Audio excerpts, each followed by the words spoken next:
Hello, chat. How we doing? How we all feeling today? I didn't change the date. There we go. I know I was missing something. How we all feeling? How we all doing today? Oh, Ignis, just a quick little thing. Do you remember how we were talking about if our sentinels could kill themselves?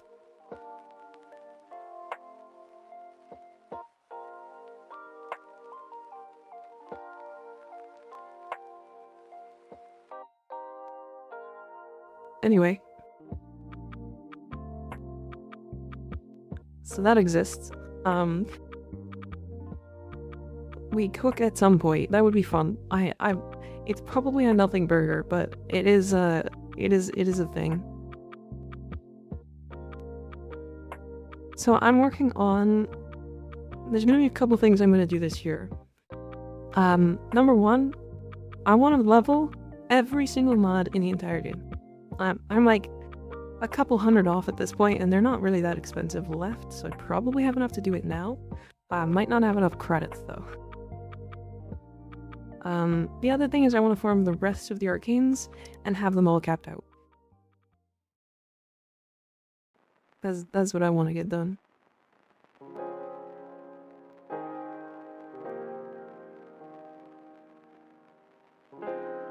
But yeah. Self-destructing the mod that reduces revive cooldown on headshots could be fun. It was the Protea augment that makes it so that when you pick up health, from the dispenser, if you pick up health, it increases or reduces your companion's revive. So if you somehow removed the shields on your companion and had it die constantly, you could have this self-destructing explode over and over. I'm not sure if it would work, but it exists. Void and Cat, thank you for the prime stuff, I appreciate it. Do you have an Arbuset build? I do. I need to work on the rest of the arc guns, and I'll probably do a whole stream for that at some point as well.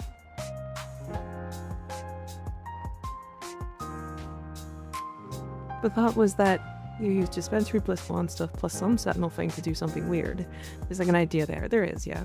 I don't know if it'll work, but we sure can try.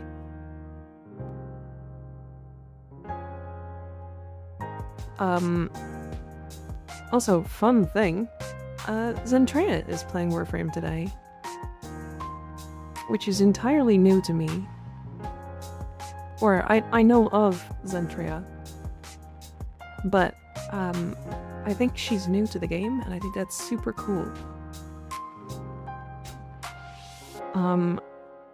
Yeah, I like Zentrea. I've seen her before. She's fun. She's very fun. Heavenly's friend? Yeah. Her first time playing? Yeah, I think so. I thought she was doing the Vox Solaris quest today, so I think she's actually brand new. She has a Nova fashion that looks like her. That doesn't surprise me at all. That doesn't surprise me at all. I think she's played before, just not much. Yeah, probably before the teacher quest.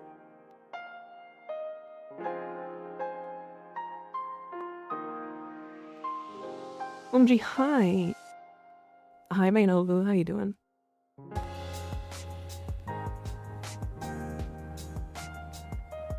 Anyways, so the things we're gonna work on today. I'm gonna work on getting every Incarnon weapon into the Discord.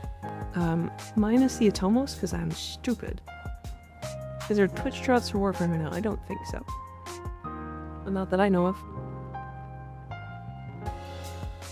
There's, so Zentrea is playing the game right now, so she's got a lot of viewers. And then the second top person, I believe, is Front Page on top. And then there's, Brosime and...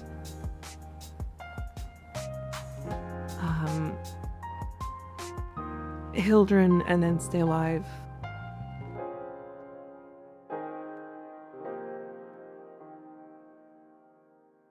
Lulls me like a Baruch victim. Oh yeah. Oh yeah. But yeah, lots of big people today. So we'll just do our thing. We'll just do our normal thing today. Yeah, that is me. That is me, Capri. There's a clip of her trying to bullet jump up a ledge and failing. Then when she was wondering how her Nova sat on her viewpoint. Huh? What are you talking about? Her Nova sat on her viewpoint. Like into her camera?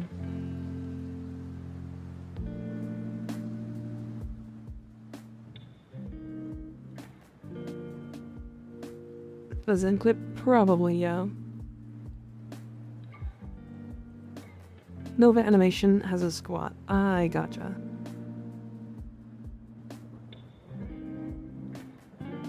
Are you a dead slave corpo or a regular person? What kind of question is that? What the fuck kind of question is that?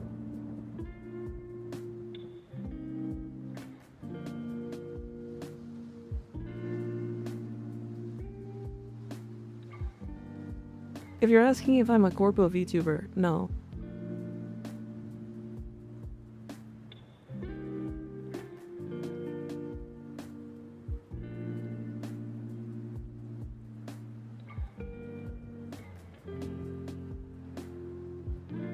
Now I'm back.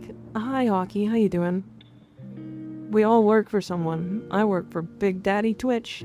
They fuck me every day. Fucking Twitch's huge cock is fucking 12 inches into my paycheck.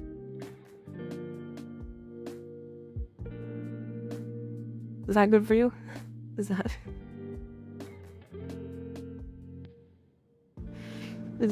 Does that satisfy what you're asking?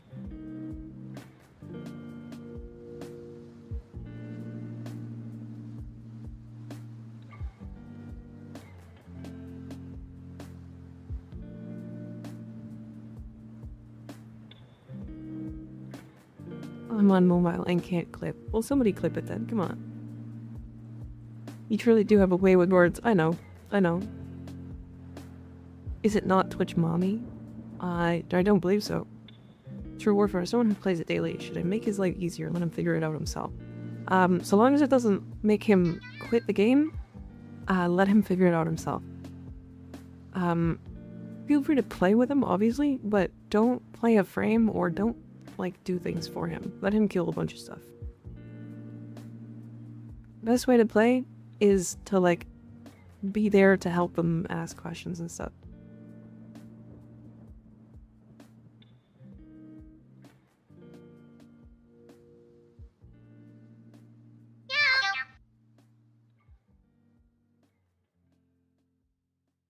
I would not buy Diablo 4 DLC, but that's just my take.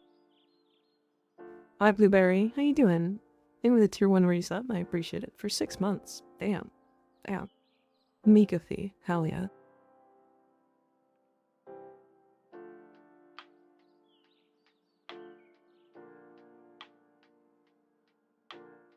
Besides Lua Forma Farm, is there another way to get Forma or just Blueprint and Plat from shop?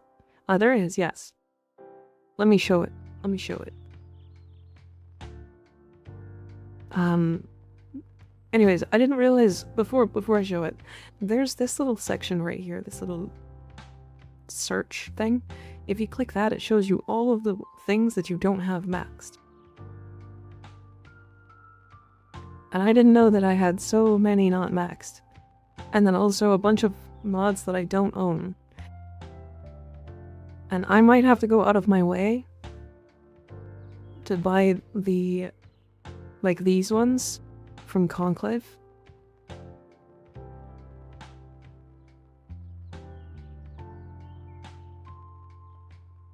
If I want to cap them all.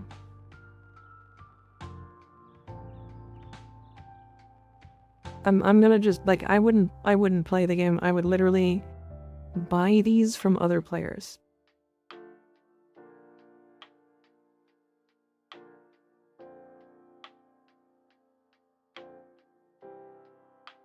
Like, there is a lot of mods I don't have yet. A lot of these are augments, and I need to get the augments from the factions and stuff.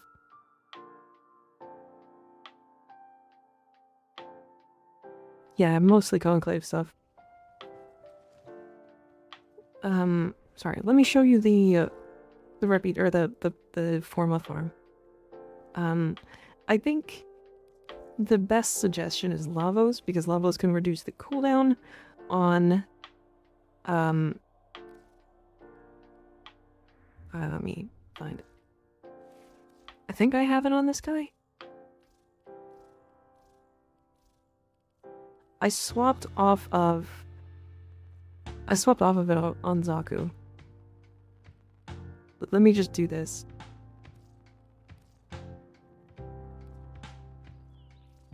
And then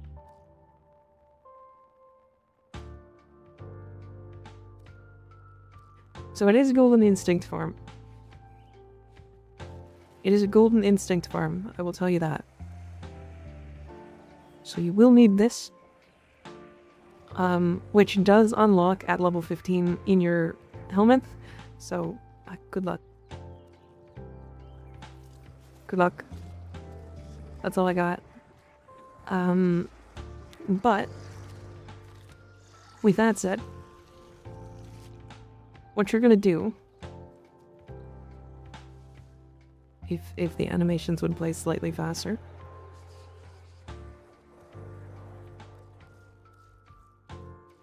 what you're gonna do is you're gonna go into the void, and if you go into just either Hepit or Uko, I think Uko is the higher one. But if you go into this mission... Are you feeling better? I am feeling better. Thank you for asking. And then you try and cast it. So I cast it. It is gonna go somewhere. I genuinely... Oh, hold on. Okay, so I tried to cast it. It won't go anywhere. Right? It says area is barren, so you can just leave the mission.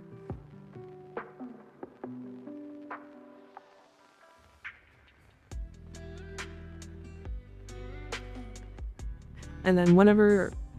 Let's see if we can get one to pop up. It might not be a rare cache. It can also be like an I-10 sculpture or a couple of other things, but yeah.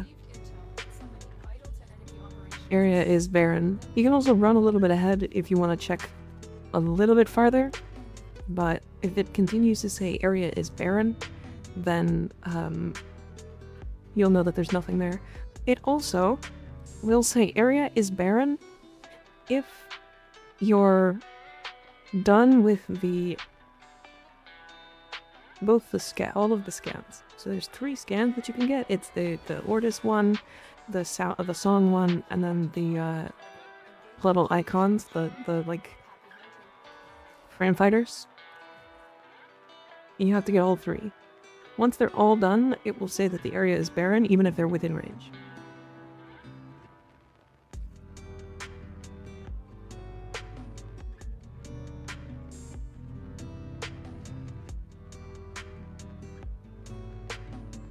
Does it work for Syndicate medallions? It does, yeah. I'm trying to get it to show one of them, at the very least. So, if you're doing this farm, just so you're clear, you should do it in a group. Everything in a group. So what you should do is you would set this to friends only, and then you would do the start of one of these missions. You would just do this. And then as soon as you're like, oh, I found one, you would invite your 3 friends. And your 3 friends are also going to be likely doing this.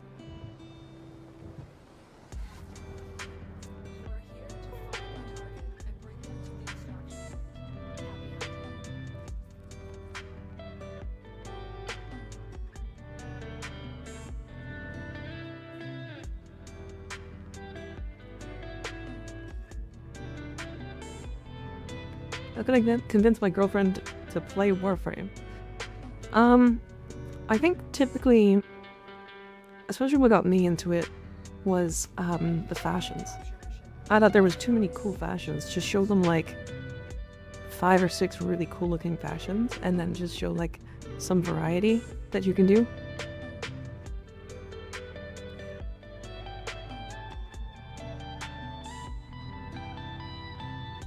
What is this farm for? It's actually for Forma. It's actually for Forma. Now, I don't need it, but I'm just showing it off. So yeah, every time you start one of these missions, you're trying to cast Golden Instinct.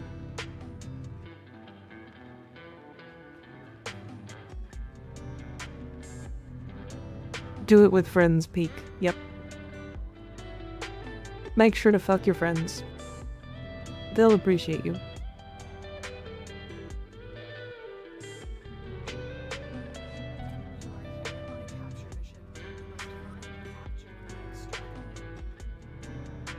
But you know what? Bet. Exactly. Do it. I will fuck my friend. Good.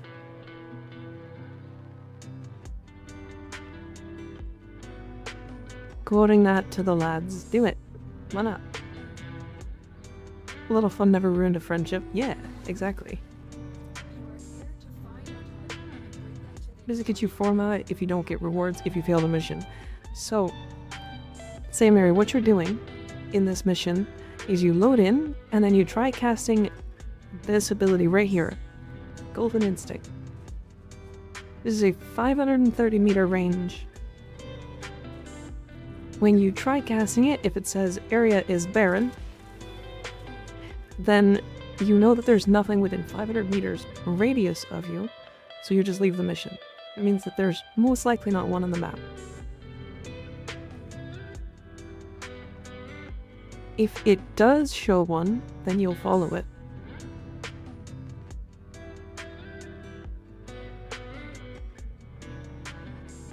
And then complete the mission normally. That's still not... We're getting really unlucky.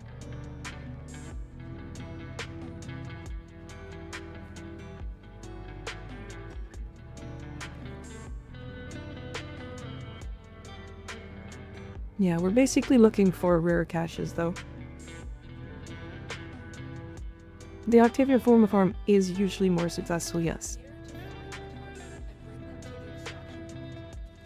Anyways, there's a whole Engineer video on this.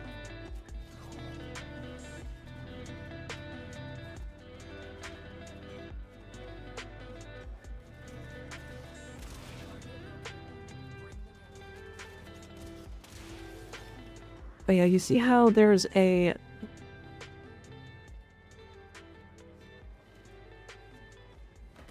Okay. There's a thing on the map. See the little marker? The little, like, sound thing? But my Golden Instinct isn't triggering it.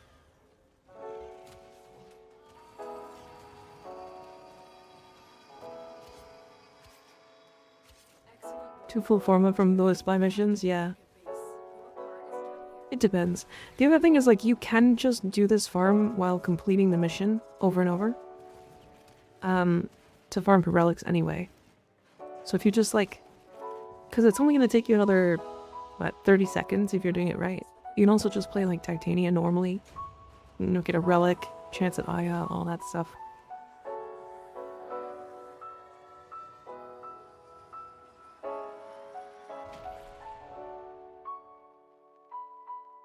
But yeah, if you want to, like, look at that video or look at this farm more in depth, go and check out Kengineer's video. Kengineer on YouTube. Thoughts on a Citrine build?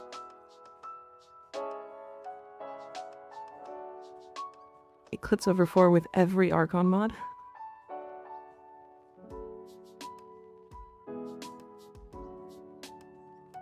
I can see it. Yeah. I think this is fine. I mean, you have Circumvent for survivability. Preserving Shell. Yeah, it looks pretty good. Hydrate? Okay.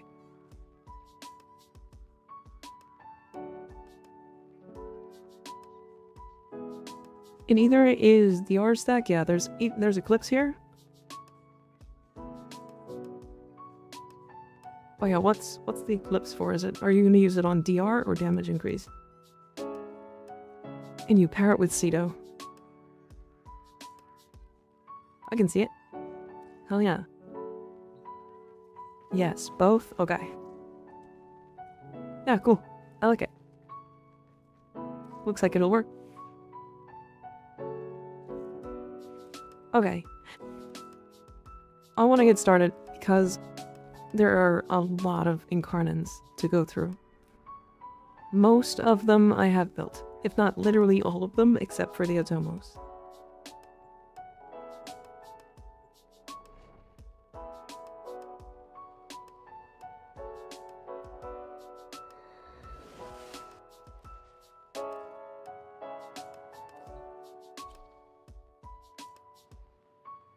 put that ability on as soon as I unlock it in the helmet. That thing takes forever. Oh yeah.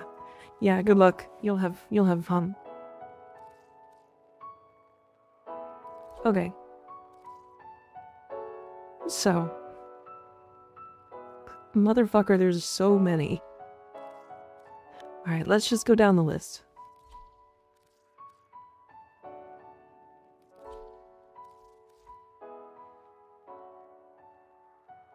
Alright. There's gonna be a couple I'm just gonna rifle off to make sure that we have them in the Discord and stuff. So, Burston.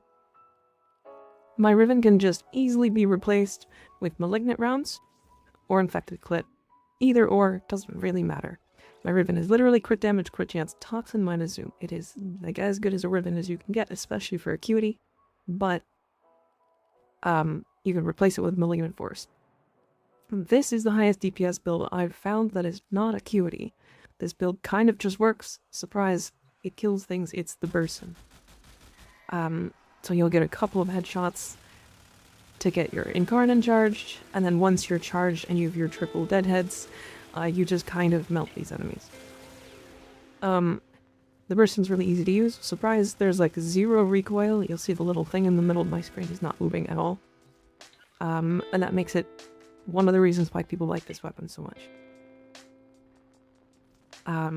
Acuity is the highest single target weapon in the game.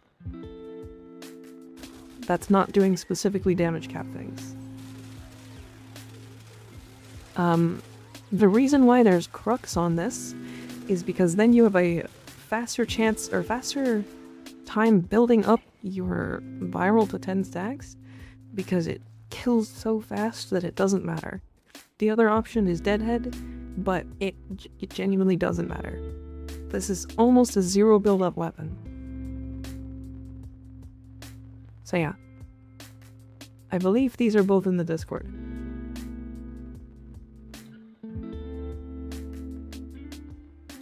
Let me take a quick look. This is missing. Okay.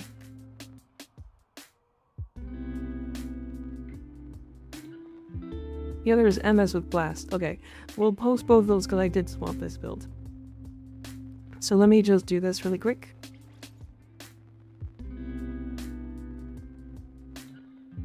You got it with the Incarnon, right? Or with the Riven, I mean.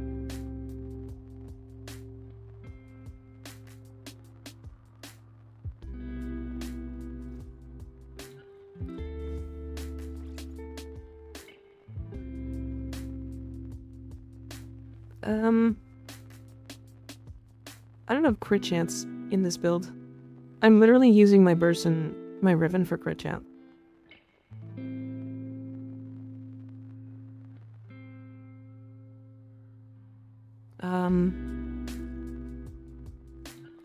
I think with this one, you'd probably do this. Like this. Sorry. Or Thermite, yeah. Actually, Thermite's probably the right pick there. There you go.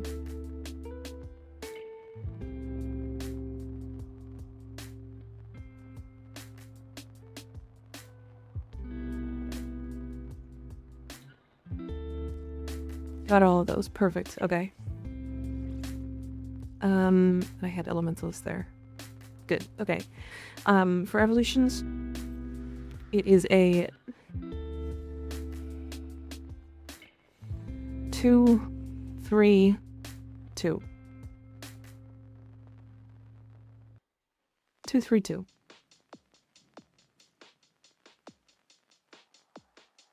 Alright. Next, we'll go to Dual Talks. I don't have the right build for this. At least I don't think I do. There's probably some shit you can do with this. But this weapon's crazy. Surprise. It's the Dual Talks.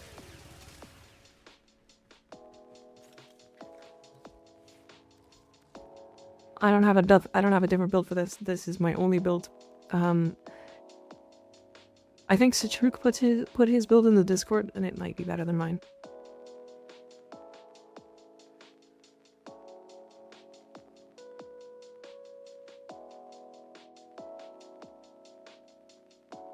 Between Version and the Fellarks, Which do you like better for daily use, considering they play very similarly? Bursten. Bursten easily. Felarx has issues with ammo.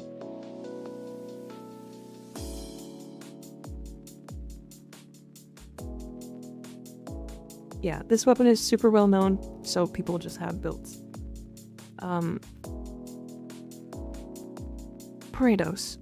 I use this, typically, as a stat stick. This kind of just goes on the majority of my builds. If you want like an influence version, this is it. Right, like, you're just doing normal influence things. This is a tonfa, so it hits just so many times. So when you're doing like influence stuff, you literally just like insta-kill groups of enemies with how many hits you're doing. So it's just good. If I'm completely honest, if you're using this for a stat stick, you literally swap this with Kareen. And then that's it. This is attack speed.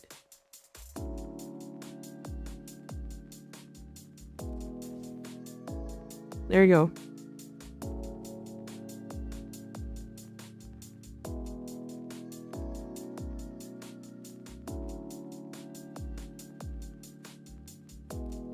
Boom. Boom. And then that's if you want to use it.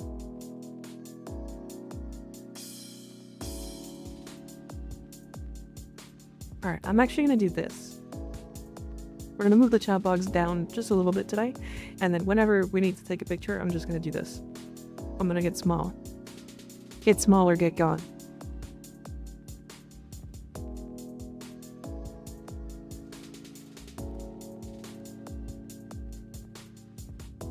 Alright, Bratton. Bratton's interesting. Bladem is also super well known. Bow is also super well known. Alright.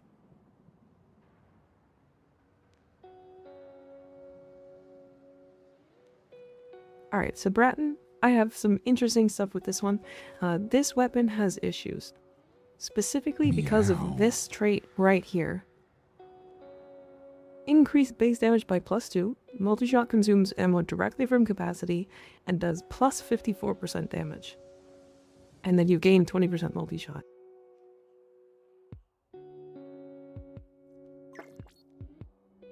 The other perk is like pretty much not worth running.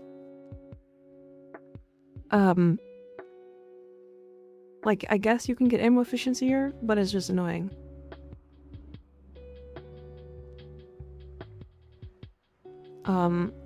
Now this does mean that you run out of ammo really fast.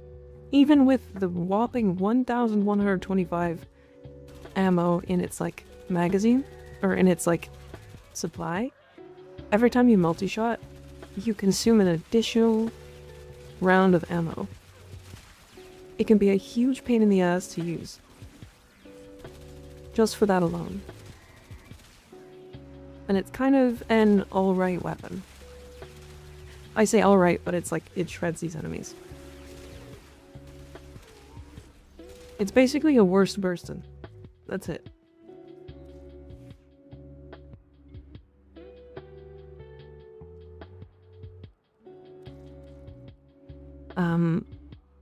That said, I have fire rate, crit damage, and electricity here.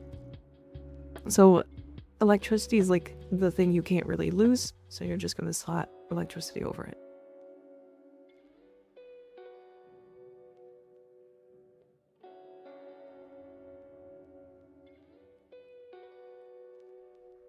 So yeah, you can take this one.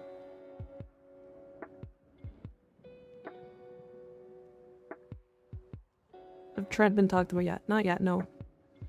Just started. This is the 4th weapon. This is the weapon I use typically for dexterity. Or at least it was. Now you don't necessarily need to do that because you have arc guns, but this is the build that I would put on like Varuna and stuff like that for dexterity, so...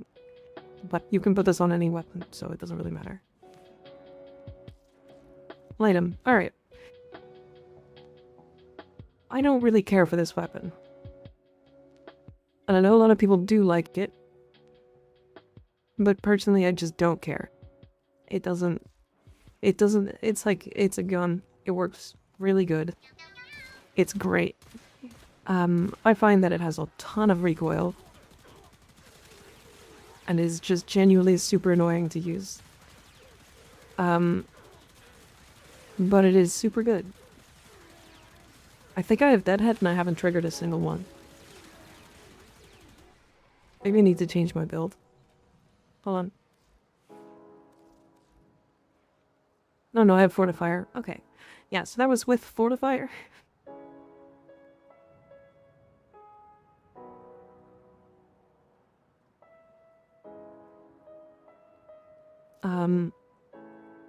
There are probably better builds for this weapon. There are better builds for this weapon. If you are interested in those. Did you ever set up an NRV version of this? I did not. There's so many ways to build this weapon. I build it with overwhelming attrition. Because this is 1200% damage, and it just kind of works, and doesn't really get cucked by, like, increased crit stuff. Typically.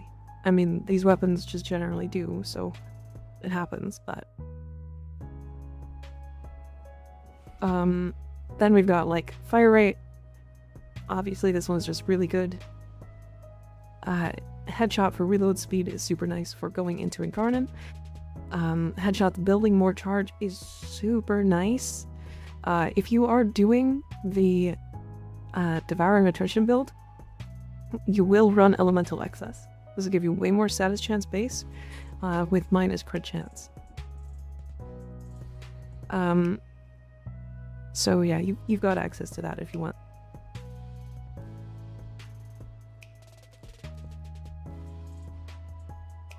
Is very weak point dependent Incarnon, yeah. So yeah, we can just toss this one in there. If I'm honest, I want to, at the very minimum form of this, hold on, let me do this one more time. Because I think this is one of the weapons that benefits off of steady hands more than, like, everything.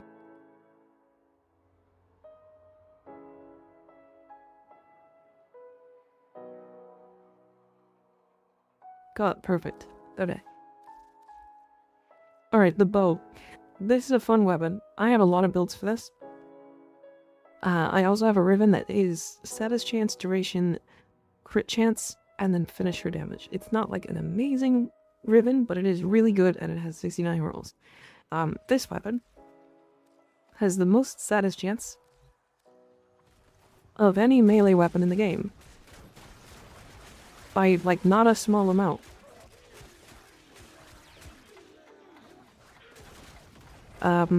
So, fun fact, that makes it an influence weapon.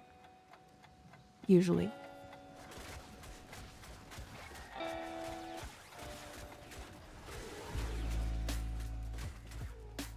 Yeah, and now I have my Incarnon active.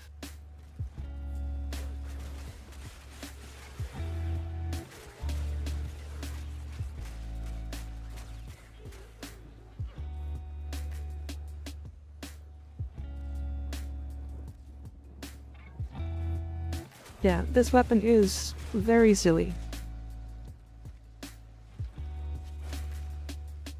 It used to be the Lazara. Yep, used to be. And now this weapon has 245% without Weeping Wounds or Elementalist.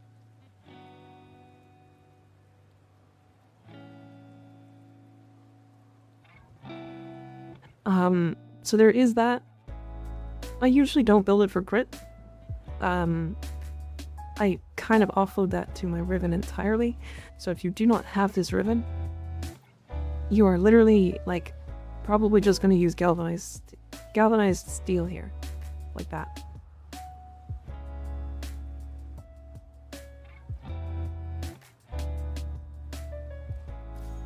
And honestly, probably Discipline's Merit.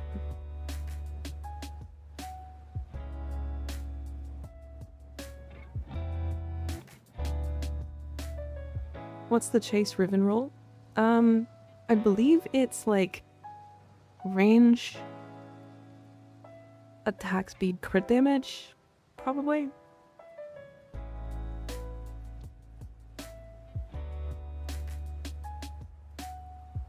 Yeah, it's just normal influence stuff, but it has the highest status chance in the game. That said, it actually has a slam build. And the reason why it's got a slam build is because of how much status chance it has. Hold on, I think I have the wrong statuses here. 1 second.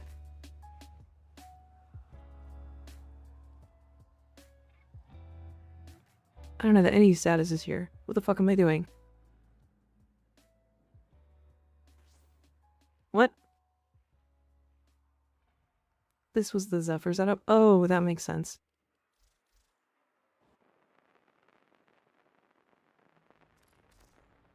Okay. I think this is the one I was meaning to play. I knew I had one, I just wasn't sure. Okay. Yeah, now that it's built up, you might need to, like, actually put it into Incarnon. By, like, doing a couple of attacks. And then heavy attacking, so that now it's actually a little bit higher damage and all that stuff. But yeah, it is a slam weapon that just does the same thing as Afflictions. It's a slam. So yeah. This works because of status chance here.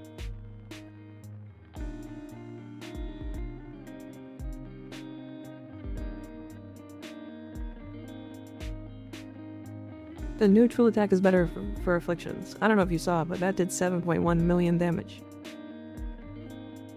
Worth getting a Riven? Yes. The disposition is like 1.35 or something.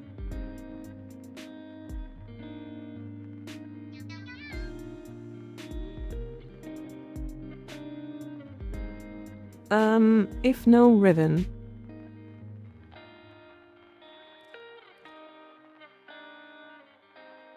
How the fuck do I fit that?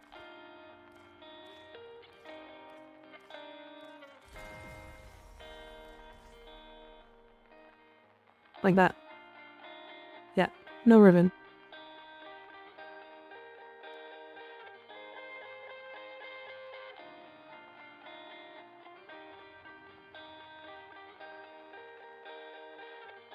Perfect. Okay, and then the evolutions are 2, 3, 3.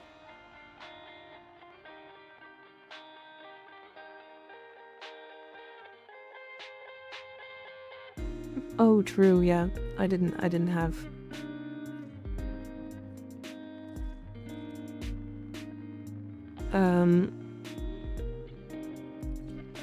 Okay. Strun is a fun one. Lado is also a fun one. And Okina is... Yep. Eva's the same for both builds, yes. Okay. I actually rebuilt this weapon fairly recently to have primary overcharge in it. And the reason being, this weapon's fucking silly. The amount of statuses you put out with each one of these shots is hilarious.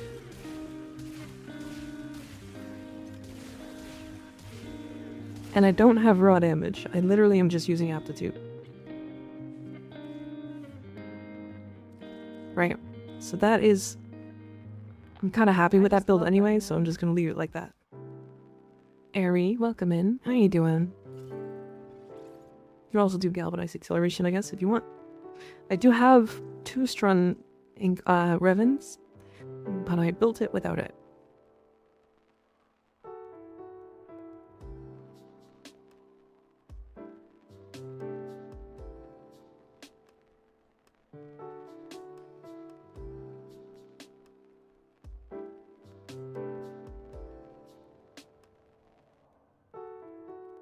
Good, perfect. Hi, Ari, how you doing? How was your stream? Putting out that many statuses would primary debilitate be better? No. So the reason why is because you're not going to benefit off of the debilitate stacks. Or the extra debilitate statuses and stuff. Not as heavily as overcharge. Does heavy work on drones AoE? It's a good question. I actually don't know.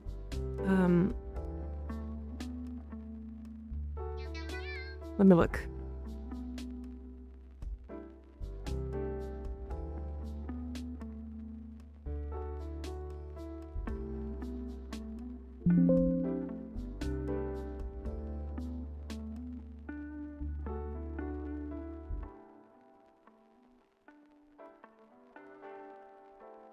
It's like multi-kill and direct.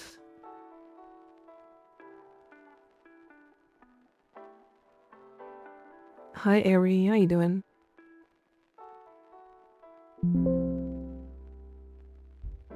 It doesn't say.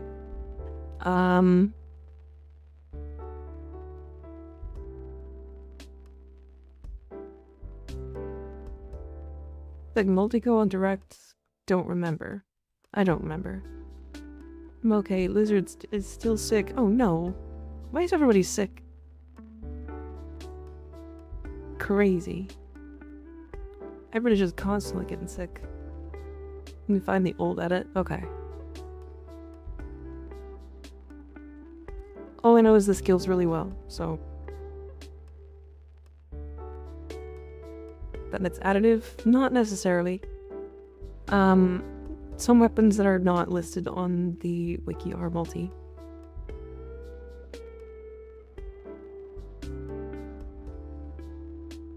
No, it doesn't activate on the explosion stuff, Oreo, but a lot of stuff that explodes that has a projectile is multiplicative on the initial hit, but not the explosion. Which is what really matters. Go to Tetaflux build? Yes, in the Discord. I just show named Titania Prime because it used to be my Titania stick.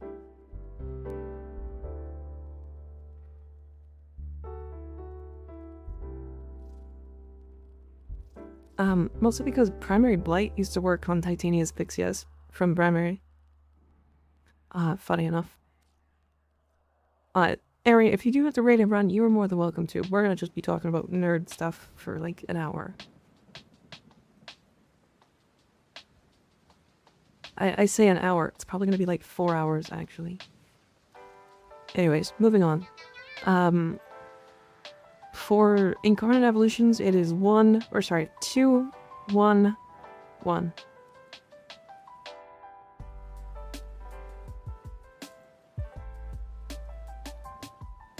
It doesn't anymore, Ray.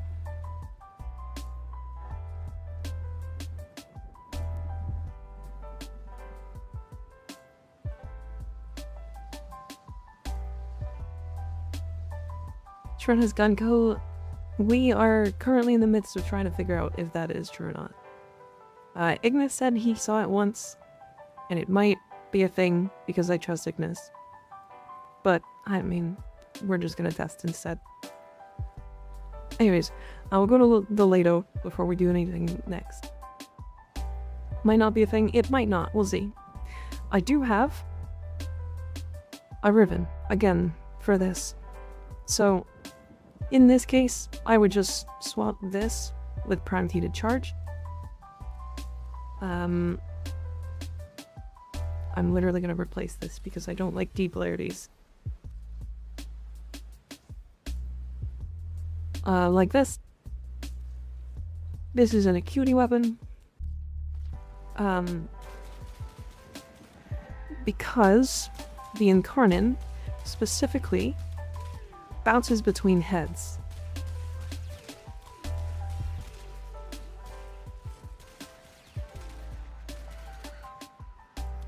I like using Blast because it gives it a semblance of area of effect, but the Incarnon genuinely does just bounce between headshots, which means that they do additional damage based off of headshots, and also benefit off of acuity a second time. So, very powerful.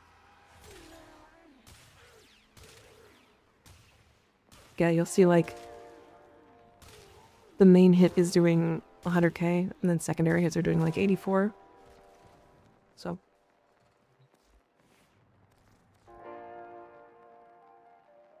But yeah, that's that. You would probably want to run something with like viral or corrosive with this as well, especially if you're fighting like Orcan enemies of some sort. Also, hi J-Chan, how you doing?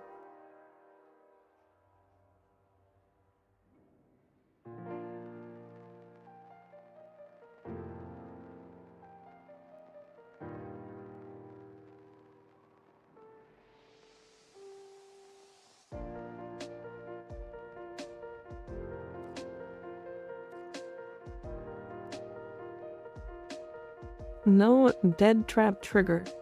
What? What is dead trap trigger? You did the partner application? Nice. Very nice. And then the Incarnon evolutions are 2, 2, and 1. Technically, this one here, Death Trap Trigger, is better, but I hate using it.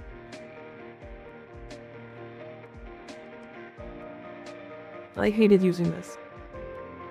It felt like it was like, the weapon doesn't hit hard enough for it to be worth doing this.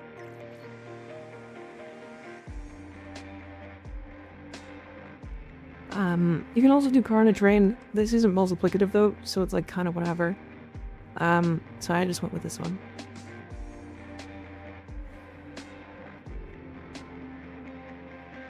I remember looking at this.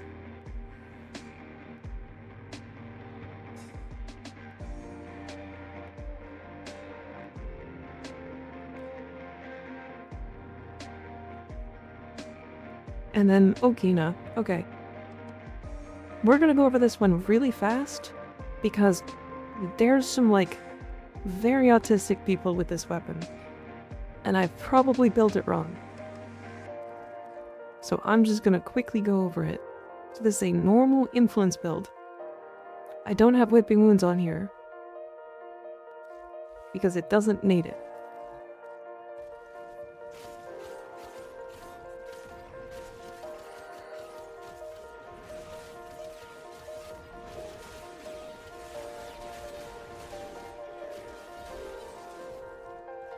I put gas on it because I like gas. You can do blast if you want. Blast also works. It applies so many statuses that it really doesn't matter. You can do whatever you want on it. But the cold blades are super nice. But yeah. Did I miss the Nami solo? No, not yet. So yeah, that's my build. I don't have a Riven for it, but if you're looking for a Riven, it's like attack speed, range. Yeah, it's like attack speed, range, electricity, crit damage, crit chance. Those are what you're looking for. What's the benefit of gas? It leaves lingering AoE builds. Alright, lingering AoE clouds that do damage. Basically, because of influence, they kind of just like leave massive AoE clouds of gas, and then it just kills things. Anyways. Next. Latron. Latron is a fun one. Lex is also a fun one. I need to build the Unidem. That's a fun one. Okay. I use the Latron Wraith. You can use the Latron Prime. They're both kind of the same. The Wraith is more for crits, and the Prime is more for status chance. Because the Incarnon evolutions give you way more crit chance. To show it, my Latron hits like 4x red crits consistently. I think I have Deadhead on here, and I haven't stacked any of them. Yep.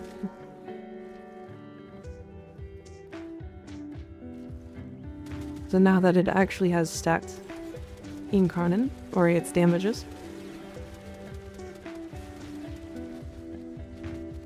You know what I'm gonna do with this, actually? 1 second.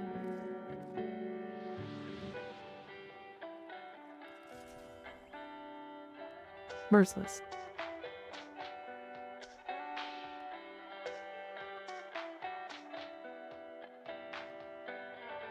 Yep, it is also multi-co on aptitude stacks, so.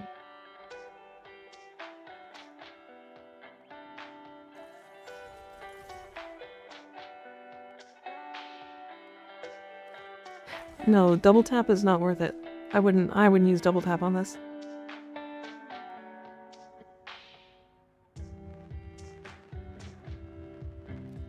How does this even stack up?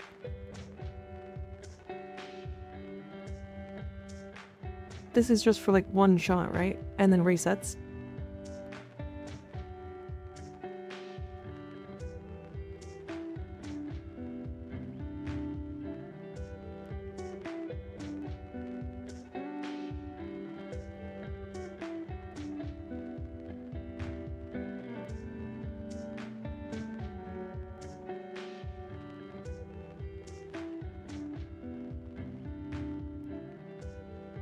Oh, it stacks 20 times if you hit enemies.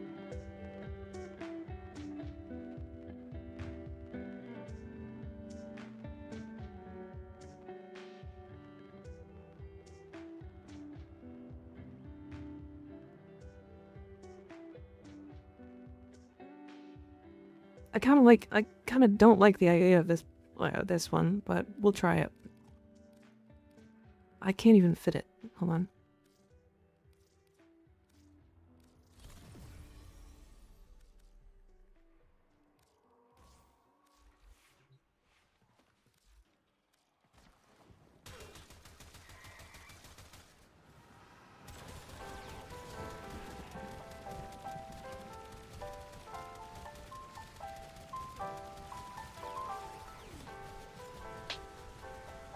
That's a lot worse. That's additive. That's not multiplicative. If that was multiplicative, that would do way more damage, right? It multiplicity stacks with damage bonuses like serration and faction damage. Why does it feel like it does 0 damage?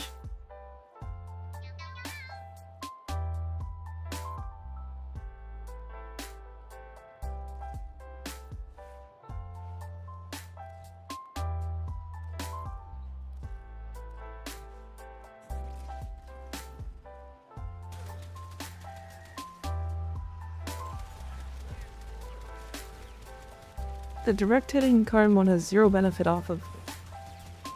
Oh, that's not good.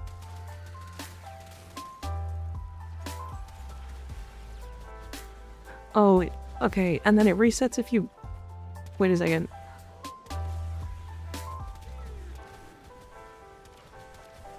It resets if you miss instantaneously. Okay. No, I'm good.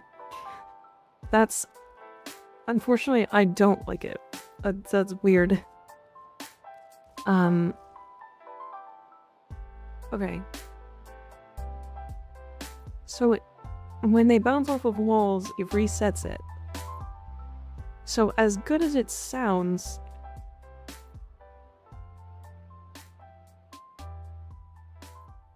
As good as it sounds, it's like not worth running, from what I can think of. Could have non-incarnate happened otherwise. Hard mag for guaranteed hits, trying to build a build for not specific frames.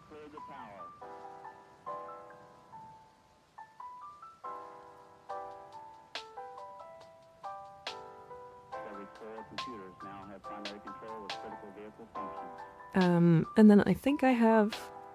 This is just status chance, so I think literally if you don't have this ribbon, you do this, and you put in heat. You just slap in like thermite rounds.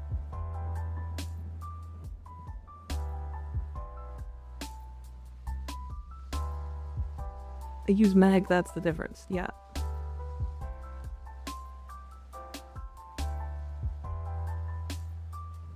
Or you can literally just do, honestly, Elementalist.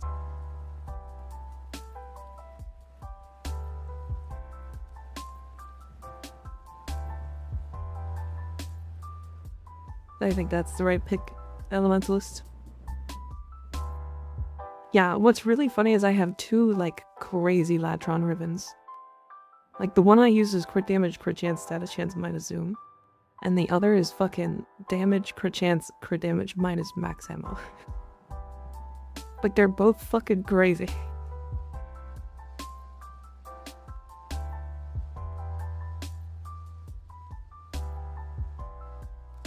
This one's more crit damage, I think is why I was running it. Anyways.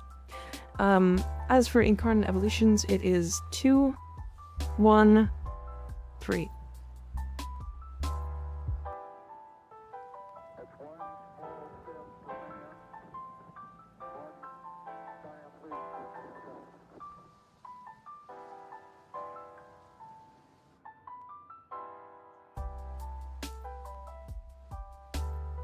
Thank you, Citric, by the way. This is very helpful. Alright, Lex.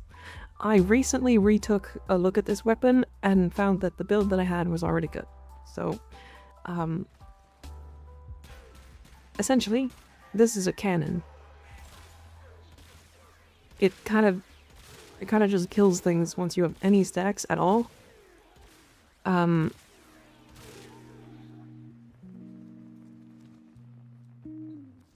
So there is an argument for not that. There is an argument for semi-rifle or semi-pistol. God, I fucking hated semi-pistol. Not being able to mod your fire rate felt fucking horrific. And you don't get to use Lethal Torrent, which is one of the best secondary mods in the game. It just is so good. Right. It's just so slow as a weapon. And again, a lot of people don't like it that much, but I thought it was like one of the first weapons I had that was good for a long time.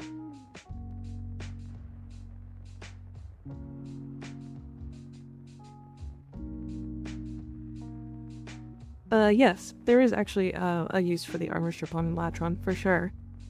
It armor strips like bosses and stuff that shouldn't normally be armor stripped, which is really interesting. Perfect. And then for Incarnons, I have 2, 2, 3.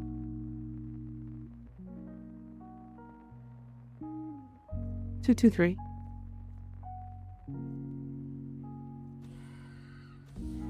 Damn, 55% status. That is definitely also usable.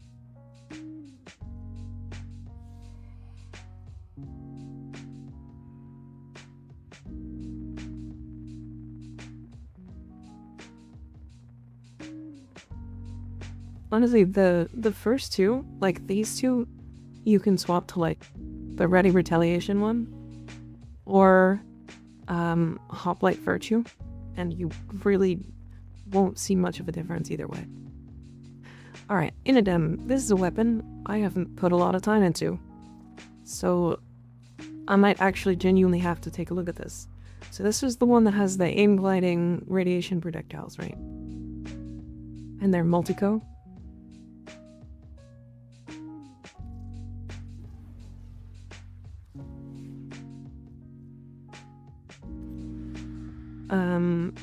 I think what I was doing was finisher stuff with this weapon. Originally.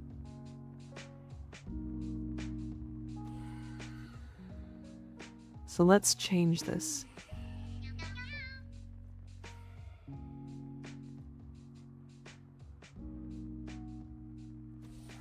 Sure. Finisher build fun sometimes. This build here, I was able to hit damage cap with. So, yes, very much so. Okay,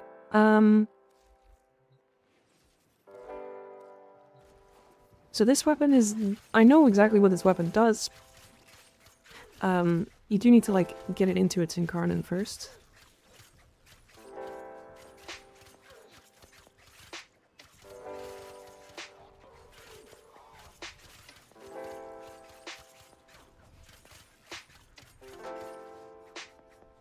didn't make the sound. But yeah, basically you just aim glide and you throw projectiles and they're multi-co.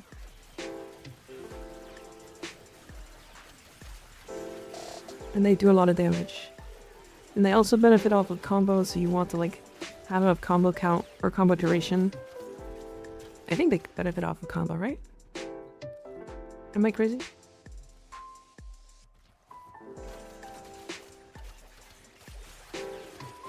They're not multi-co, but they did a benefit from condition overload. Okay, okay, okay.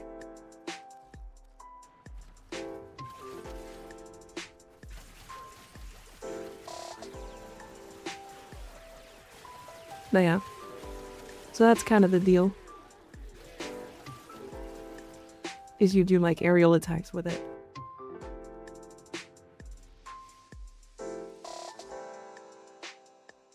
Throws them through his shields. That makes sense. That makes a lot of sense. Do I care to swap anything? Like I can get more status chance. I think this goes here.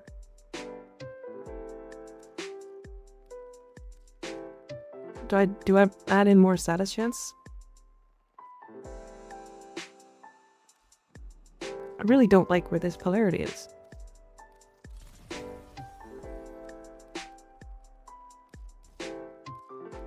Like this? Or do I do this? No fury on mine?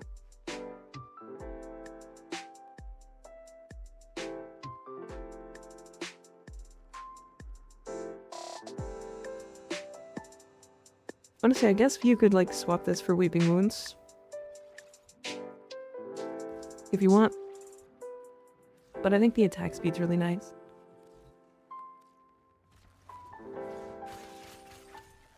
Alright, well let me get some more combo or status going here. I think I like the attack speed more anyway.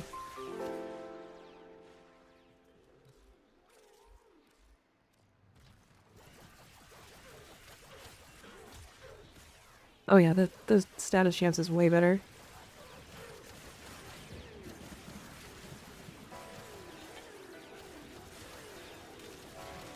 Yep. And I don't have any combo.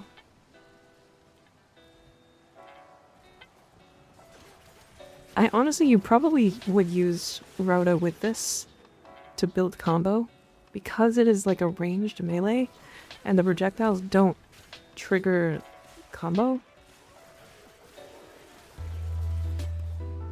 Yeah. Because the projectiles are not generating combo count.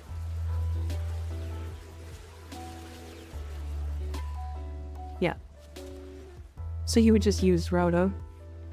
Anyways, I'm good with that. Sure. It also just doesn't need combo mods, you think? Like just remove Blood Rush? Interesting. I kinda like that.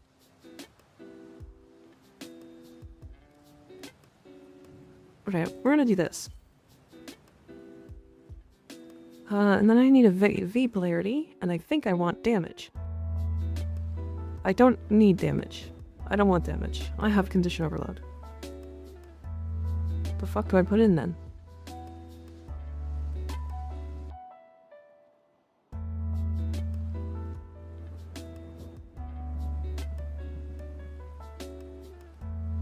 Like I can go Organ Shatter, I guess. For more crit damage? I guess.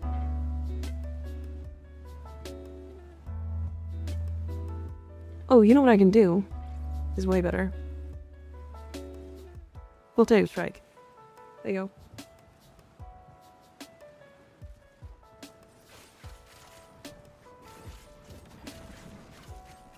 This weapon feels like it has too many mod slots because it doesn't want to do like half the things normal melees want to do.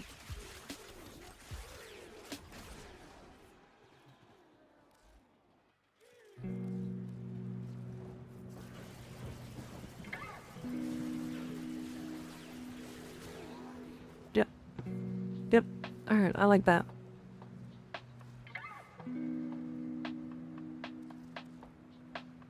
Actually, you know what it is? You know what we swap? We swap in reflex. Because the reflex is gonna give us way more raw damage. Kind of flat out, isn't it?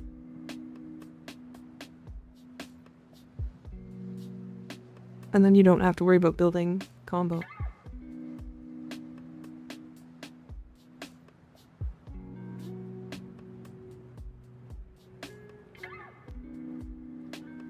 It won't affect the waves.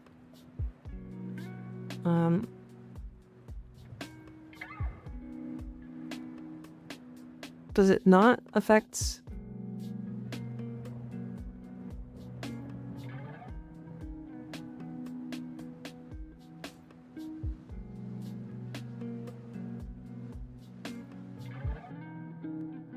Projectiles do not contribute to, but benefit from melee combo counter. Okay.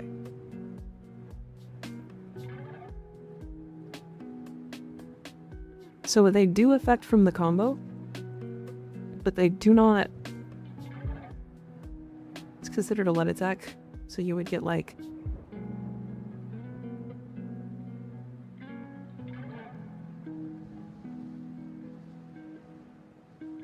way better though. Only combo mods, not heavy attack buffs. I'm confused. What are we talking about? What did we just... My brain just hurt now. I'm hurting. Melee combo doesn't increase the damage of light attacks.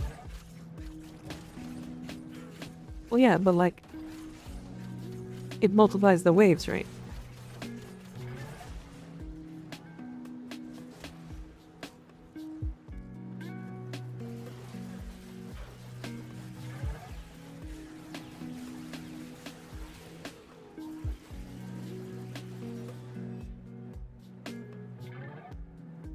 Do not contribute to, but benefit from melee combo counter.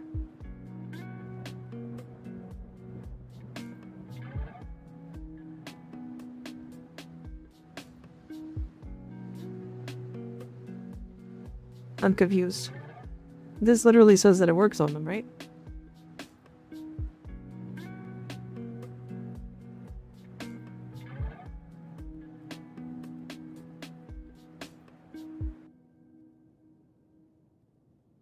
Is this because...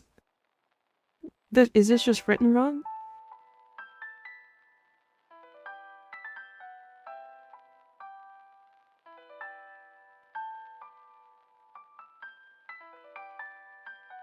This should just say...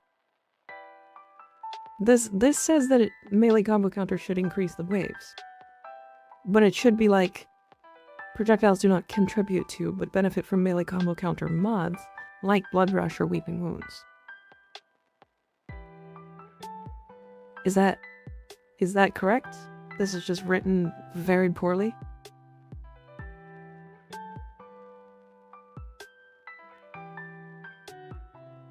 Okay, good to know. Okay, so then I don't want reflex. Can't you edit the wiki? Yeah, I'm not going to. It is written correctly.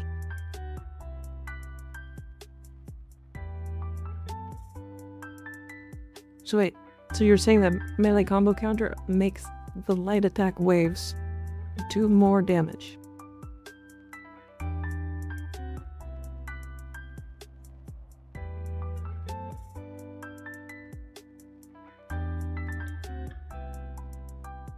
Okay, because that's how I read that.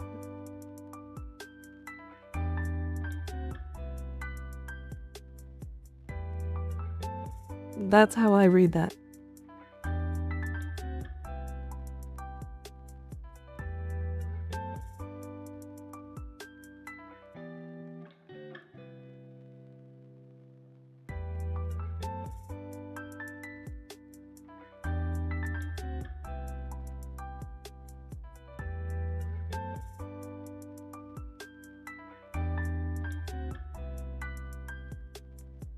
Bonus damage.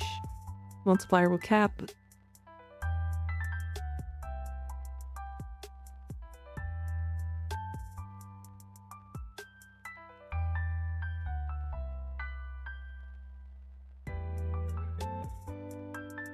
It's always been weird to me that melee combo count or combo multiplier doesn't affect light attacks. That always felt weird to me. Like, why the fuck have combo at that point?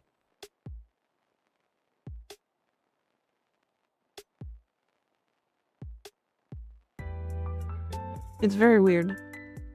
But if it's for melee combo counters, since the way Blood Rush Wave Movements works, it's applied directly to the attack, not the base weapon stats, so wording it like that demonstrates that they aren't immune to those mods like some other melee effects are. Yeah, but again, the problem is that it says benefits from melee combo counter. Like heavy attacks do. Benefits from melee combo counter.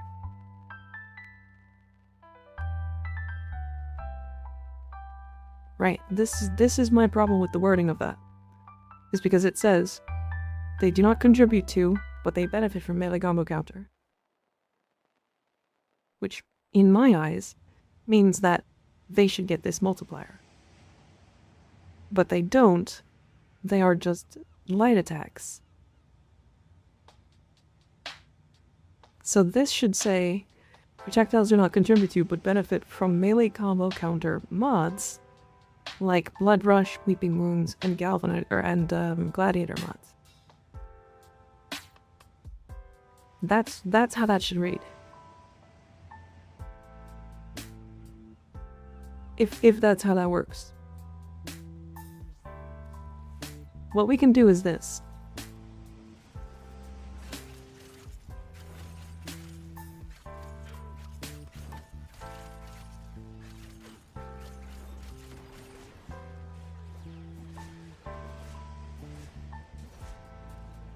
Okay. I have no melee combo.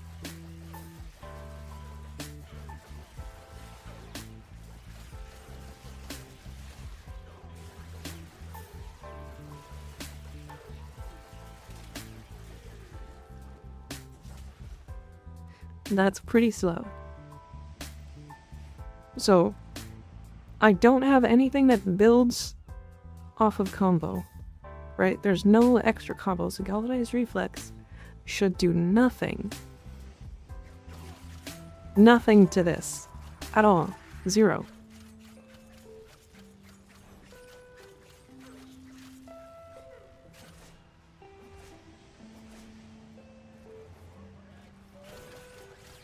We get a few kills so that it stacks to the actual reflex number.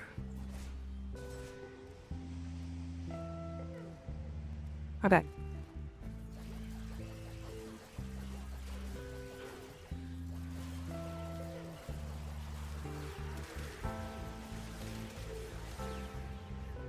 You know, Is that the same numbers? Was that the same? That felt way faster. Am I crazy?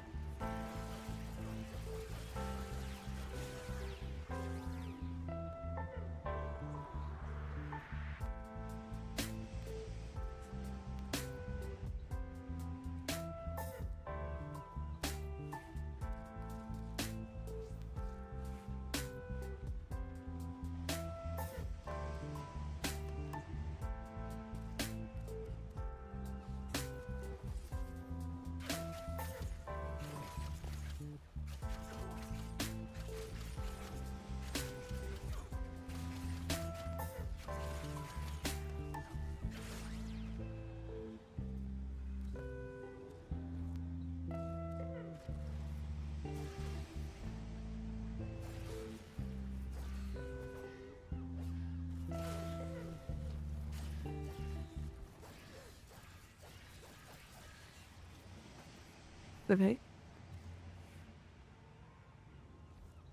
I guess I don't even need to have it equipped.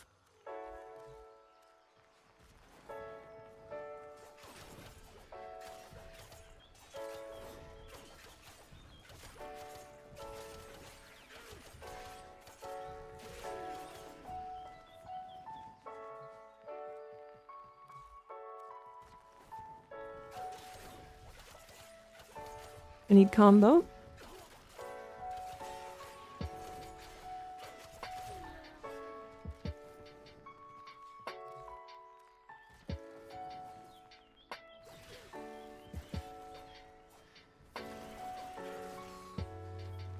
Okay, looks to be the same.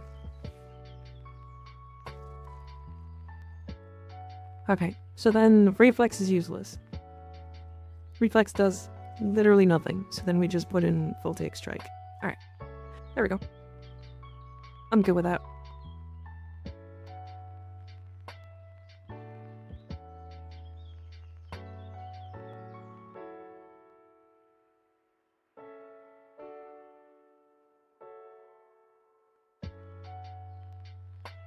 And if you choose the $30 subscription, you Perfect. Silence, We move on. I do not wish to be horny anymore. I have not even been horny. I just want to be. You're horny. Suck my ass. Alright, we're also gonna very briefly go over Furious and Magistar. Alright. Sorry, I forgot.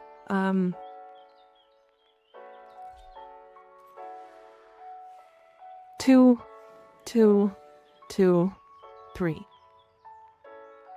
2, 2, 2, 3.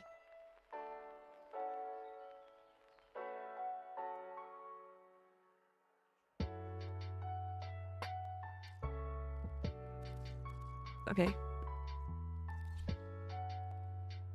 Alright, we're gonna talk about the Soma, and then we're gonna just briefly go over Furious and Magistar. They're both in the Discord already, and people get very autistic about those weapons, so I'm just gonna fucking touch on them very, very briefly. Specifically the Magistar. I might even just blink the build and then that's it. So, this weapon actually has Harasacha, which is a very interesting mod. That makes it so that you gain a lot of crit chance for just having sustained fire.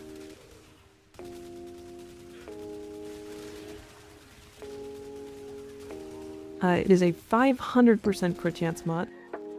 And if I'm completely honest, stacks up really fucking fast. And even then, the Soma is kind of still not that great. I have a Riven for it that gives me multi-shot crit damage and Toxin. I'm currently using only Toxin, and it's like, alright, this is like entirely optional. Like, I don't even know what to put in there. Like aptitude, I guess? There you go.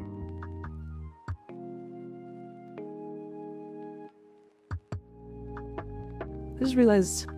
hold on, wait. Is that just better? Hold on a second.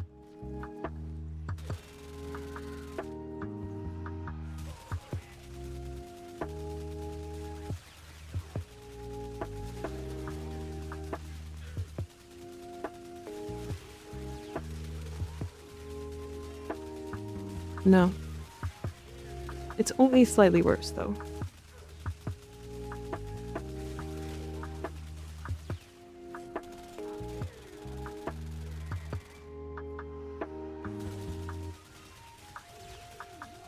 Is that a rifle or a shotgun? It's a rifle shot.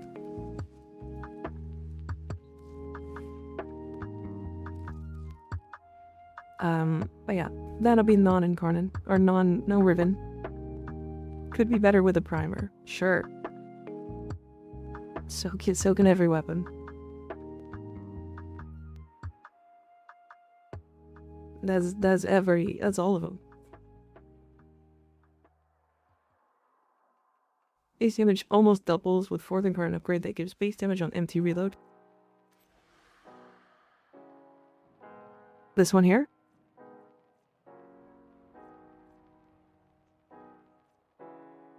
I guess.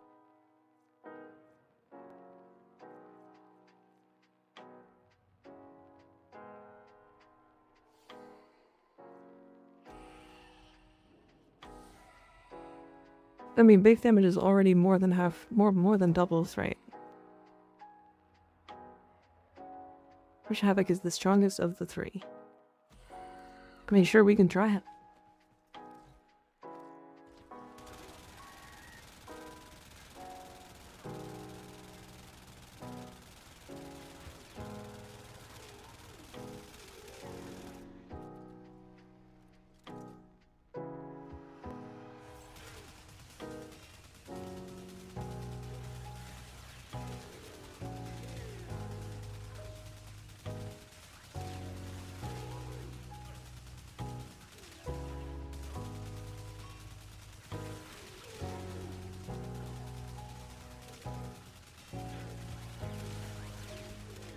It feels kind of the same. I'm not gonna lie.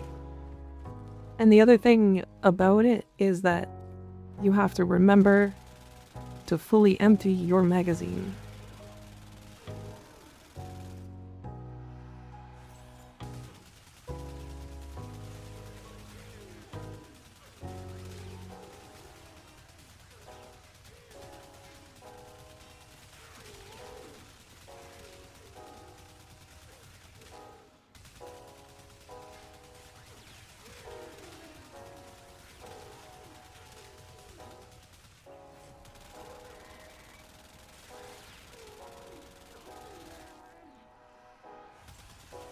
So it does stay permanently.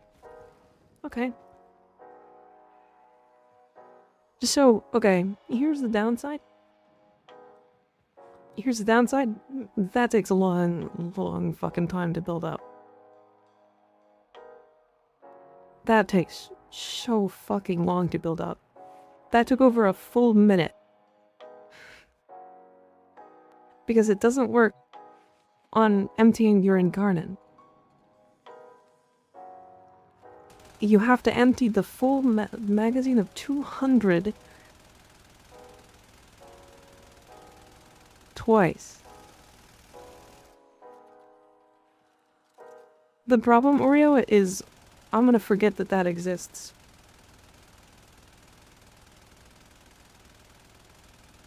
I'm gonna forget it exists, and I'm not gonna reload this with 0.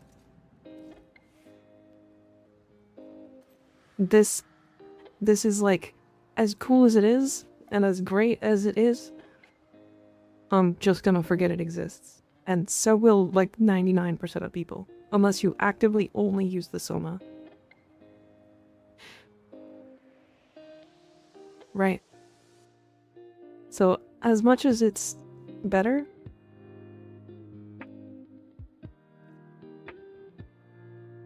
we can leave a note in the build thingy, sure. I don't know. I mean, either Fatal Affliction or Zeroed In are probably just going to be things you're going to run, because they just make more sense, I guess. I mean, maybe Fatal Affliction's just better.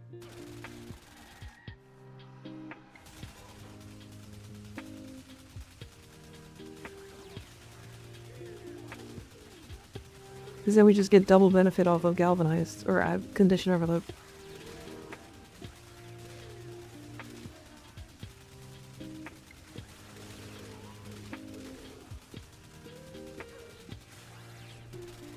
Even, honestly, even that feels really good compared to the crit damage one.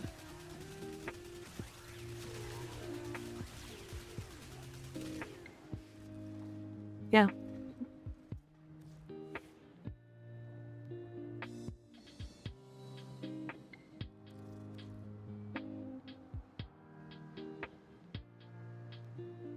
Very mild feeling this Lady Gunut does the freaky in VR chat. I've never played VR chat a day in my life.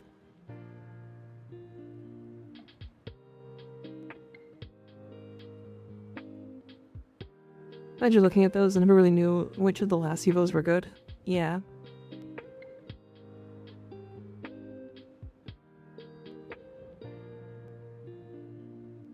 No, go negative ammo max Riven. You sure can, but I don't know.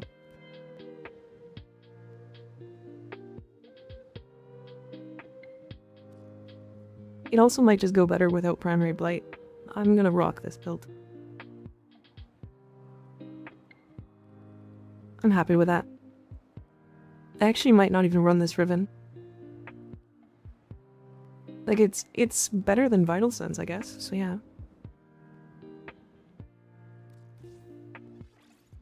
It's a little bit less damage, or crit damage, but it's more multi-shot and Toxin. As for these...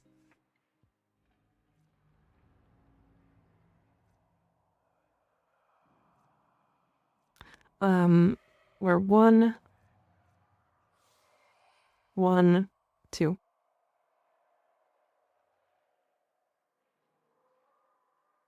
Detonator overcharge, yeah. I'm just gonna leave Blight. I like the crit damage. It's fun. Alright, Furious. briefly touching this. This is one of the best single target weapons in the game, if not straight up the best one. This is a, like, frontal cone that applies just a stupid amount of heat procs. This requires 0 build-up.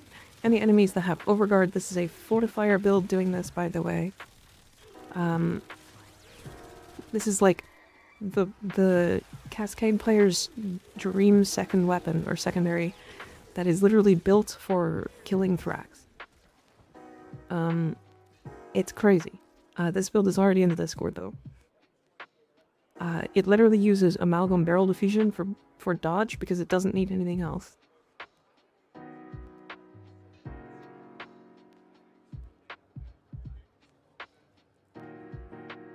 Yep. Oh, and it's a secondary, so Sedan is coast. Yep. The Furious is...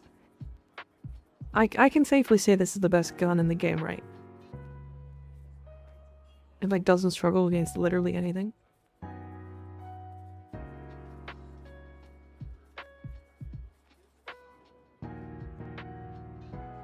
Like, there's weapons that are, like, better at specific things. But at what the Furious does, it's, like, just the best. Oh, and it has Winds of Purity. I don't have Winds of Purity. But it's a 20% lifesteal weapon. For some fucking reason.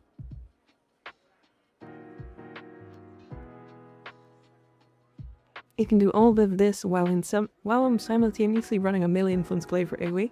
Yep, sure can. And then as for these, we are running 2, 2, 3.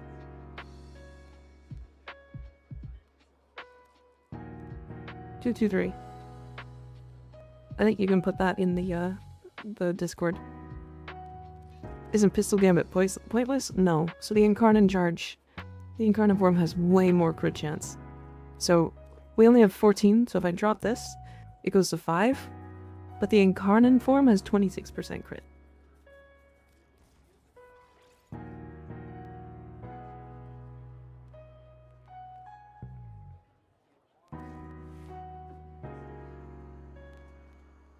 Alright. We are going to very quickly go over the Magistar, because people get very toxic over this weapon. This is just my, like, melee slam build. I have a Riven. Surprise, it slams things. It has problems building up, because it always does and always has. And probably always will.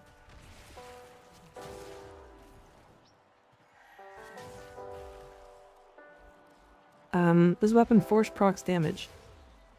And it'll kill all those enemies now. You can get more damage if you swap Killing Blow for Blood Rush, but that means you're waiting in the air for longer so you don't slam as often. That's all I got. That's all I got. I'm running melee green because I like to be able to freeze enemies. And if you, for some reason, need more damage, there you go. You can replace Corrupt Charge with the aura that gives you combo count. And then you can slot in whatever the fuck you want here. I think it's already put one in there. Good. Okay.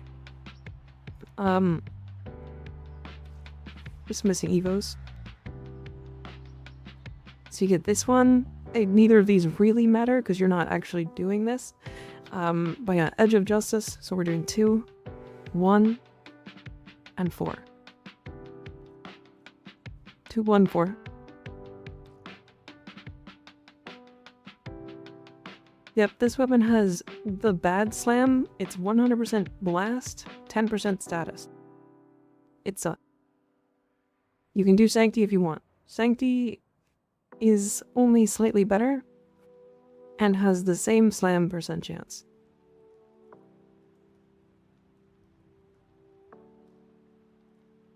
Same slam, 10% status chance.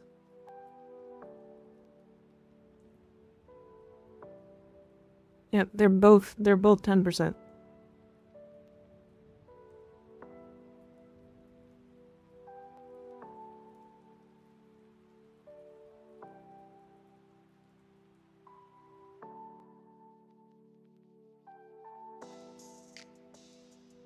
Yep.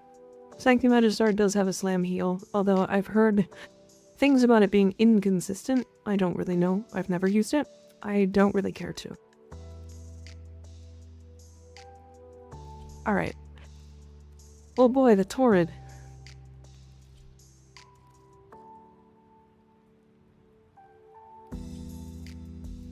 Okay.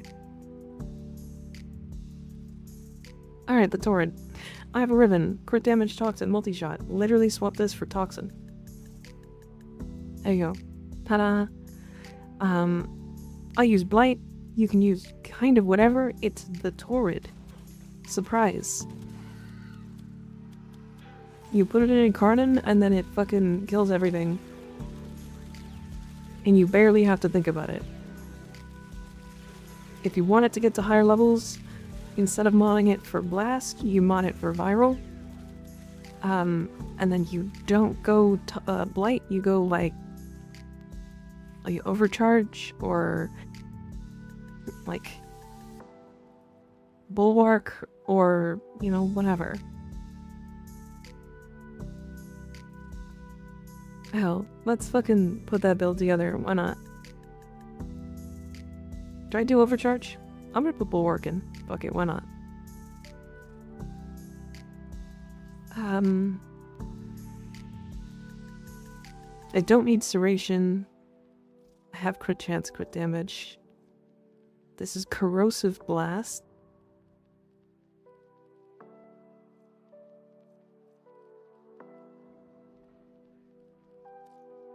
I guess Elementalist?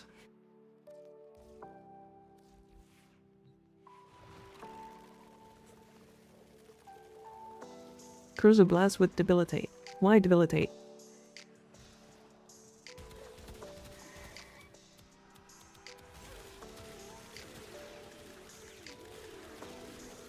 There you go. Condition Overload doesn't work on the beam. Or on the chain beam. So it only works on the main targets. Just so we're aware. Like, I don't actually use Aptitude on this weapon.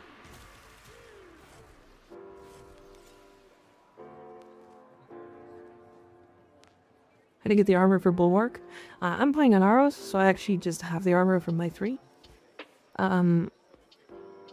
But typically you would use something like health conversion. This mod here. Or just shards to give you extra armor.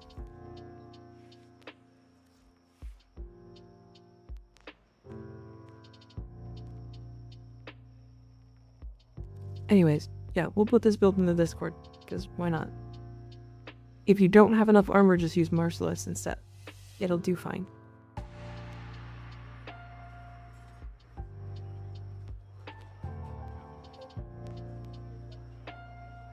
Perfect. And then as for evolutions, we are doing the 1, 1, 2.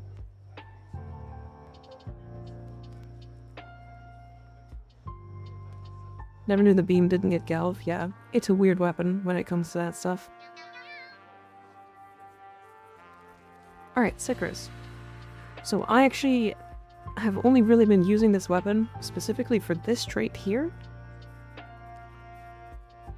Only doing weapons. I'm only doing Incarnon weapons, and I think I'm only going to go for a little bit longer with weapons, because there's so many Incarnons, and I kind of want to do other things today as well.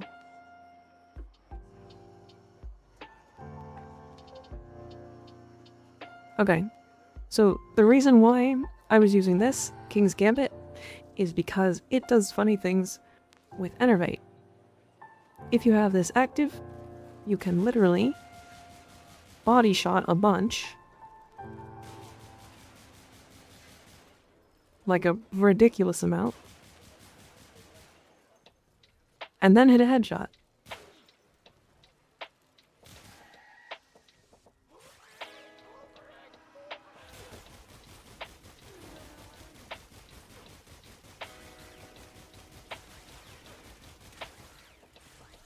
it's randomly bouncing between heads.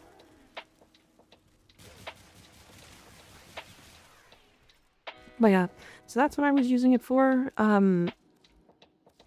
If I'm honest, you don't use this trait. I don't think it's worth it. I think you just use this one. I never patched that, correct. I don't think it's a bug. I think it's supposed to be that way.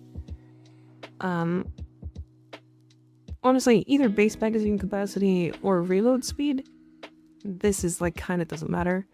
I went with both crit chance and status chance because the crit chance is like not that much higher.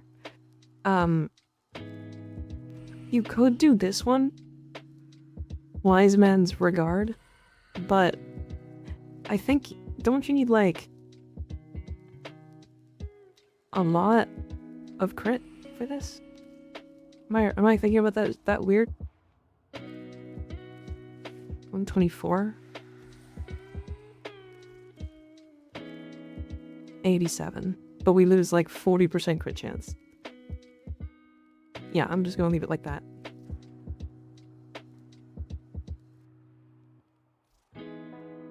Ignore that last build.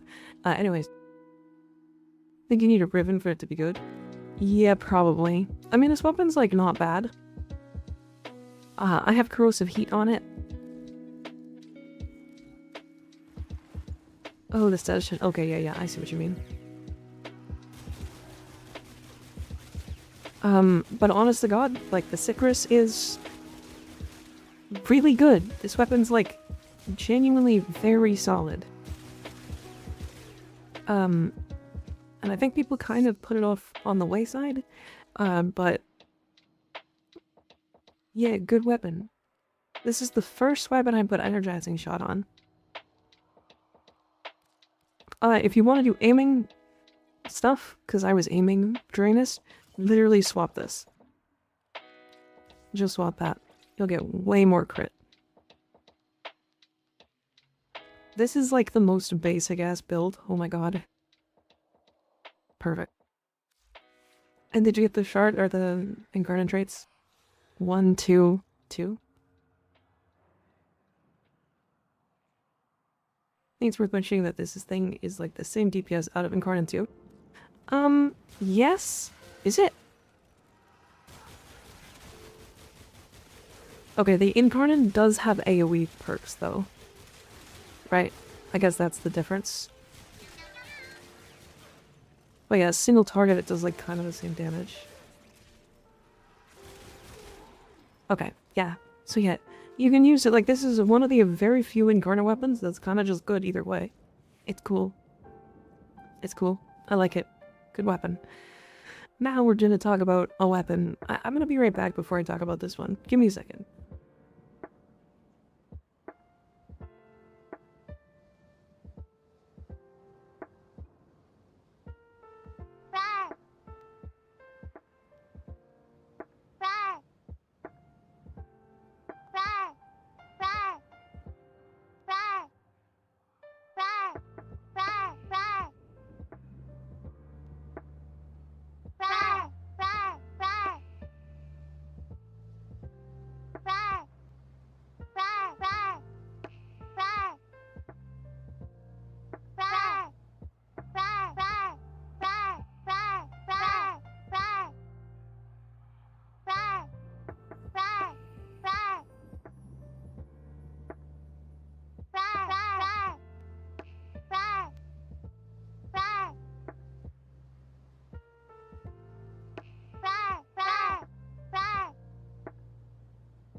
I'm back, chat.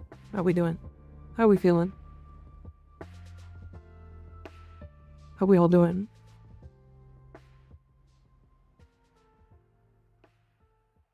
I have some words about the phallus. I have some words about this weapon. So, they're nice words, right? They're mostly nice words. There's a couple words that don't make sense.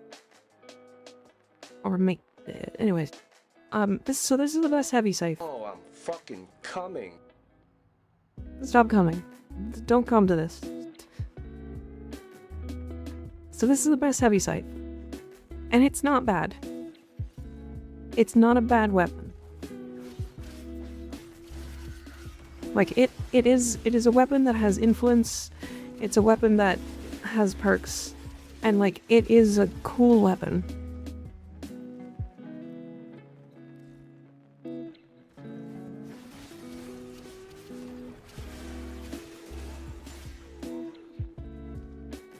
It's cool.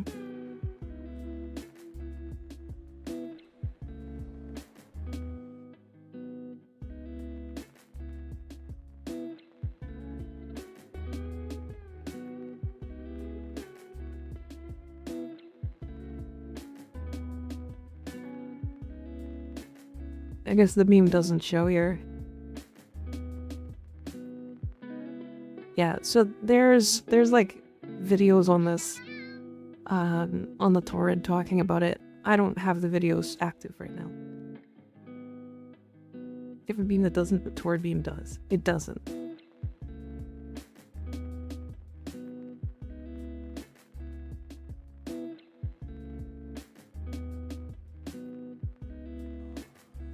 As far as I'm aware, so much info would just go read. There's like a bajillion people who've talked about this weapon. Like if I go to the torrent.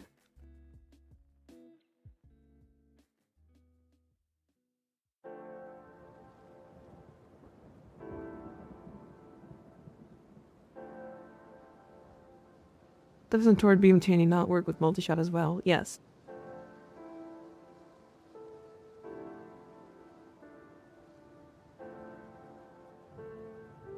Like, I don't know, don't argue with me about it. There's like videos and stuff. There's like very long, like hour-long videos that have talked about all this. I'm just not gonna... Anyways, we're gonna continue. Because I'm gonna get like super giga sidetracked. I'm talking about 100 weapons today, so I need to keep moving. Okay. So this is the build that I put on this. Something you may notice.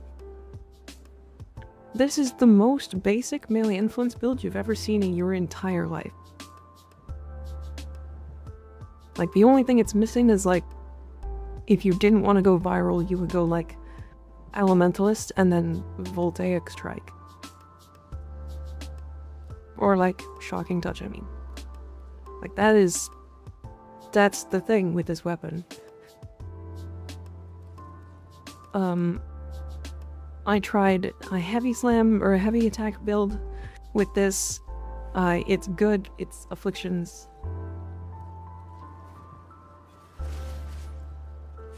Like, surprise.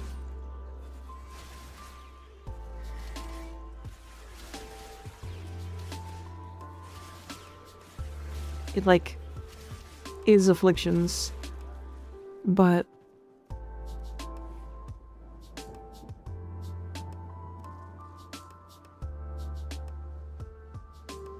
yeah. So this weapon has a couple of really cool things that could have been awesome. Let's talk about those really quick. So its evolution 5 has these shards. It has these shards, and these all have like really neat looking, like cool ideas and like all this awesome stuff to them. They don't benefit off of any status, they don't benefit off of any base damage, and they don't crit. If I'm remembering correctly. The shards are like nothing. You could go any of these evolution changes and it won't change fucking anything. Literally nothing. Like, this one is probably the best one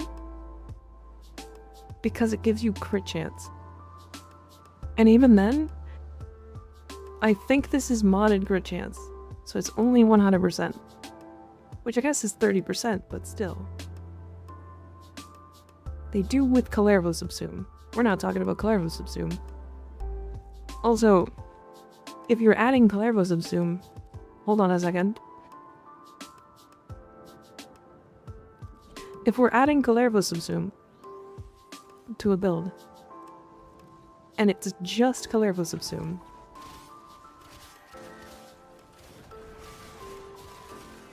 like, you're gonna kill everything.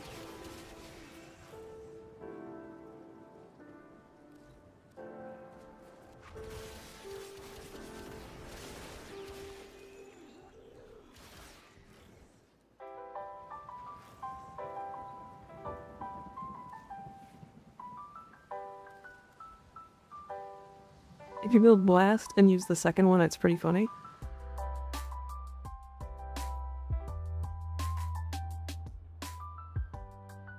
Do they do any damage?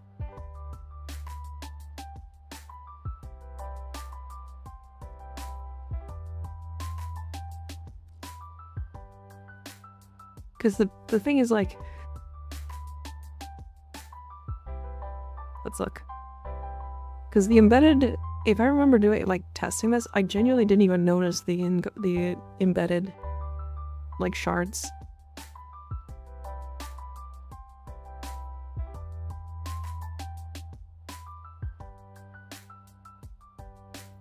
Is affected by base damage, including condition overload.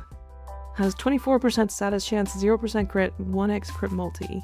Does not trigger force procs like Valence or Toxic Lash. Cannot trigger melee duplicate. Can trigger melee influence. Is not affected by faction damage. Will also trigger other shards. I mean, I guess what I'm trying to say is this weapon benefits better off of just ignoring the shard's existence. Like, if I literally just fucking swing this weapon and kill these enemies with my weapon, it will kill them without thinking about the shards. There's no, like, weird shit that you should do with the shards. They just do it.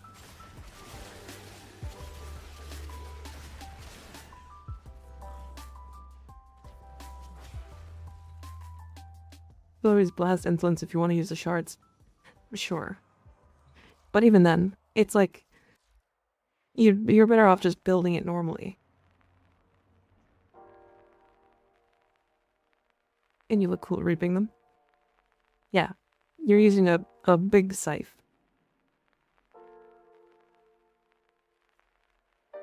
Anyways, that's the build. That's what I got.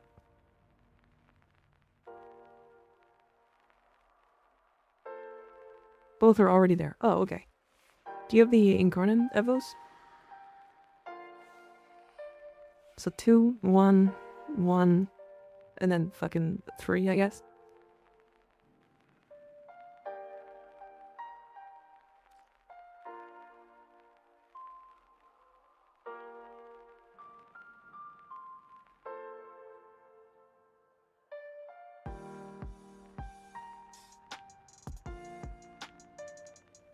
Yes, that had viral heat burst. I changed them what number? 2, 1, 1, 3.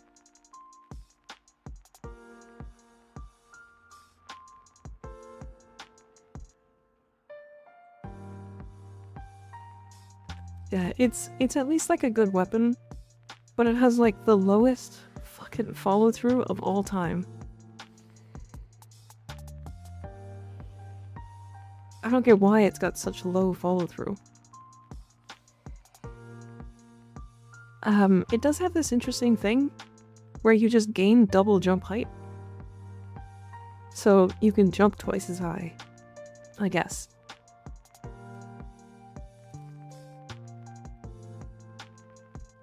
Moving on. We're gonna talk about the Fenmore. This is a weapon I haven't touched in a long time, but carried me for a very long time. Oh boy. Alright, Fenmore. We're gonna do devouring attrition bullshit with this weapon, because it's a devouring attrition weapon. Because it does devour attrition stuff.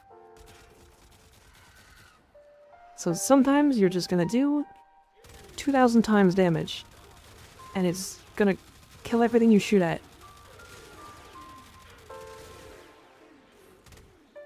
Attrition. Pog. So I have a Riven. The Riven is quite literally minus crit chance. If you don't have that Riven, just go Toxin.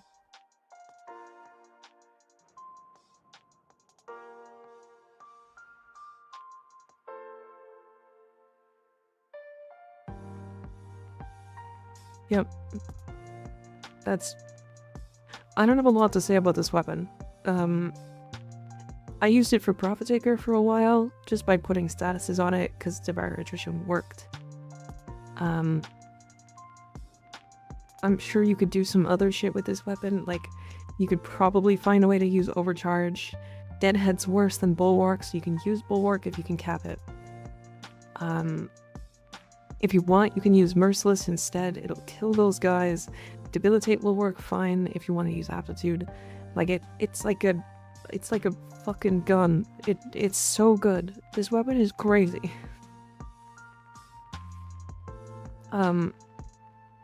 It was the first primary Incarnon to exist, and is arguably still, like, top 5.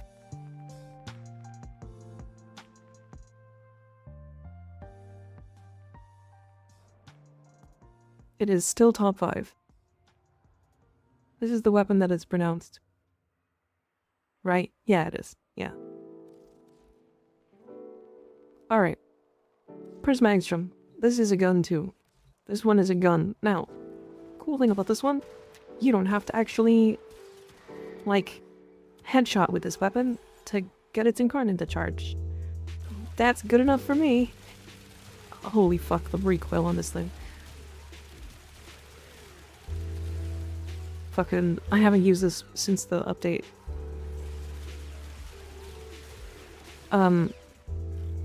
It's real good. This weapon's good.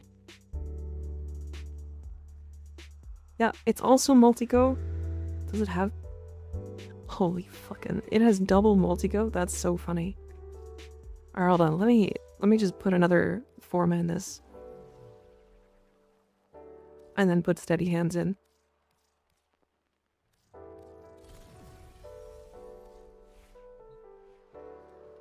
It has double multi-go. That's so funny.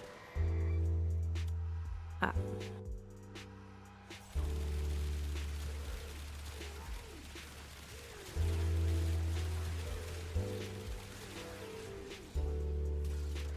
It's like the secondary version of the Torrid, basically.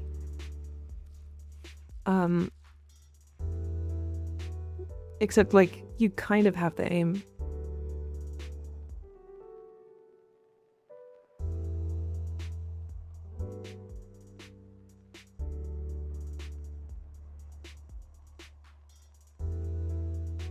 So yeah, I'm gonna just suggest that one.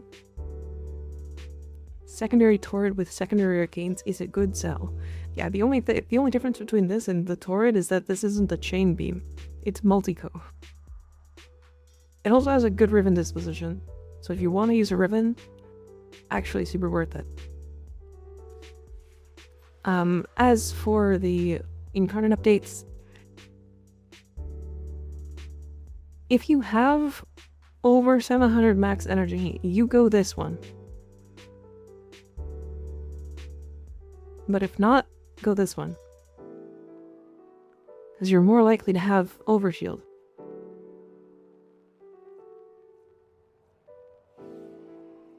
Projectile speed's nice.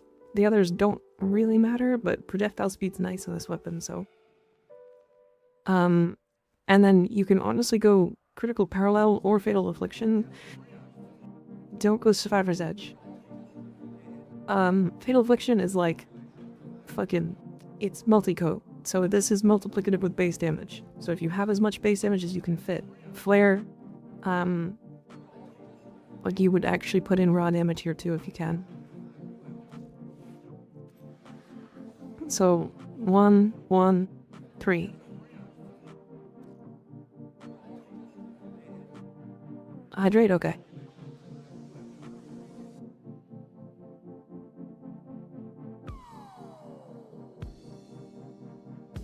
When you start talking about the weapon I've been waiting for, oh no.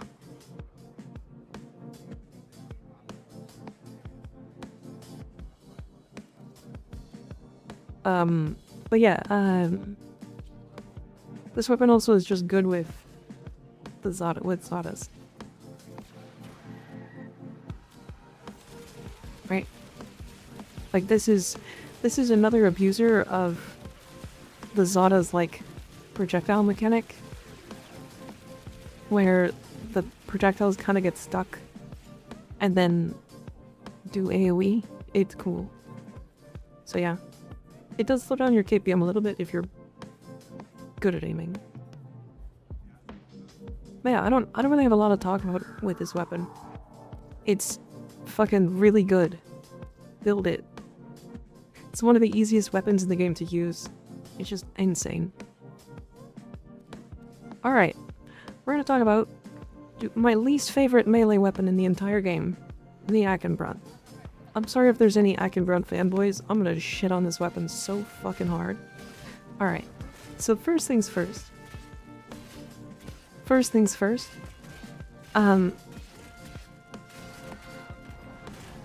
It's fine.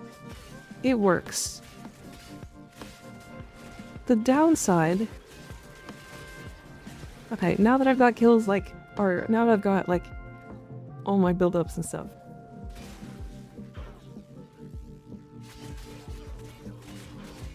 It kills stuff at 12x combo. It works. Like, it'll kill stuff, it's a melee influence weapon. It's the worst sword and shield even with Incarnon. But the reason why I hate this weapon is because the axe's self-knockdown. So if you're not paying attention, or you're like not on a frame that's using like prime sure-footed, it has the glaive problem but is a sword and shield.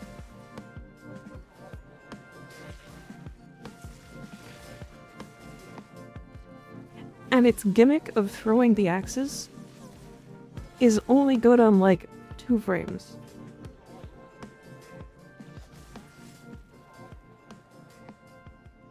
This weapon gets worse when you put the Incarnon on it.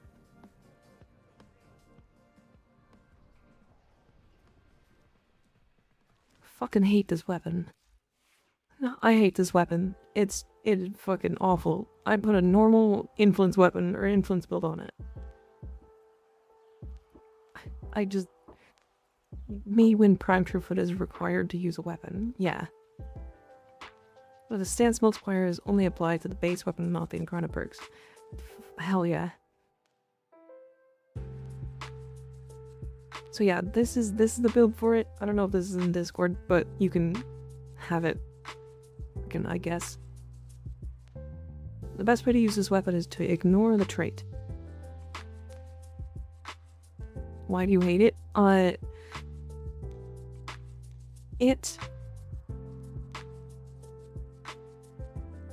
It like knocks you down in Incarnon form. So let me show it one more time just so everybody can see it. So if I like build up some combo, it's not bad. It's not bad. Right, it's okay. It works. If I slide attack now, I will knock myself over.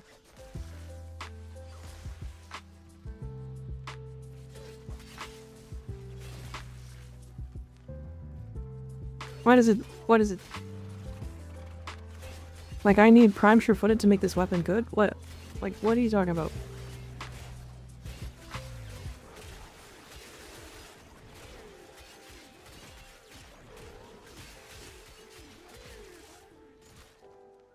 I wouldn't go so far. Akenbrunt without Incarnon is really weak. I mean, sure. But at least if it was just weak, then we could be like, huh, it's just weak. It's just bad. But in this case, it's an Incarnon, so people are like, oh my god, it's good because it's an Incarnon. This is the only Incarnon I won't suggest building. Don't build this weapon. It's not worth your time. The only case that I have seen that this is possibly even remotely useful is if you do this.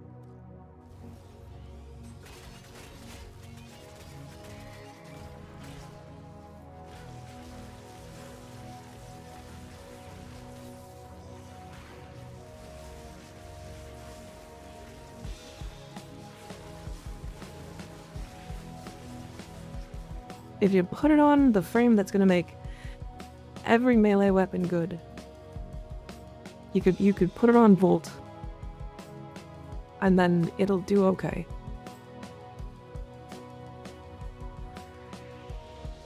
It is just a worse inodem.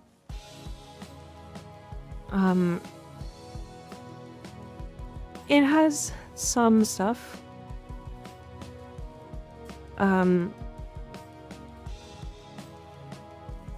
Like, it has this here.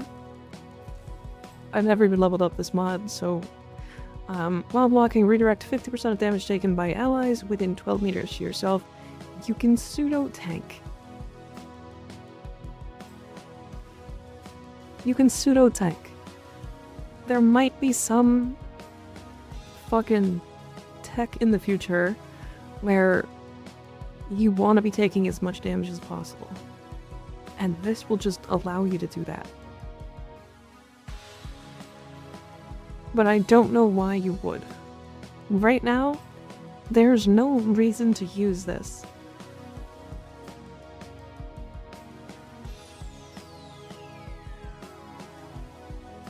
I'm not sure if it goes along... I don't know if it goes before allied defenses or after.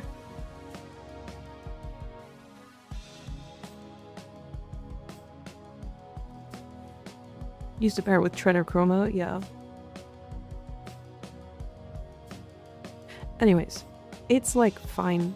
If you want the Incarnon like that I'm using, either of these, it doesn't really matter. But I guess like the heavy attack efficiency is better, so you can go 1, 1, 3. It has the chance to fucking reload your primary and secondary weapons, I guess. So what are the most powerful sword and shield type weapons? So the strongest sword and shield is the Thinid Agendis. This weapon is multi-co on its fucking heavy attack.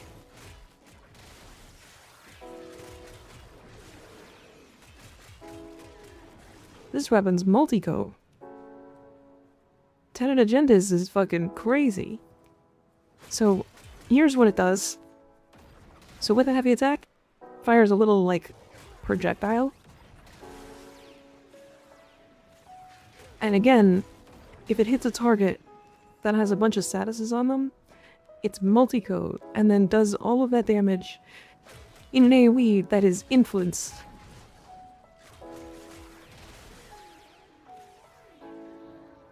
I'm not even at 12x combo. This weapon's fucking crazy strong. And then if we go sword and shield, like the attack and lug is better than the Akenbrunt, like handily. The Sigma or the Sylvan Aegis also just better than Akenbrunt. We haven't tested the Cobra and Crane, but it has 38% status chance. This is most likely better than the Akenbrunt. Like, what is even... Is there a unique trait here?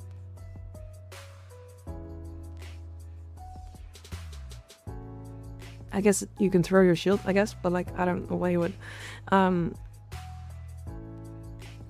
Argo and Vel was really good when we tested it, and I didn't even put like anything more than just a normal thing on it. Like, this kills very quickly.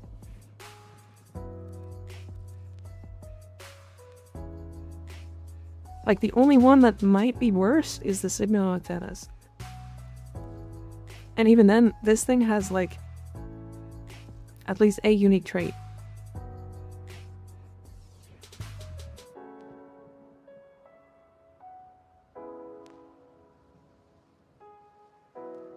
I don't have many gas influence. Is there a reason? I just don't like gas influence that much. Okay, moving on. That weapon sucks. Don't build it. Sybaris. We'll keep building Incarnons until 9, and then we'll move on. And then I'll save the rest for another day. Okay. I have some stuff to say about the hate, but we're gonna start with the Sybaris. So the Sybaris. I have a corrosive build. I used to have a gas build, this one here. But I like the corrosive one better. The reason being, this weapon has forced blast procs in its Incarnon mode. So when you actually get enough headshots, I hate when it staggers enemies, you can actually gain like a lot of blast procs that do like actually a shit ton of damage. It has really good ammo efficiency in its Incarnon, so you can like really clear these enemies. And what's really fun about it is, surprise, guess what's really strong with forced blast procs? You guessed it. You guessed it. Zadas.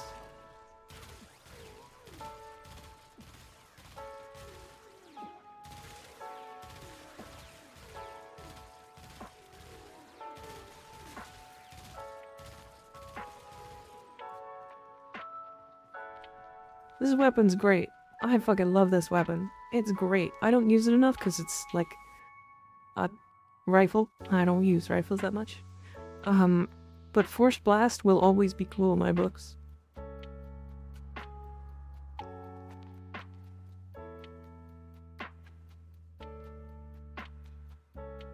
Dex Sybaris is better for crits? Sure. I mean, you could use either. I literally, they kill. They both kill.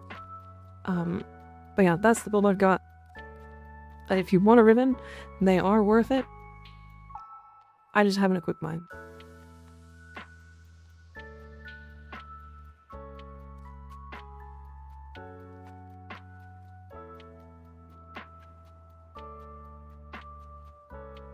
I never forced my blast. Do not come.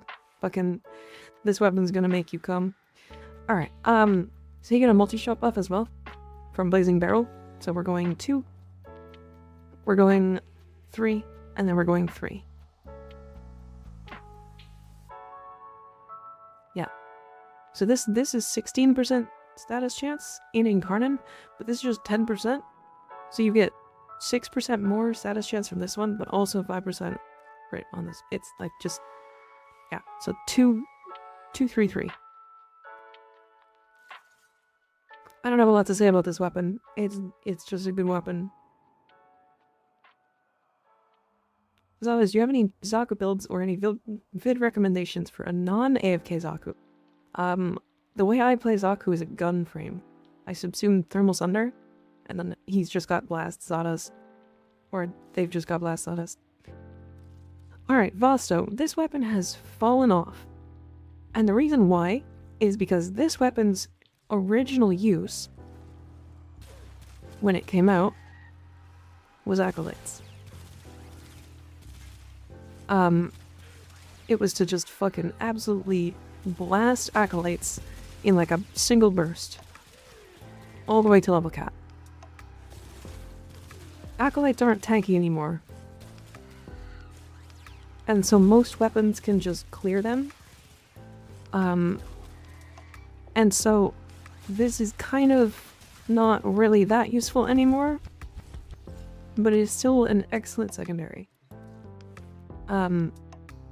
If you need a single target weapon, this is the one. This thing's fucking crazy. I have 352% crit chance.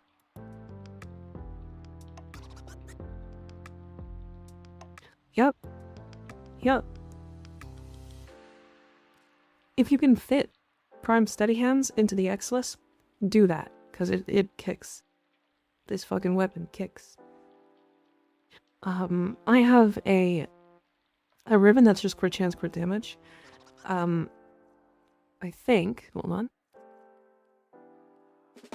You can literally just go like Magnetic Might or Merciless Gunfight.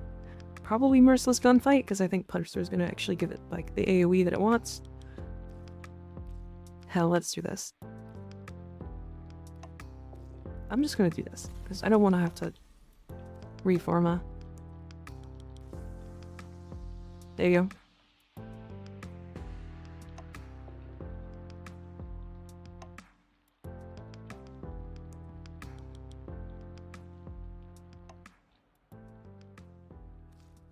And then as for adapter or Incarnon perks, this is usually used as like a swap from primary to secondary. So this is the one that I would use Death Trap Trigger on. If you don't want to use that, the other one is like fine, but you're gonna forget to use this one anyways. So it's like weird. I don't know. Just go Death Trap. So it's 2, 1, 1. Yeah, 2, 1, 1. That was just the base stats? Yeah, oh yeah. Mm-hmm.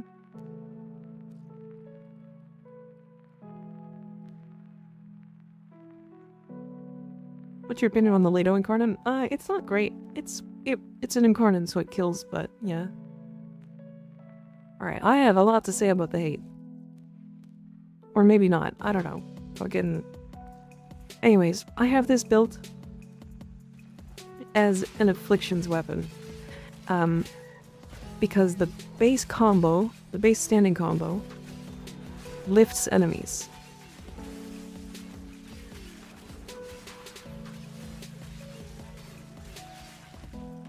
Right. And then the heavy attack does too.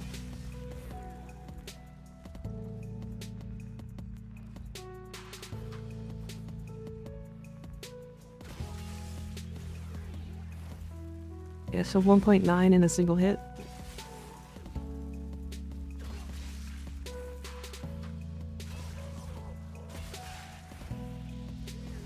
Yeah, 1.8.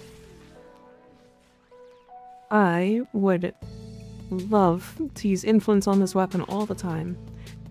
If you want to use influence on this weapon, you need to use Shock Trooper. You need to use Shock Trooper. I literally have initial combo on this because I expect to like heavy spam with this. You don't need to, but if you want to do the most damage, you will, because there is a forced knockdown on the heavies. There's 2 of them. And if you're applying heat, enemies become vulnerable to status damage. Surprise. Without Burning Hate, or is it a must-have? If you don't have Burning Hate, just go Elementalist. Like this. Or... fucking... I don't have it. Molded Impact, I guess? I guess it doesn't matter. If you don't have Burning Hate, this weapon builds entirely differently. Right? Like, the Incarnate form gives heat damage, right?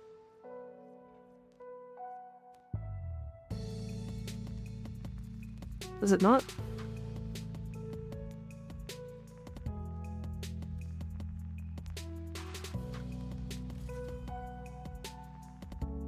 Yeah, if you don't have the adapter, you build this weapon like it's a regular influence weapon, I think.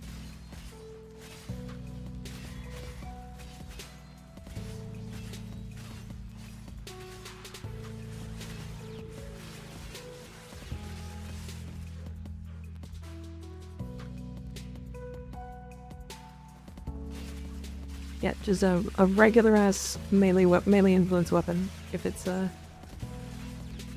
if you don't have the adapter.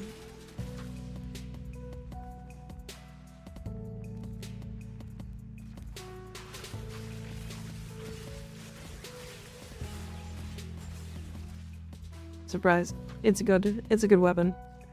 I just don't like it because it wants you to do the burning hate thing, but it doesn't like doing the burning hate thing because it's heat. And if you want to make it work, then you have to like put shock trooper on it. It's like weird.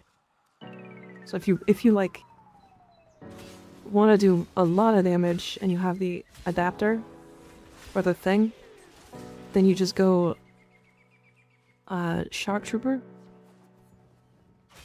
and it will force electricity onto this. I don't think I have heat on this build.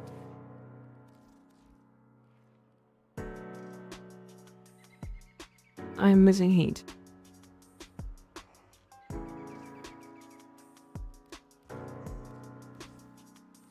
You literally just go that. There you go.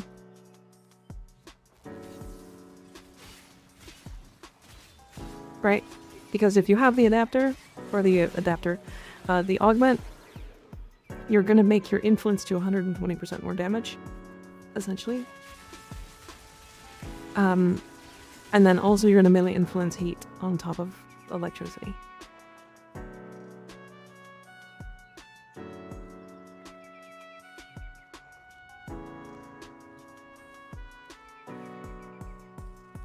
So yeah.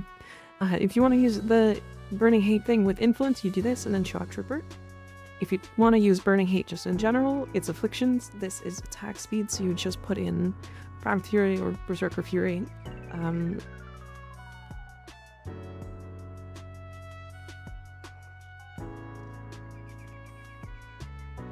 Why did I put a fucking line polarity in here? Annoying. There's the build. We'll put both.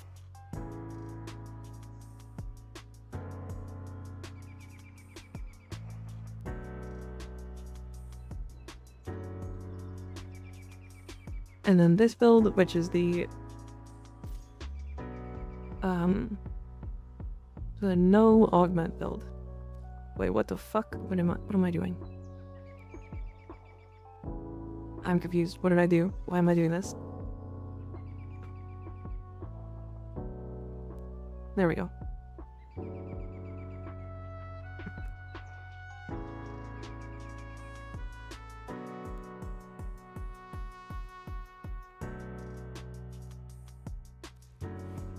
And then for Incarnon adapters, I went one for extra range, and then 2 for status chat. Bow is really fun. That's a really good melee weapon.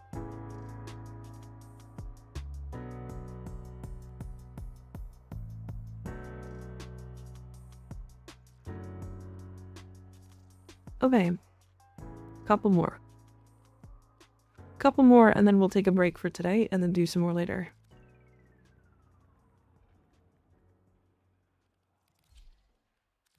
Oh boy, despair. Alright, and then we did the Nami solo the other day, but we'll just briefly touch on it again.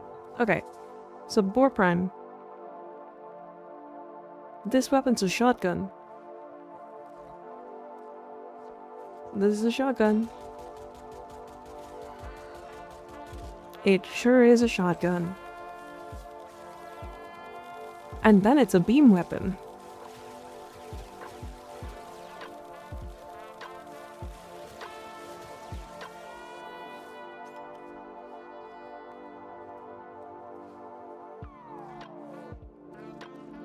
So, yeah, it's cool. I think it's neat. I have a ribbon that makes it, like, unusable because it's too much fire rate.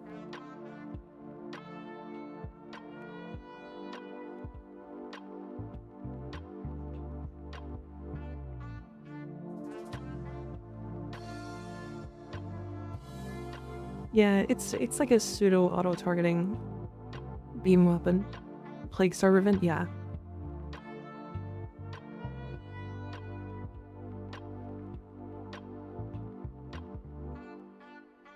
Funny shoot ceiling ribbon, yep.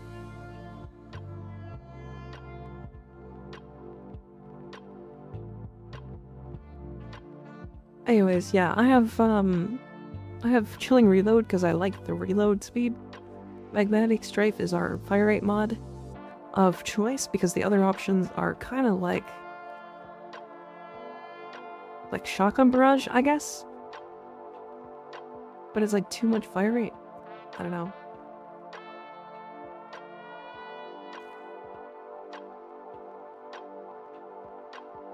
Anyways, I like that. That's what I liked. Then we do this one just because it's like easier to activate. So we do 2, we do 1, and then we do 2. So 2, 1, 2.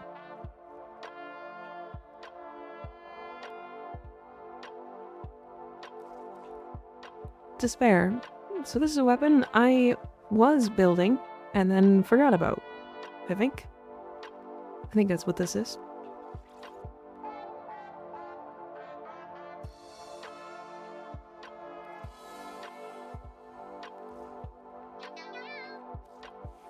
Pretty sure that's what that is.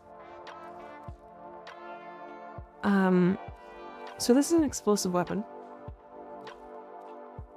But it's weird. So it charges really fast. But it also expends its ammo really fast. It does just have an actually massive explosion. Actually massive.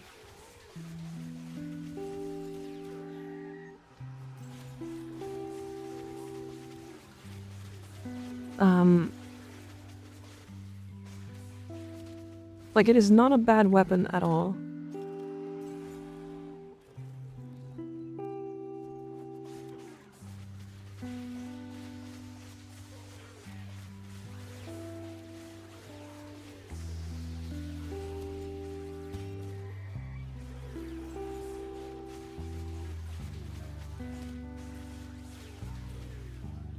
Like, actually pretty good.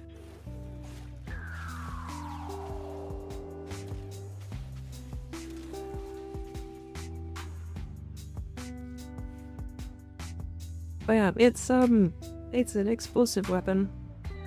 That's for sure.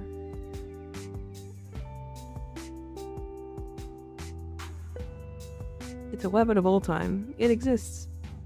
If you want to do like a little bit of a better option for like arcanes, do something like Flare. It'll be easier to build up. Because it just has like really good heat stats in Incarnon. If you want to drop a fulmination, you're more than welcome to. If you drop fulmination, use Prime T to charge. You'll get way more damage. You would also put in heat and charge over Scorch. If you wanted to put the extra 4 man.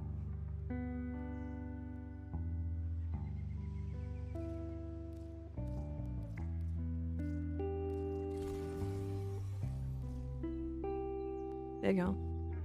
Perfect. Better.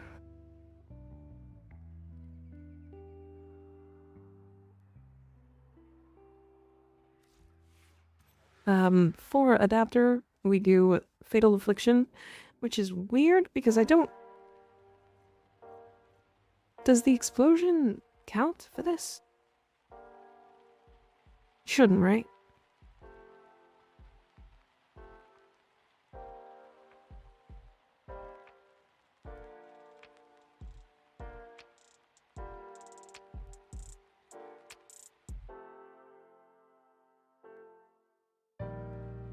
Code bonus does not use base damage increase evolution. Weird. Projectile speed, which ends up just being really nice. And then crit damage. So we go 1, 2, 3.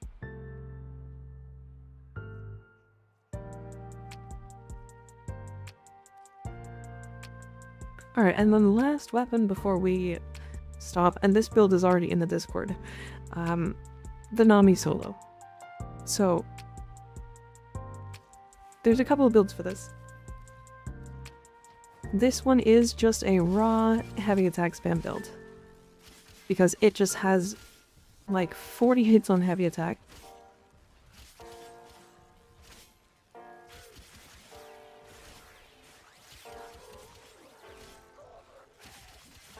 And then once you like actually have combo from Galvanized Reflex and like built up combo stuff. Let me go and grab this. Like one heavy attack will be enough to kill these enemies. A second one to like finish them off. And then the other option is just a regular light attack build. Which I kind of like better, to be honest.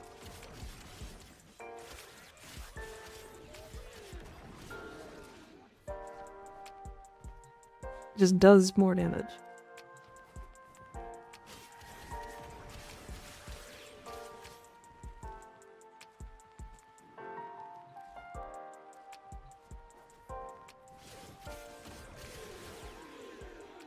Yep. So that's the Nami Solo. These builds are in Discord. There is like a whole play to use specifically Volt for this. Because he's gonna give you the electric weighting, he's gonna give you the attack speed, and then you just go like extra range, and then he just does things. But like, it's, you know, it's Volt. No, we didn't go over the Revox. We've been going for 2.5 hours, and just talking about Incarnons. So I'm gonna chill. We're gonna stop doing Incarnons for now. That was a lot. That was so much. That was so much. I would hurt myself if I kept going. This is pretty good. You might want to do punch through. For that. Stervin okay for the base assist. Punch through, crit damage multi-shot. So punch through doesn't do anything because this weapon has infinite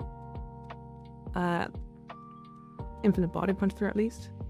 But crit damage multi-shot's not bad. It also just has a low riven disposition, so it's unfortunate. Blood Contagious Bond? Or Contagious Spread? Is this to give you lower weighting? That's crazy. And then Pewis. Yep. Alt account? No. I think what we're gonna do is I actually wanted to play some Nekros.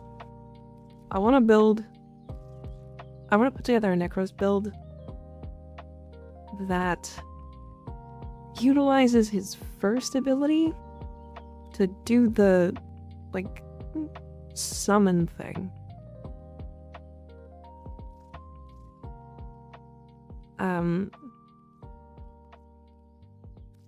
I'm not gonna have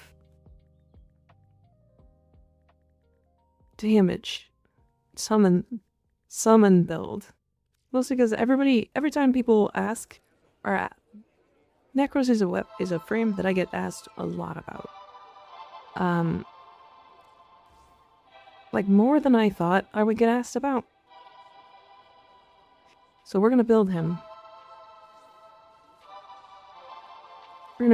I think he's good as a persistence frame. It does kind of require him to have Arcane Blessing. So I think I'm gonna not do that. And we're gonna do Kamisato instead, because the movement speed on companions is really big here.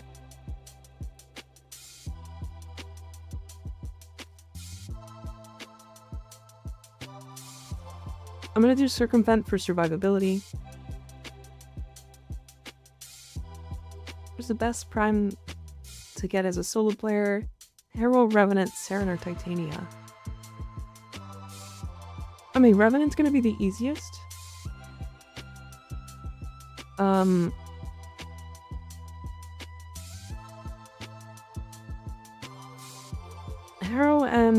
Saren are both just DPS frames, and they're both really good. I really like Titania. So, Titania is like really good as one of the best like frames at like speedrunning things in the game, just like everything. But if you're like new to the game, go Revenant. He's just really easy to survive with.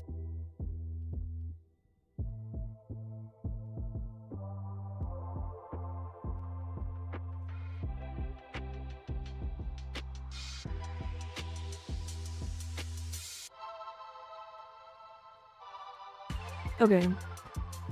I don't want to go Creeping Terrify. I don't think, at the very least. I don't need Soul Survivor. We're not going to use the 4 augment for survivability. We use Death Spoil, that's fine. I kind of want some more health.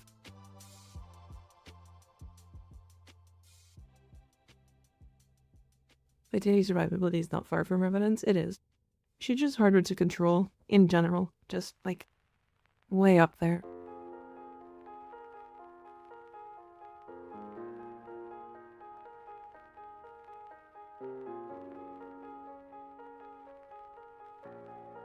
I don't know if I would ever want a main hero. Yeah. I get that. I see you do everything except the box breaking challenges easily. If you want, you can do, like, box breaking with Titania with Null Star, and then just go max rain. It works. It's a little bit worse, but you can do it if you want. Okay. So, I think we're gonna do, like, Circumvent for most of our survivability, and then because of Soul Punch, we're gonna be doing, like, companion stuff. We might swap Circumvent and go Crepuscular, and then use, like, an invisibility subsume companion. So if we do, like, Shade, we'll do Horus. I kind of like Horus.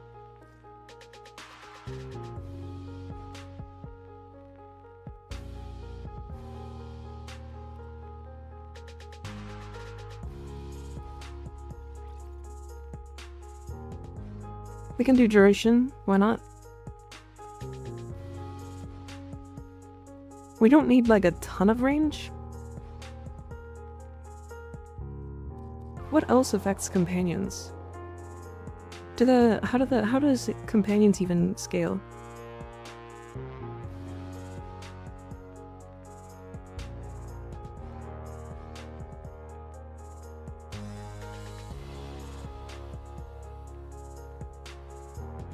Gain damage scaling with strength, shields, and health. Do I have to have this ability?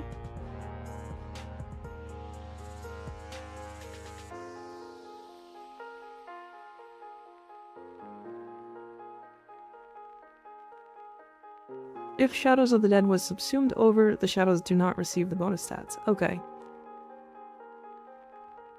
So, damn, that fucking sucks.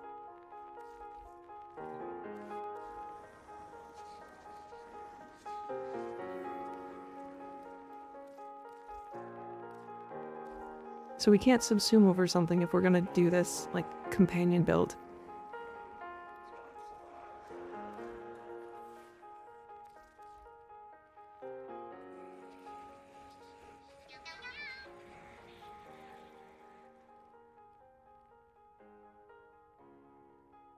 I should bring Zaku. It's nice to get out of the pixie every once in a while, but not for long. Yeah.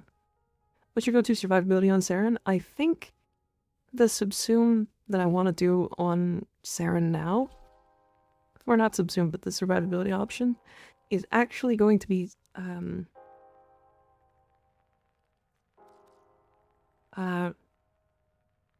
persistence, this one. The reason being, she actually has a decent amount of health baseline. She doesn't really need a ton of damage. You can if you want, but you don't really need it. You have a source of healing from her too if you want, as well with Regenerative Molt. This does scale with strength. But otherwise, it's shield gating. You're literally doing shield gating. My Titania build is in the Discord as well. But it is 4 reds and 1 calf speed shard. Bleh. I can't talk. My fucking... After talking about weapons like that for the last fucking 2.5 hours, my brain is like dead.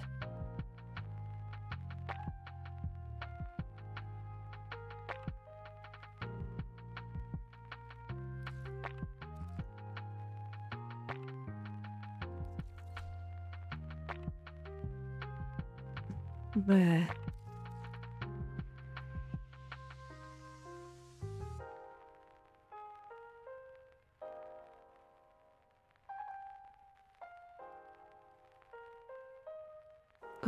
Do I continue going blind rage? I think it's fine.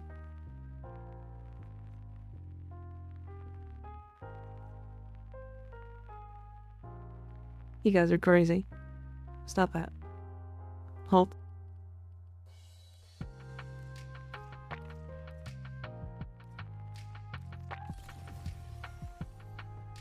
This will work for sure. That's a lot of cum. That's a lot of cum.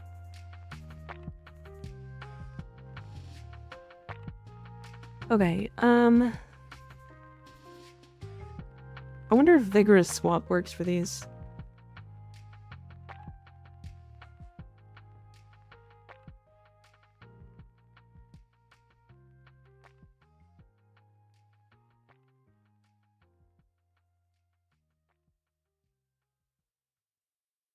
The valence for my Kodahima is in Discord. I use electricity. Just so we're clear, 90% of the questions you guys are asking today are in the Discord in my builds channel. Just, I've put a lot of work into putting those there, so that I didn't have to answer them as often on the stream. Go join the Discord. I know Discord's doing some crazy shit right now. We'll work on a way to make it available easier. I had thought about putting all of the builds on Imager, but then fucking Imager's not available in UK. So I have to figure out a way to like have the builds just like easily accessible. I could put them on a site. Maybe. That's probably a good idea, I'm not sure.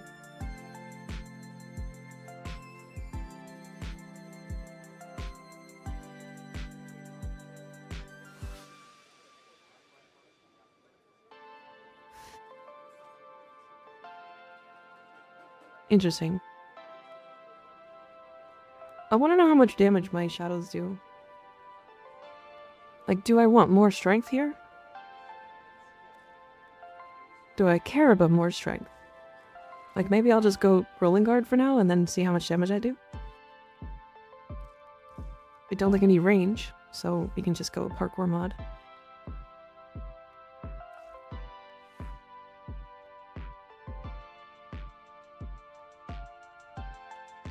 Overframe?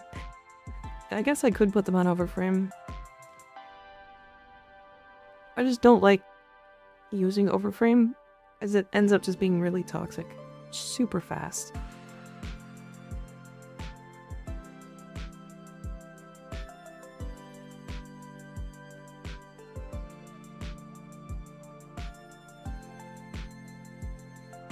Only one printer though, you could post it there for everyone else and then figure out something that works for UK too. I'd rather have like one source for everything. And currently like, Discord has been that source, which is why it's been like totally fine.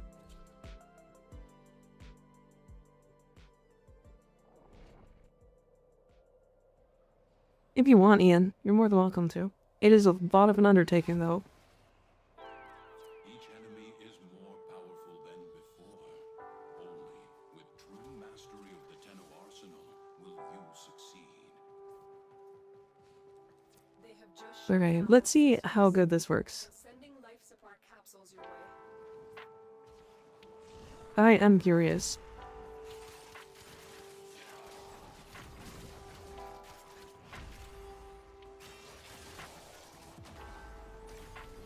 Okay. This setup is kind of bad.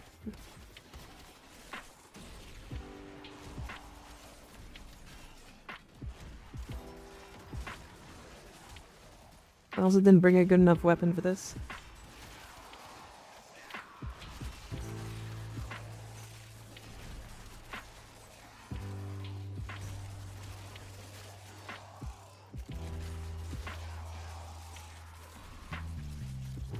Okay. Do the shadows kill things?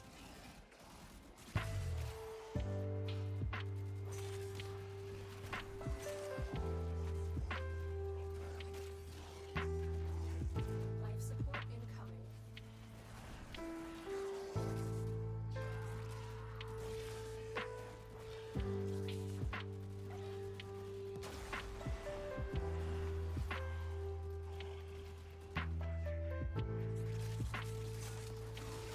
So the answer is no.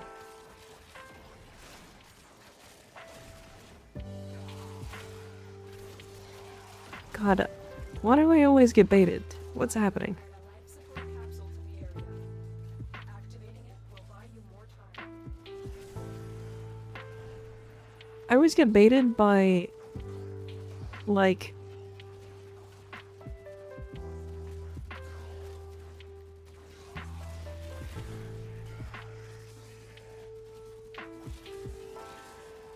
my pet is the one that's killing them.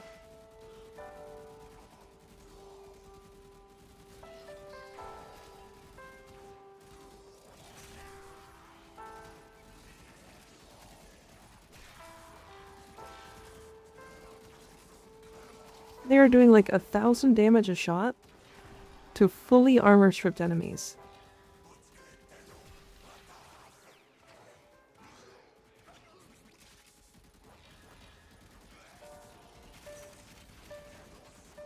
So what I was trying to do is make it so that his companions do anything. Prepare for life support. Like, I want them to kill stuff. But it seems like maybe Theorem arcanes are the only way to make them do something. Maybe use like a Pax mod. Nah, it's lame. I was really hoping that, like, if I buffed them up and made them strong enough, they would work. But I guess not.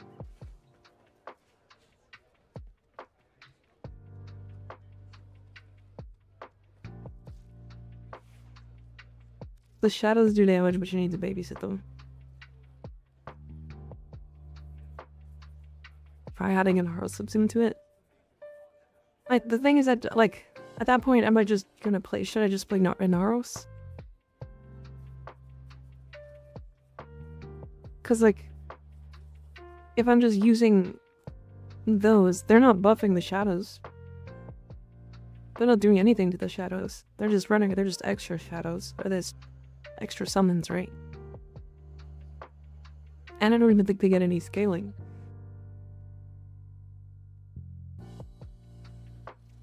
Yeah, I think I'm just gonna stick with my, like, loot build.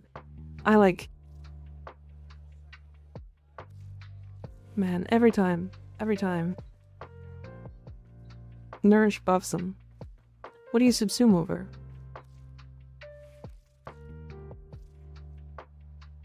You need his 4. So you can't subsume over the 4. Like, I guess you could subsume over the 1.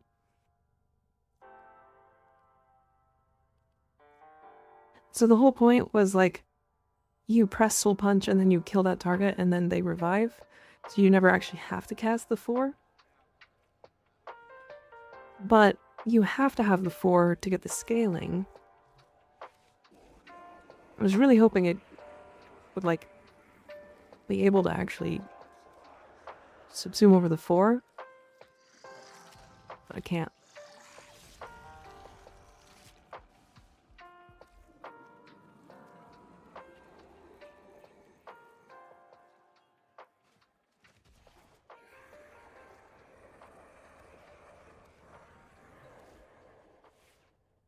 Then remove Terrify. Terrify is like an armor strip that's too good. I can't believe there's an enemy gap to this. Anyways. Can he be tanky? Yes, definitely. What you doing now? Testing a Nekros build. I want to build a build for Nekros because people keep asking. Your weapons make music, and the enemy calls for a song.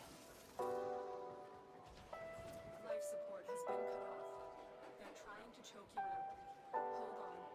I'm sending Speaking of health tank, I use this spoil. So I want his summons to do damage. That is the point right now. Just so we're clear. This is why I'm doing this.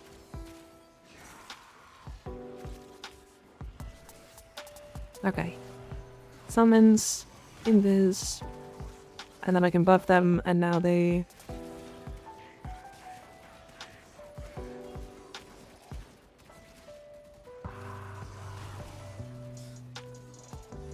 kind of work?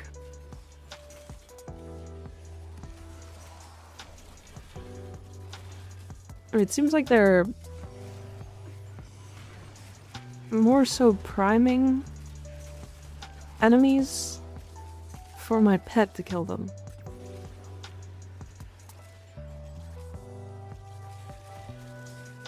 I mean, they're doing more than nothing.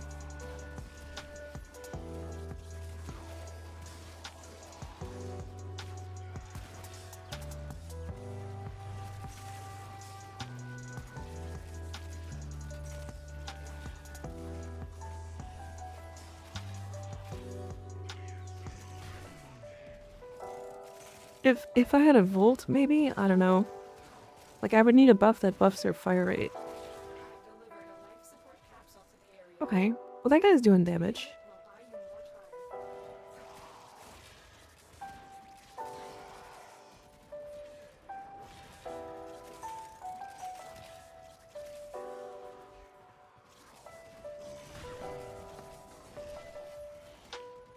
You know what? I'm kind of happy with that.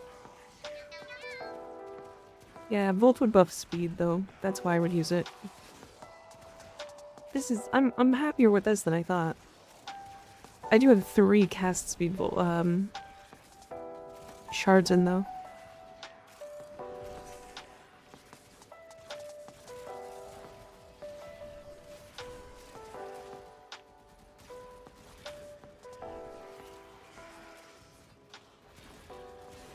Ooh, all these guys down here. This just feels like budget Caliban. It does, yeah.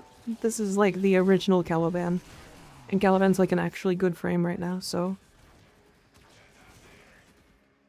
Does roar affect shadow damage? Yeah, probably.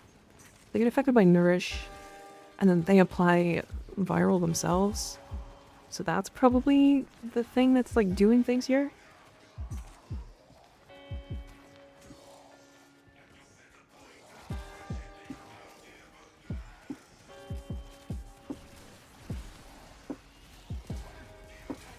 Another life support capsule. Could use a Scourge to make the Shadow's headshot. Interesting.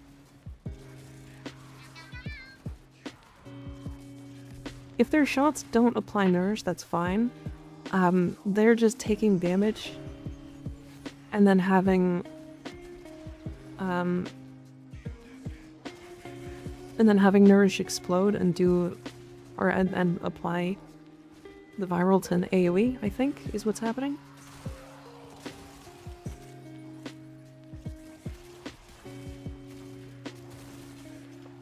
I mean, it's not bad.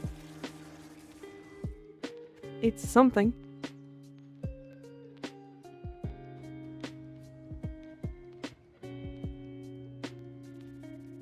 Summoner's Wrath, it's just roar for summons, yeah. Okay. I'm fine with that. I see why people think he needs a rework now. For sure.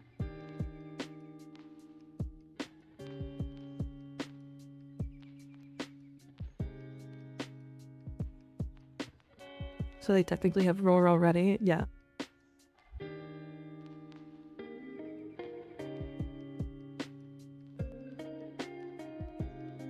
Okay, chat. I will be right back. Give me a second.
Meow.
Meow.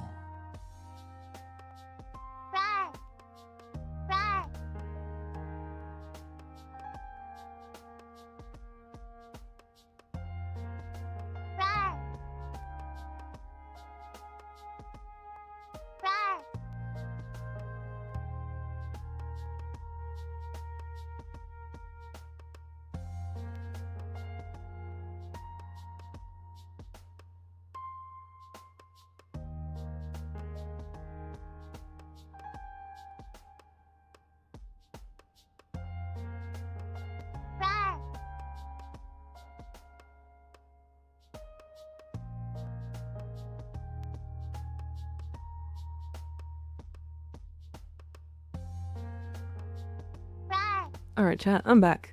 How we doing? I needed a break. My brain is so mush right now. So mush. Let's stop building stuff and let's play the game. Let's just play the game. What we got active right now? There's a void cascade. What is this map? What is Proteus Neptune? Is it good? Is it bad? I feel like it's bad. Can I come in it?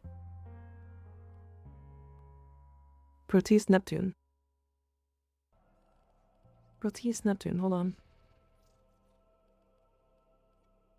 This has gotta be the bad one, right? It's also an arbitration. Holy fuck, okay, hold on.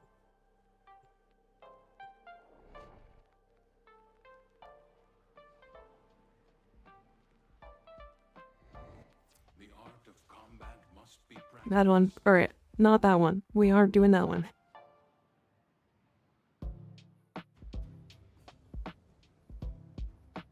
We are missing the evos for a few weapons. Did I not talk about them all? Which ones are we missing?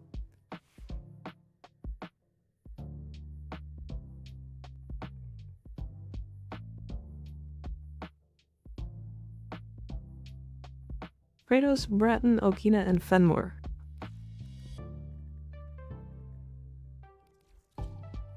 Okay, so Kratos.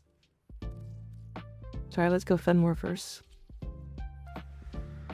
It is 3, 2, 3, 1. So 3, 2, 3, 1. Bratton? You got that one? We good?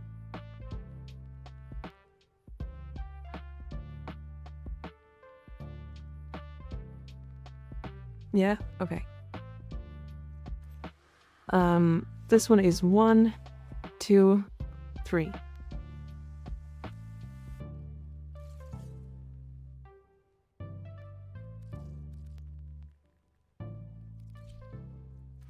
Okina is 1, 2, 3.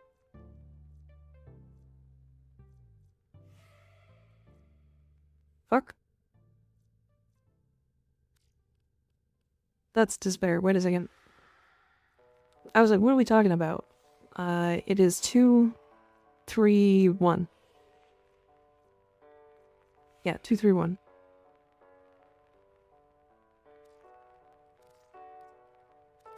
And then Kratos. It is 3, 1, 2, 2. 3, 1, 2, 2.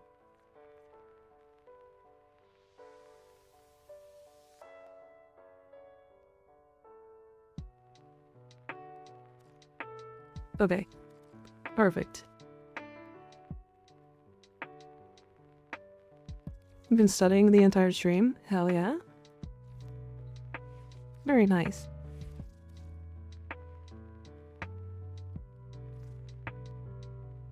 State certification test. Ooh.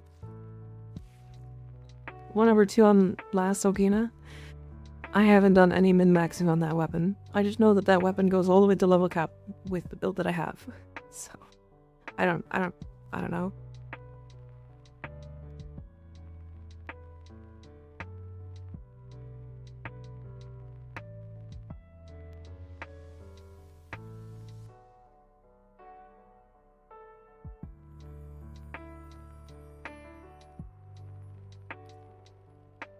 Okay.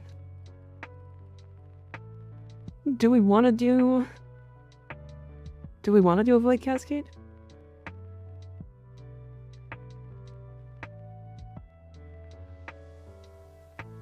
Is that something we actually want to do?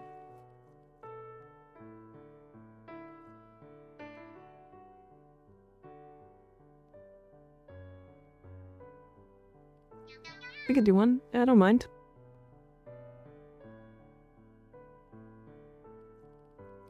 I'm probably gonna play Titania though. Oh, also, something I did yesterday, if you guys were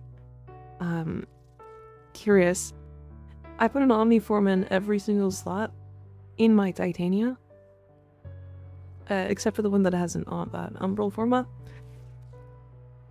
In my Pixias as well. And this one's gonna hurt some people. But also Dewata.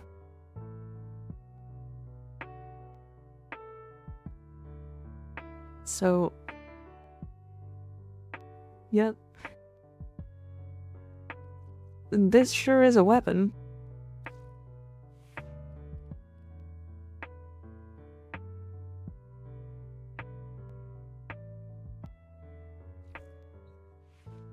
Can you format Exalted Melee stance? No, unfortunately. I tried.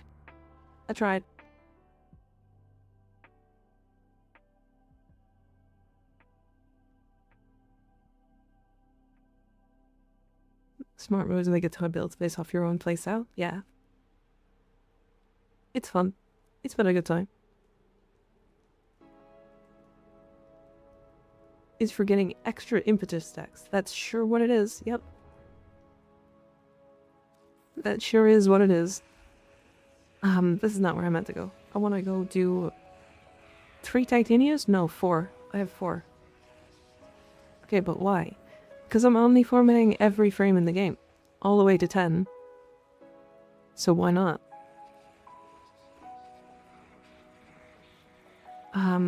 Where's the thing? Mage smell.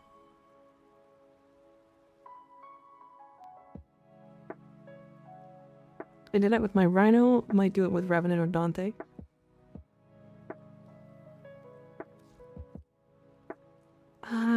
Let's see here. Do I want to swap this?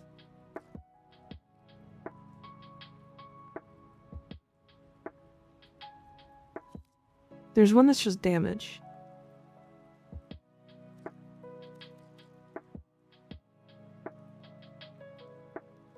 Is it Hawk Call?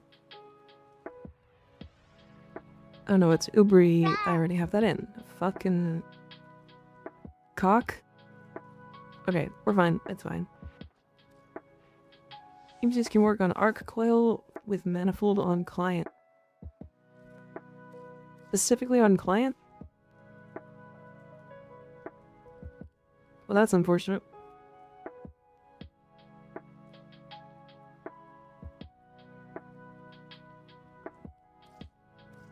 Yeah, I'm not gonna abuse that. No, don't bully me, it's rude. How rude.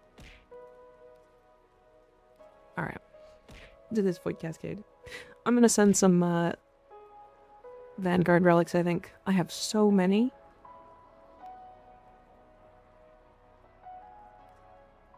I have so many of these. I have to, like, finish upgrading them. I wish I could bulk upgrade these. It would save me so much time.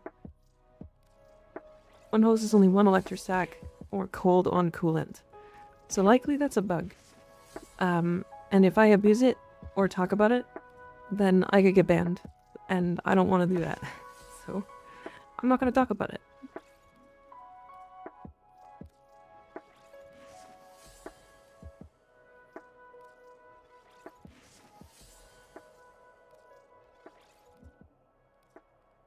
Why do you have so many rads? I have not spent rads for a while.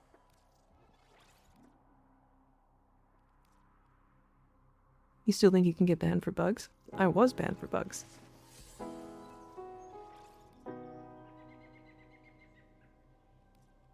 I did get banned. That was a thing.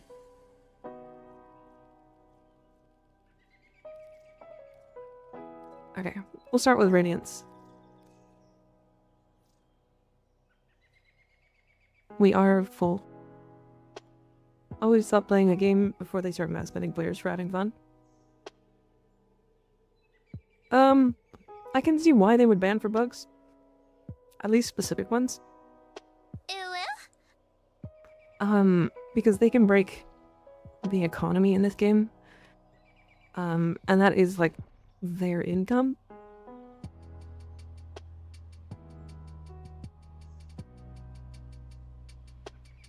That is, like, their entire income.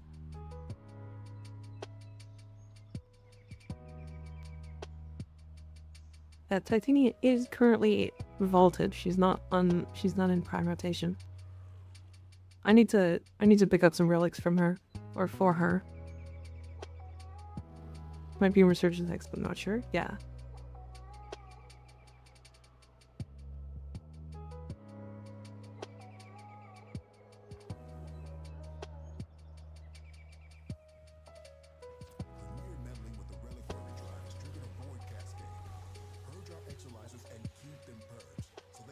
Why we can't let too many of you new players play a game, because y'all like to exploit bugs or mechanics.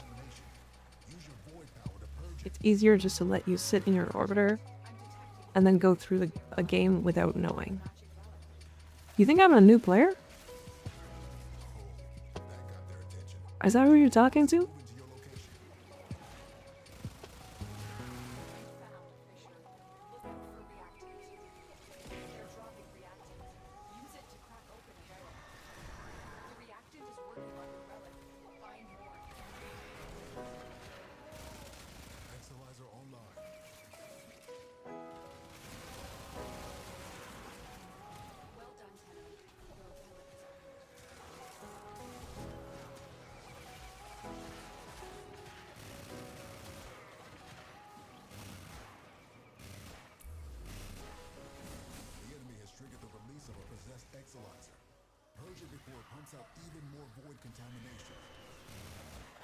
We didn't have Omniforma. We just had 20 Forma and a Dream.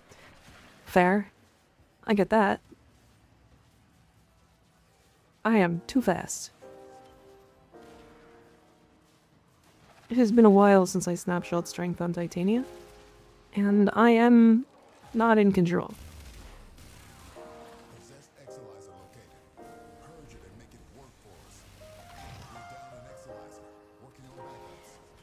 No Xcal Prime equals new player. Damn, you are new to this game. Sure am. I'm a new player. Call me Nuka.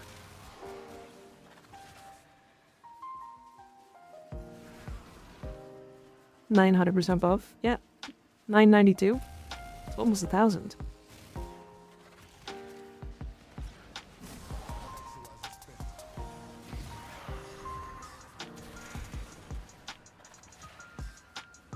Do you have a Hubble Dragon key equipped? I do not. I typically just don't, because if I put it on, I'll forget, and then I'll be like, why am I so slow later on, like, fucking Hildren? And I'll be like, this is stupid.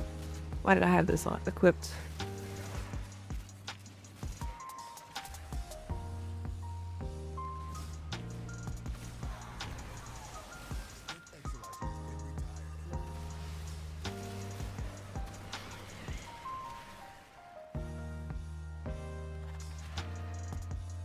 Also breaks your shield gate? No, that's a different key.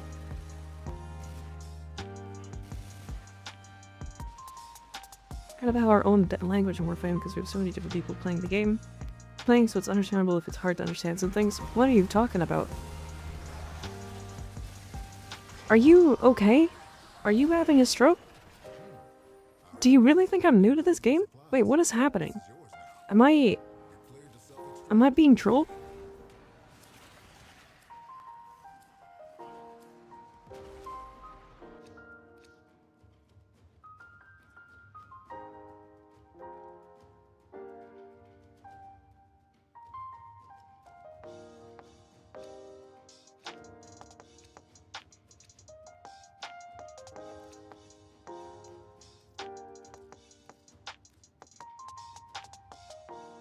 Thank you all, Keith. Go together. I'm being a little whimsical. Fair. Can I make a Titania build without Forma or a reactor? Yes. She's gonna be significantly worse.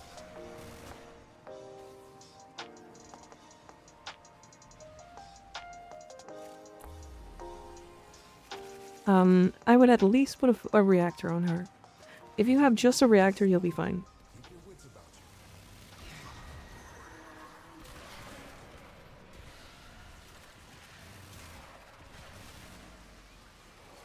Doing really well for a new player. Thanks.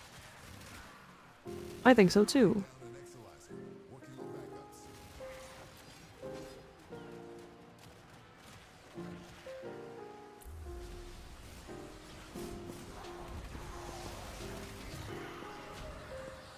Are you... Is he... Wait, is he okay?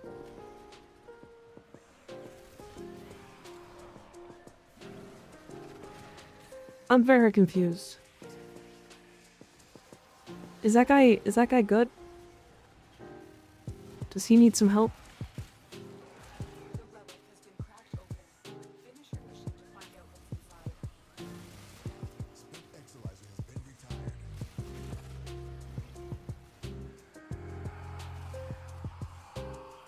Where is he? Oh, I got teleported.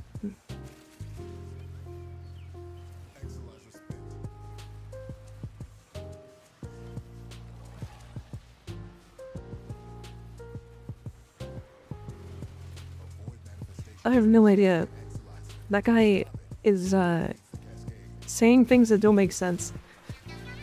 I think if he's not a bot, then fuck it. I don't know. I'm confused. I'm very confused.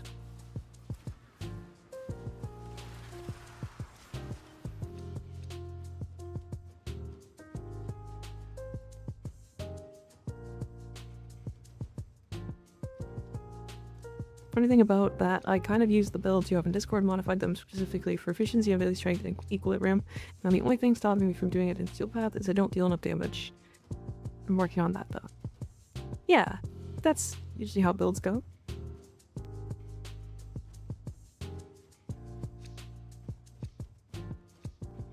Yeah, not banned, but a 1-day timeout. That's good. That's good.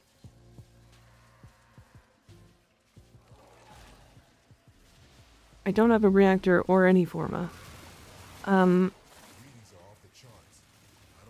Yeah, if you want to play frames, typically you need at least, especially into Steel Path, typically you need at least one forma. Or not one forma, but at least a reactor.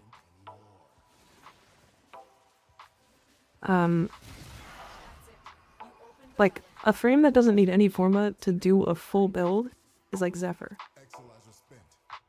I was in here last night with Gibberish as well.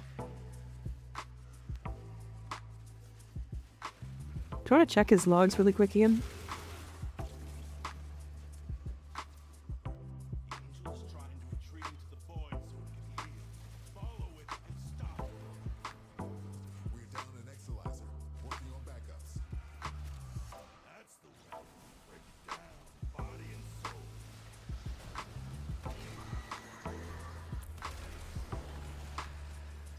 Tried Soulframe? I have.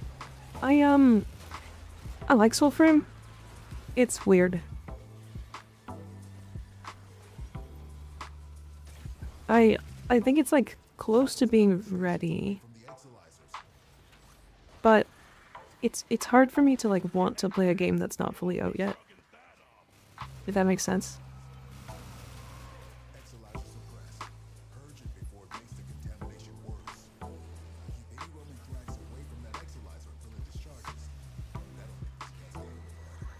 Okay, no problem.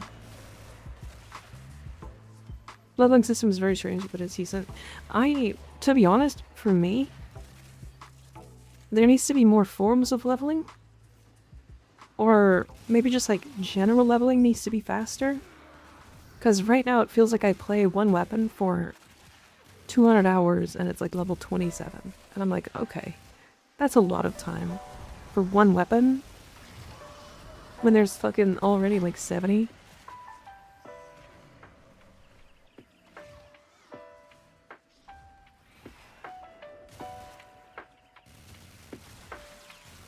I thought about trying to get everything leveled up and then being able to get like early guides out and stuff for it. But I can't. There we go. I couldn't like bring myself to want to. Do you know what I mean? It's just slow. I'm sure it'll be good. It's DE. Like, they're gonna support the game until it fucking dies or it does really well. So, same MR fodder thing, like Warframe? Yeah. I heard firearms are okay in Soulframe. Firearms? Yeah, I like what I played. It's a very pretty game, I'll give it that.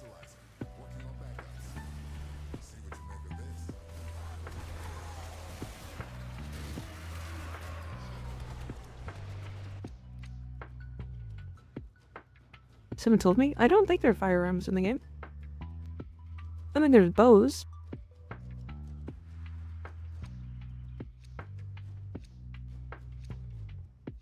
We were here 10 years ago. How come I'm just finding out about you?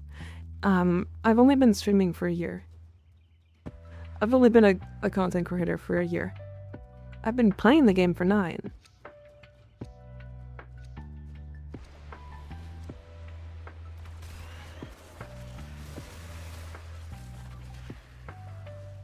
Magic weapons that shoot missiles, but not really firearms.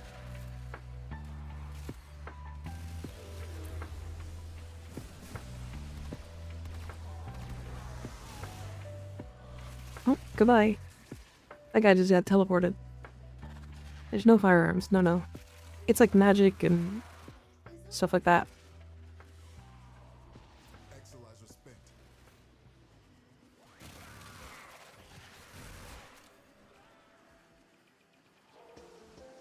Stuff shotting on TT is always a fun time. It is. That guy just got there and then teleported again. Freaking hell yeah.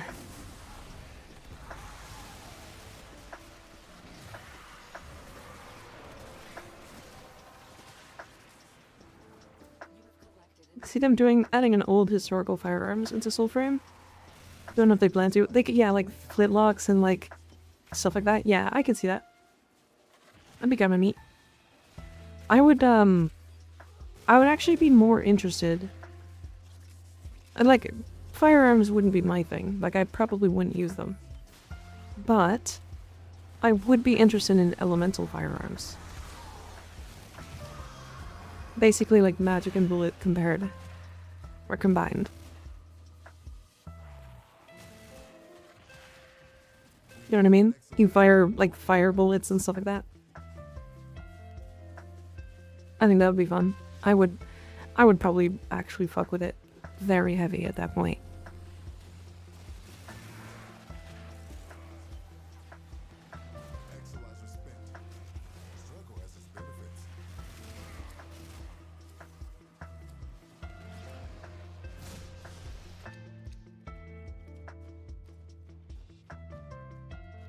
Dream where Warframe added a new melee arcane, Melee Echo, which caused instances to duplicate to the nearest 5 enemies for each crit tier. So red crits spread, red crit spread, orange crit spreads, yellow spread then fizzles.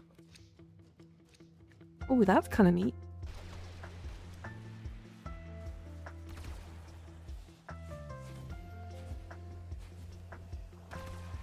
Oh my god.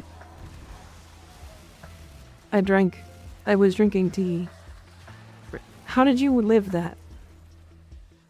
Freak?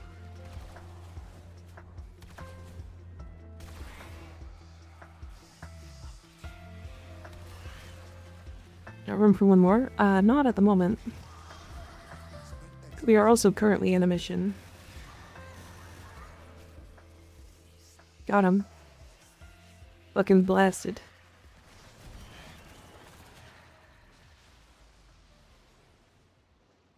What kind of tea? I mean, Slowboat wouldn't call it tea.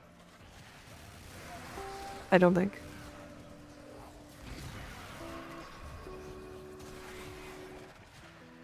Sounds like influence, but more balanced. Sort of. When you dream of the Warframe, you are overcooked. It's over. Yeah. Yeah.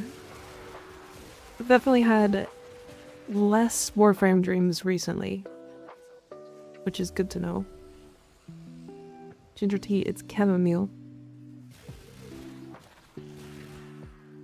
I think chamomile was the one that he said was not chamomile. I dream of the everything. I dreamt of a zombie apocalypse recently. That was fun. I dreamt of actually 2 separate perspectives in the same zombie apocalypse.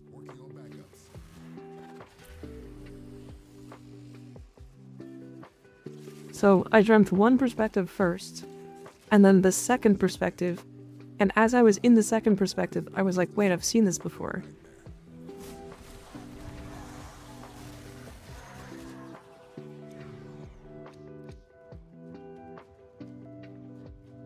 It was very interesting. Very interesting. I basically was like, wait, I know what's gonna happen. There's gonna be a thing over me. And then there was a thing over me. And I was like, oh my god, I'm gonna come.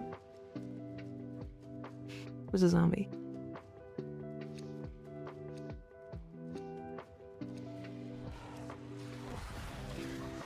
Ow. It was rude of you to fucking hit me while I'm...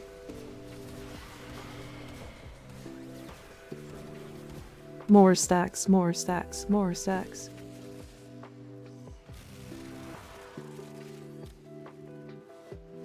I dreamt of becoming Elden Ring?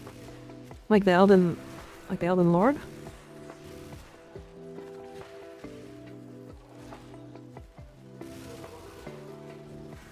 Is that what inspired the Nekros build? No. What inspired the Nekros build is that I was having fun with him. Looting things. And I wanted to make a build that was, like, capable of doing things in general missions. Without just being delegated to a loot frame. Do you know what I mean? Come dreams, the real bedtime eep strat. me dreaming of drinking all of the cum. That sounds very cummy. I mean yummy. Foul tarnished.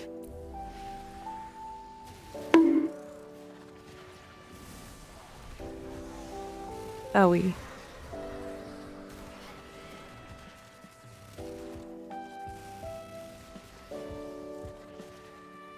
Mika's brain is so back. I think it's like I've hit the second wind where I'm like worse. My brain is like so much more off now.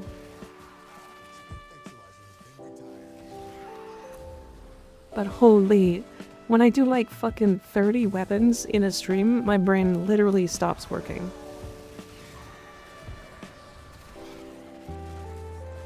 I'm really glad I didn't decide to keep doing more Incarnons today. I'm just boil and shadow build. If you want it super tanky in the summons, do okay. It's nothing special though. Yeah, I think he's just gonna be delegated to his summons are just distractions. And then he's just a looting guy. Because I have a persistence build for him that's a loot build. And it does good.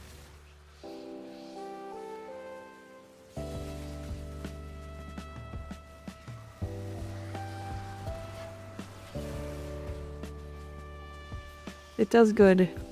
It like does the thing. Fucker. I love being status immune and still being knocked on my ass by those.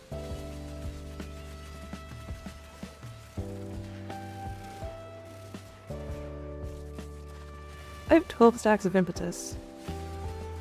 Can I get my 13th?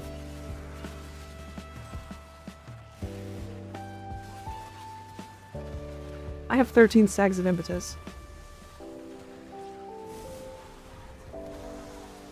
I don't know how I got 13.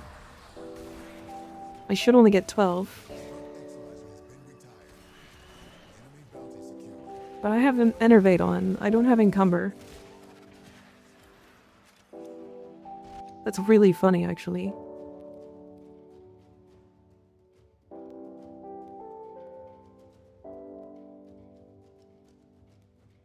Is under a Taron using the books to auto-kill frags?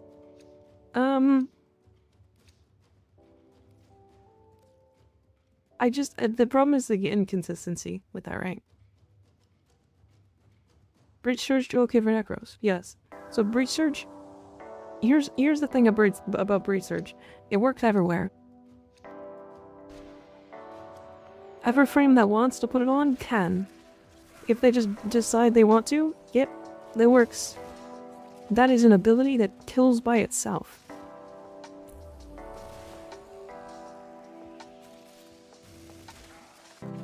I get asked about Breach Surge so often. And every time it's like, hey, does Breach Surge work on... Yes. Yes?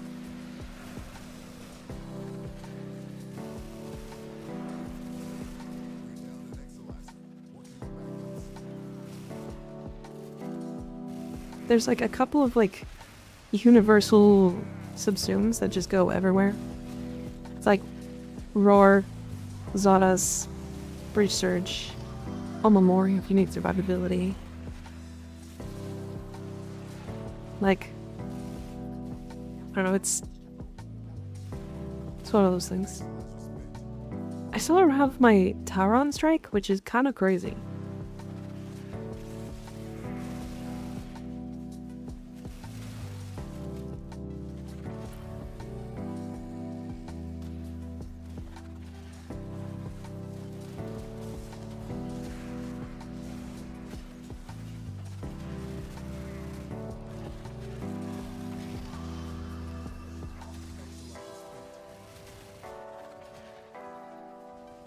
Okay. Then I have 1,016%. Oh, I'm out of the map. Can I get back in? Let me in. Let me in. Let me in.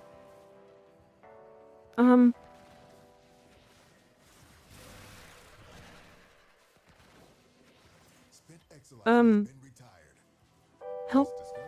Help. How did I even get out? Okay, well. Can't time it while we're in this.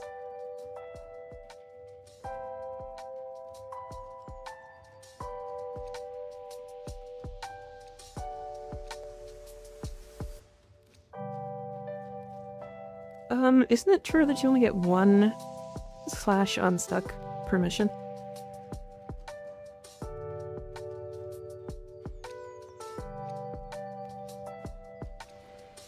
The man in the wall was a woman all along. Yeah, it was me and my big ass titties. The man in the wall's a fucking VTuber. Wait, the man in the wall is a VTuber. Hold on a second. Wait, that's real.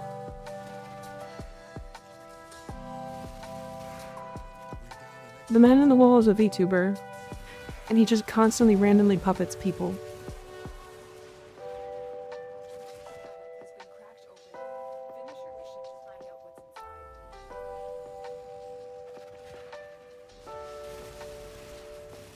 inside. He's Leonardo da Vinci's VTuber model. Damn.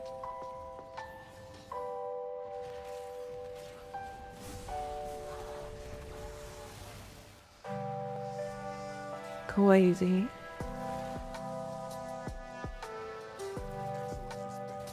Why does the acolytes not want to spawn on me? Do they not want to get fucked with a tiny fairy? A teeny tiny fairy?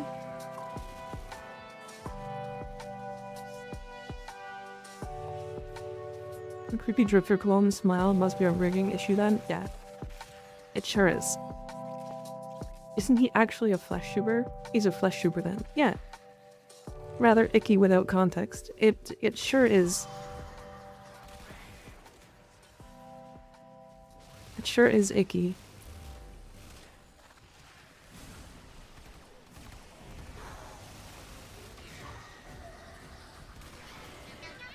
They fear the Dawada.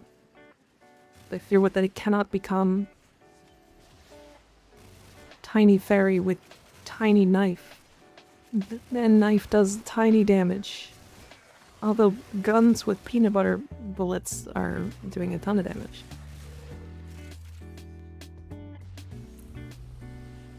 Volt is fun, but I feel like I'd just be better on Titania. I don't know. Lots of people would argue otherwise. There's like good reasons for Volt to exist in a lot of different cases. I'm just really glad you don't have a lot of range, because if you had a lot of range, I'd be fucked. I would literally not be able to move.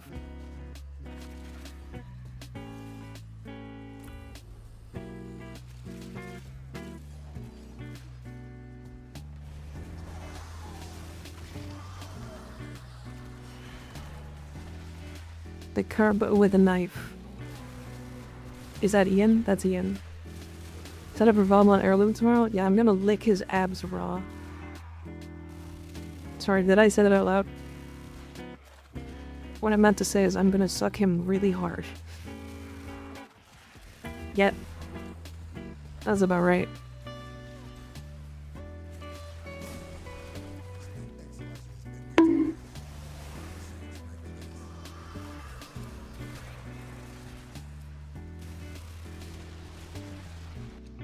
Gonna share? No. All mine. And the horse cities. Those are mine too. I'm gonna, I want those horse titties in my mouth. You got food poisoning? Oh.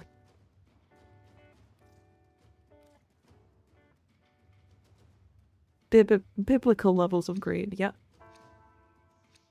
Make his vortex look like shit in comparison. Yeah, the good old sucky.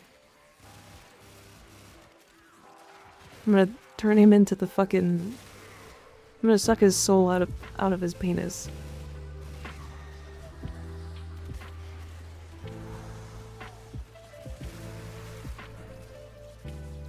This is the gooniest stream I've been a part of. Continue.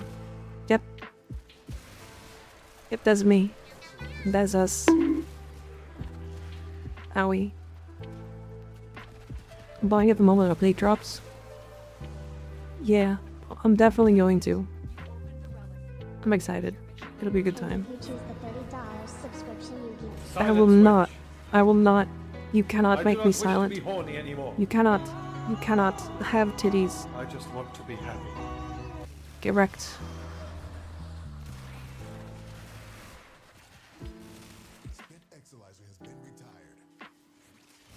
Get wrecked. You must be. You must be this horny to ride. Wait, that sounds way worse than it actually is. Wait, hold on a second.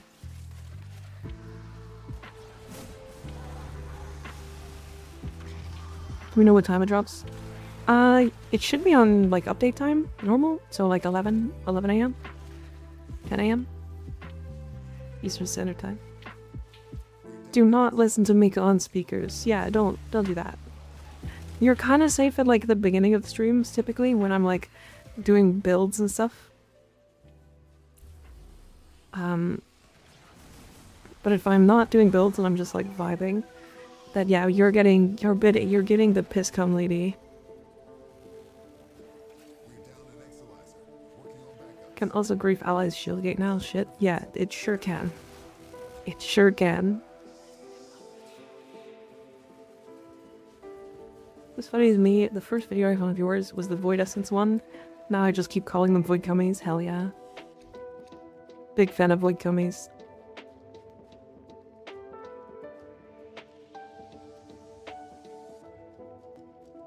Oh, I'm fucking coming.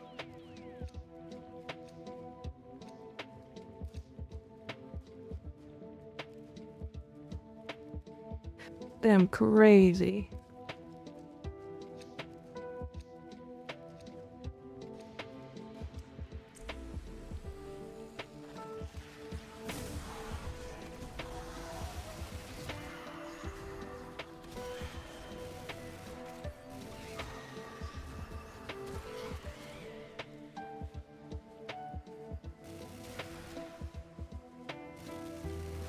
Oh, the Incarnon thingies on Discord now. Perfect. Thank you, Citruk. I know that was a lot of work.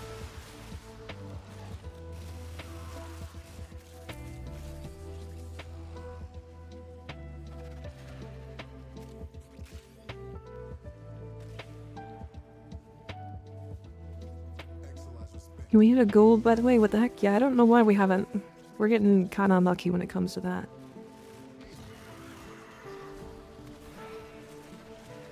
We have only used Radiant Relics. Middle name shares a holiday, so I like pink and white and red. What's your favorite looking Warframe skin? I have 3 choices, and I can't really choose between them. Valkyrie Heirloom, Ember Heirloom, or Nova Atomica.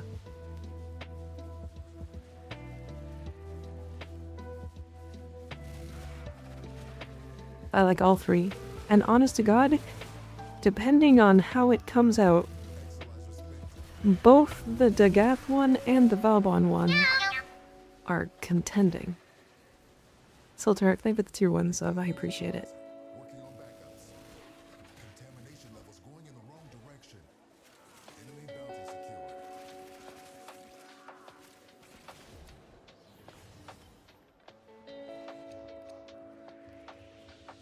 Oh, there we go.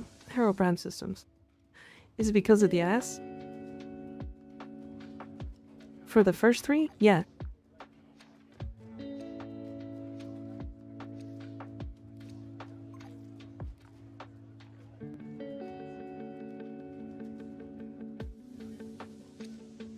Dagav is my wife. Leave her alone. No.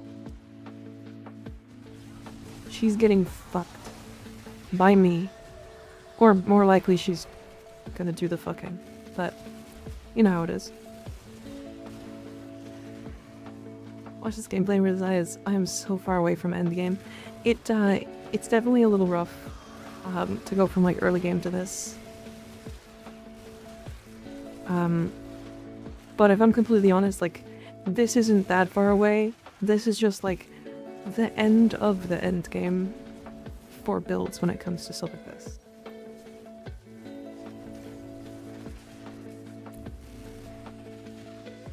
What code of weapons would I recommend after the code of Hema? Honestly, probably the code of Meyer.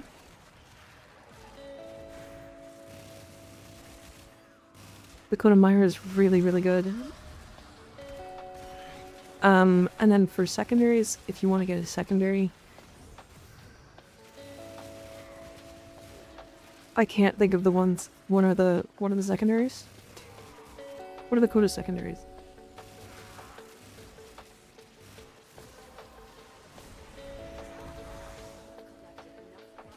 Dual Tortska. Tortska.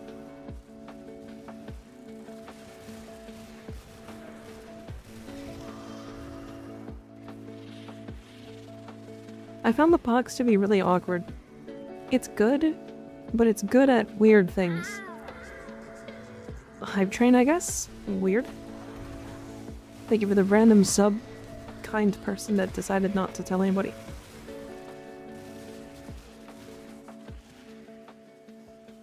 He's really good primer. Yeah, base assist is good too. I do think the base assist somehow is getting overhyped. Because it has a lower ribbon disposition than the Hema. And the Hema's better than it.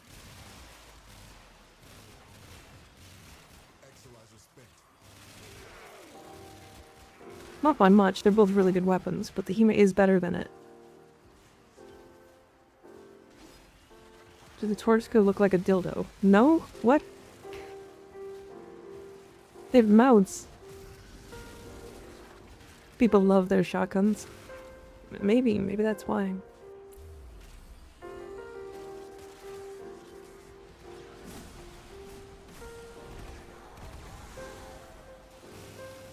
I do not use shotguns that often.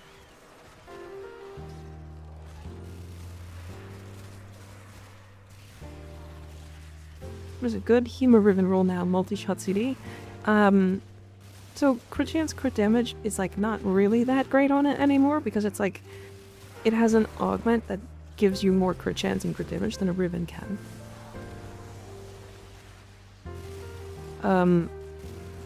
So you're looking for things like dual status, multi-shot, fire rate, punch through.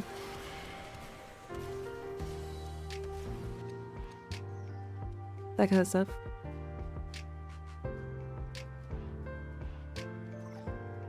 Reason shotgun mods are separate from other primary mods. Originally it was because shotguns were probably going to be too strong.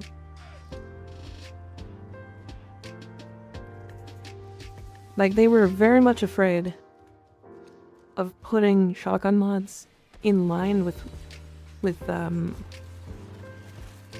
primary mods because they were just too good.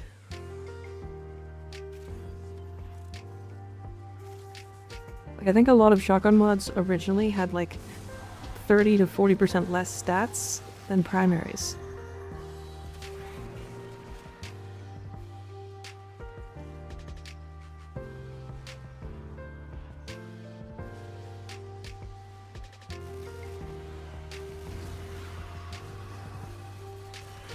That's a mod if I've ever seen one. I was testing the Nekros build from the other day. Even with persistence and health conversion, he still dies. So since I need a lot of ability strength for Orgaze, I use the Arcane that gives 100% ability strength to shields and Arcane Aegis. And with adaptation, recharge flame mods, shield tanking, we're in prime for status cleanse. Nice. Yeah, I just started using a persistence build on him that I've kind of been enjoying. I didn't touch that ball. That's some bullshit.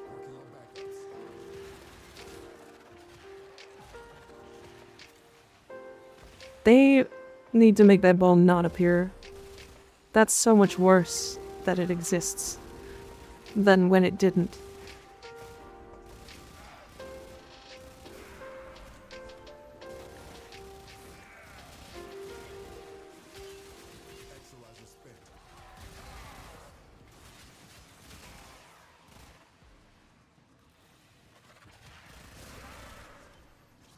I might... Yep.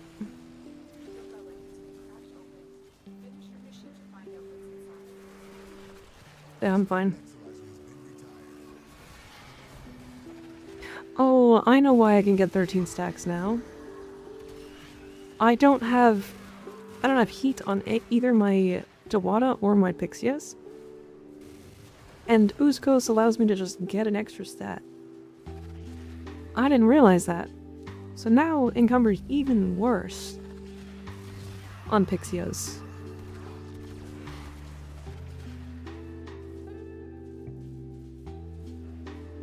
Then I should see Undermined update, yeah. Oh.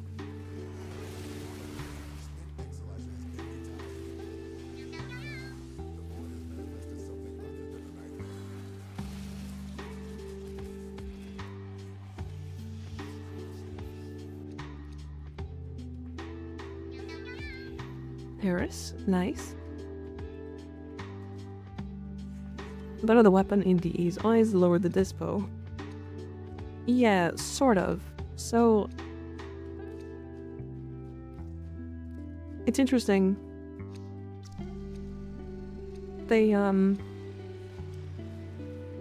don't lower dispositions anymore. Not really. Which does mean that the Incarnon weapons are basically forever going to be overpowered with ribbons that also back them up. So it's like the strongest weapons in the game have the best ribbons on top of that. Like, at this point, why would they even release ribbons at 0.55x? Like, just release them at 1. Like, baseline.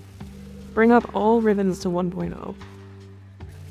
Because, like, if a bad weapon comes out and just is bad, you're just like, well, I guess I'm waiting 4 years for the ribbon disposition to go up. Because, like, it's just bad.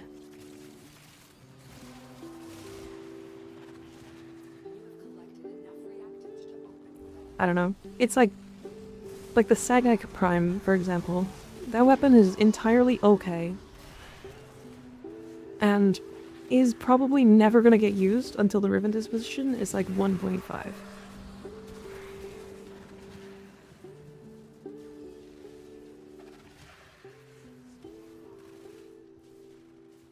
How many years until a secondary can compete with my dual talks that already shreds level cap ribbonless? I mean, Furious does it. Furious does it and doesn't have any stacking mods. I don't have a ribbon for mine and it just kills everything at level cap.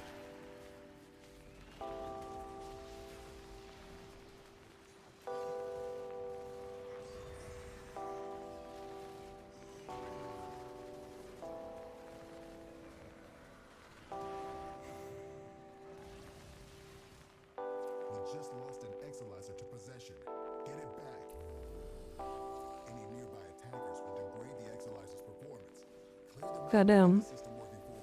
Lots of advertising people today.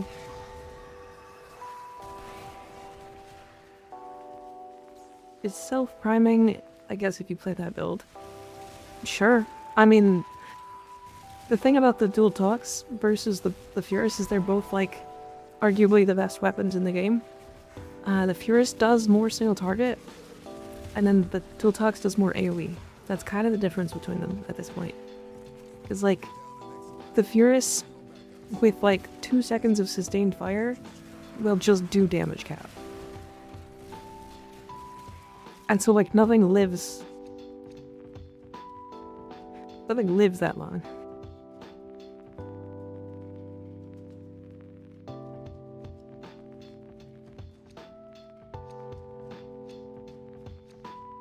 But yeah, dual talks is great. It's fantastic.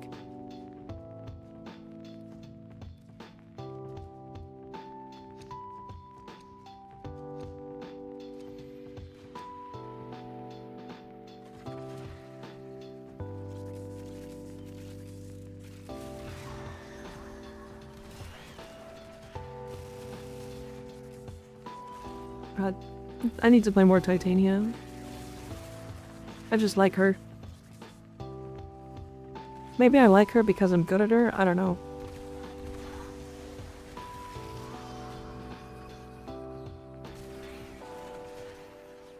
Reason for Furious for me is it benefits more from Volt, that is my main. Furious kind of dilutes the status pool, so DPS is not as high. Fair. Okay. Motherfuckers. You guys have to stop being like... Oh my god. I try to look at weapons objectively. From all of the frames. Like, not including all of the frames. Because like if you put the dual tux on a weapon frame, like it's gonna kill level cap instantly. I keep getting baited by this.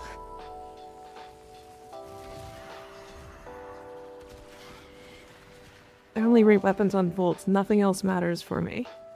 Well then your rating is going to be entirely different from mine. Because mine is based off of frames that are no frames. Like I'm not putting any weapon frame, any weapons on frames when I'm testing stuff. That's like the point, right? I want these weapons to work on everything, if possible.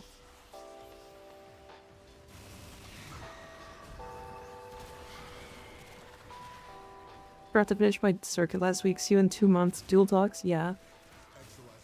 Like if you're a main of a specific frame and you want to build around weapons, absolutely that makes sense. I get it. Or you want to build weapons around you. I get it. I totally understand. That is like entirely correct. Like I'm not saying it's wrong. But when I'm looking at weapons and people are like, oh my god, but this weapon's so fucking good on this frame. And I'm like, well, like, that's... So is this one. Like, I'm gonna put the Glaxion on any weapon frame and it's gonna kill level cap. Like, I don't know.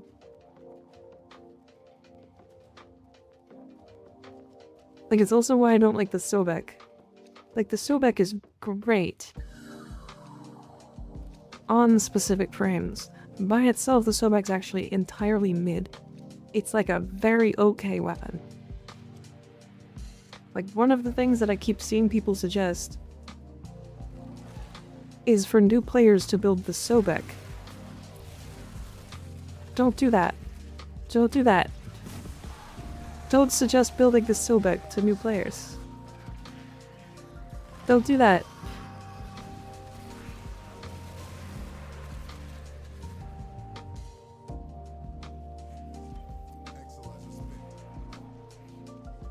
And Sobek is MR5, since all Kuva weapons can be acquired at MR5. Same as Tenet weapons. They can bypass their MR restrictions. I don't even know why they have one.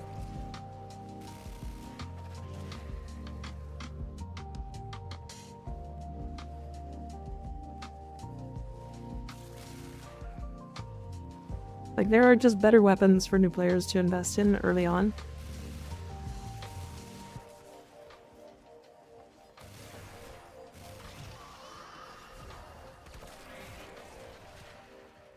Yeah, I don't know why they have MR requirements, that's super weird. Yeah, the Sobek is so much, put this on a specific frame weapon, that it went from like a mid weapon to, okay, this weapon's fucking crazy, despite being mid. Right. Like a great weapon for new players just to like focus on is something that's easy for them to acquire. That is also good at the same time. Like, the reason why people suggest, oh, just build your Nataruk, is because you get it for free. That's a free weapon. It's why the Zorus is so highly rated, too. What frames really benefit from Sobek? Cytonine, Saren, and even then, it's Cytonine only on Host.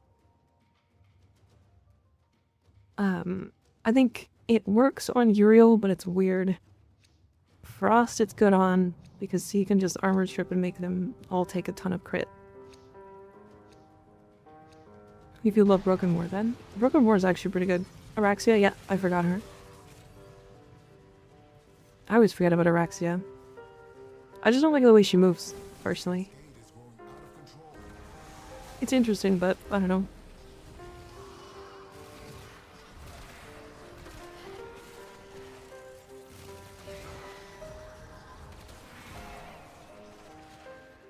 Really not asking because my shitty 10OS is still using it because I'm bad at builds. The Broken War? Oh no, I have a Broken War build in Discord. And it is actually like a very strong weapon. That weapon's so much better than I thought. Like, I knew it was decent, but holy fuck, I wasn't expecting it to be like better than a lot of melee weapons.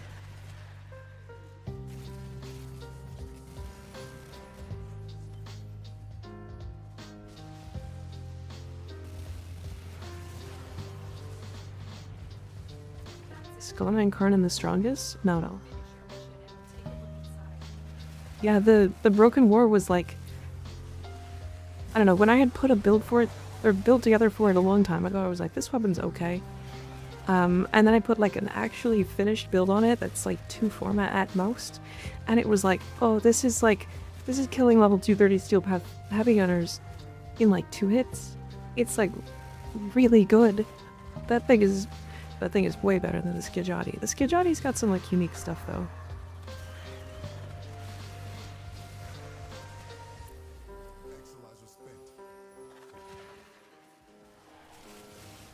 It's also important. I say all of this stuff of like using weapons on their own, seeing how they stand on their own legs, that kind of stuff. It's also important to see how they stack up on weapon frames as well. I think that's also an important thing to look at. Because if you look at that, and like a weapon is specifically really good on weapons frames, that is a benefit to the weapon. Like the Sobek. The Sobek is another great example of that. Like, or hell, let's talk about the Jatka tag. That weapon does the same thing. That's the Sobek with smaller AoE. You put that on Zarin and it's gonna do the same thing, but it's a slam weapon. So it actually benefits better off of Toxic Lash than the Sobek does, because it's melee.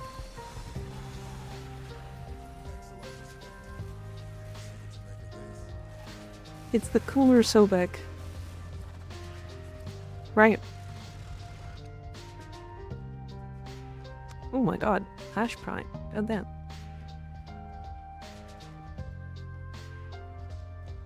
Don't know if I feel proud. My Broken War can still do work. My shoddy Umbra or feel carried. No, I feel proud of it. That's good. To go fast with Gus. I love Gus. Gus is fun. And if that doesn't work, then I die.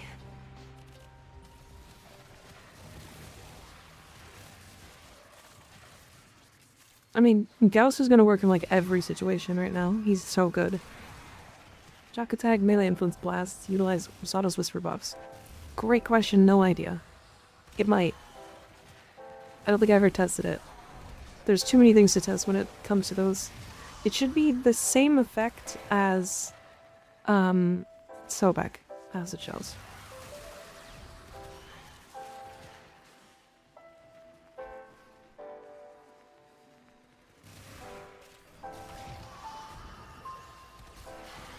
But yeah, again, I like to look at their weapons, or look at all weapons, like, on their own legs. It makes me feel like I can use the weapon on any frame, even if the frame doesn't have, like, a weapon damage buff, like Noko. Like, Noko doesn't have a weapon damage buff. He has viral priming. But, like, every frame has viral priming with a companion.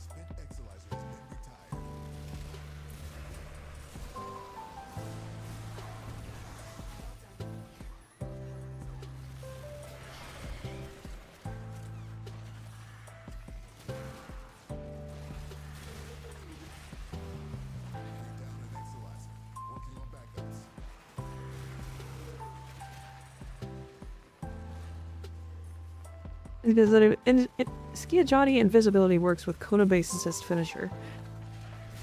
I don't know. That sounds really interesting, though.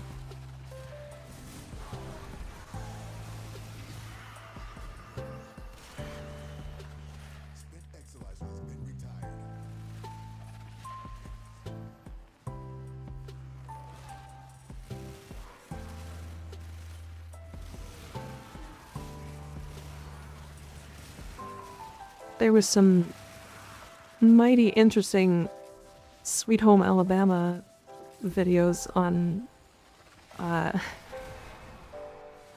Reddit yesterday or today, I can't remember, for Noko and Yoreli. That one was fun.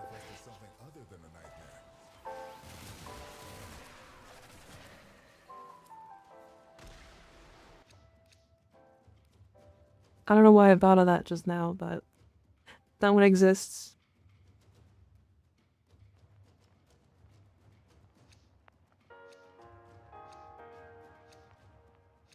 That one exists.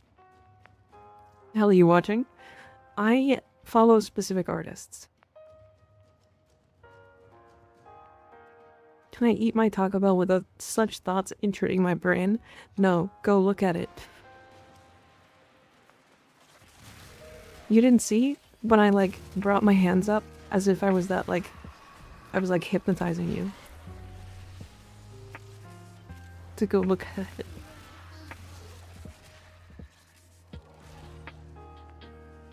Where do you recommend someone farm in Trotty Landhorn? Right here. Cascade.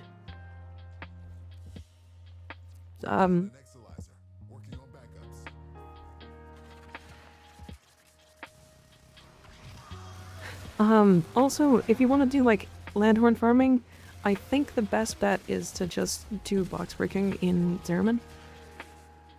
Because it comes from just the boxes here. So if you do, like, an exterminate bounty, for example, you're gonna get endo and credits, or endo and arcanes and stuff. And then on top of all of that, you just will have the chance at landhorns from boxes. You'll also get parallax parts.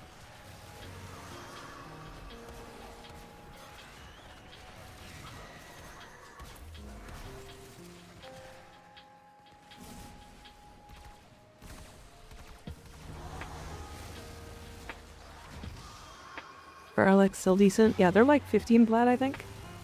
They're not bad. They're not hard to get a full set of either.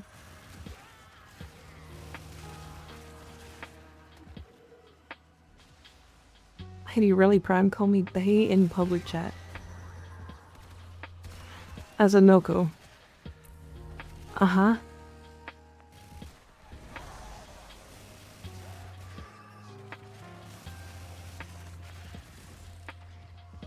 Uh-huh.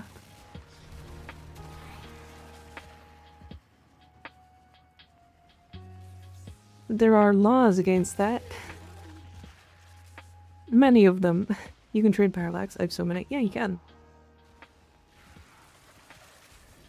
Selling parallax separately gives more plat than a set.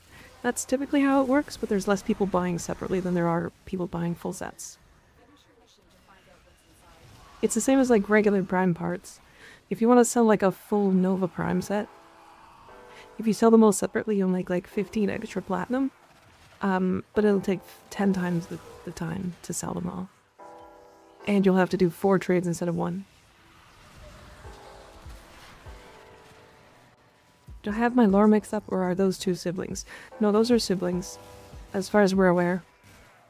I know DE talked about them being like sibling energy, so maybe they're not necessarily siblings. But I don't know. I don't know, I haven't looked that deep. Sauce? Never mind, found it. Oh boy. Oh boy. Hydrate, okay.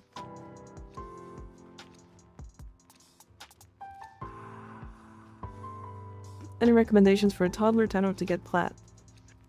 Corrupted mod farming on Deimos. The first node on Deimos that you get access to, if you do that mission with your dragon keys equipped, you will get mods that you can sell for platinum.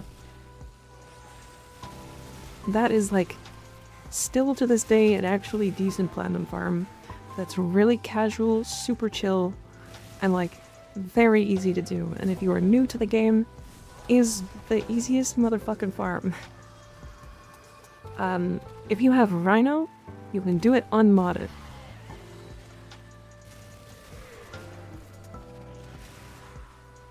Do it in a public lobby so that people will clear them faster for you sometimes, and other people can maybe use their keys too, depending on if they find it before you do. Orange? Yeah, that's the one. Yep, that's it. That's it. You've completed the run. Finish your mission and we'll take a look inside. We're down an Exolizer, working on backups. Yeah, that farm is genuinely good. That reminds you? I need golden spec. What's golden spec? Then Lotus turns it into an exterminate.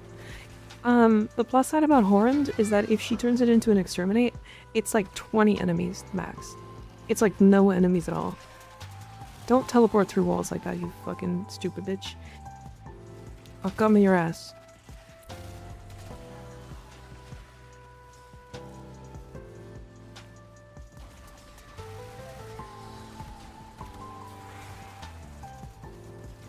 You fucker.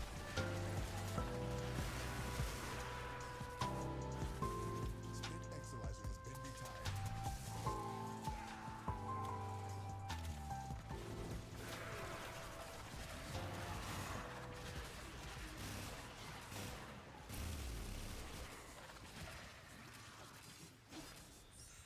My art key has been broken this last week. Oh, Spark. Okay, I see. Contamination spreading. Our enemies folly. I understand. It's so funny how much damage we do as operator now. That, like, I'm not even using Void Strike and still one-shotting these guys. Constant 20 hours of constant railjack and got 13 relics.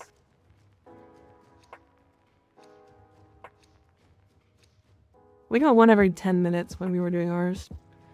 It took us, we did 50 minutes and we got 5 relics.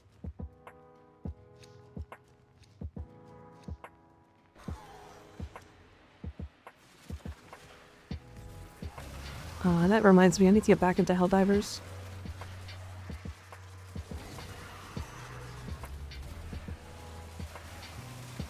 That game is fun.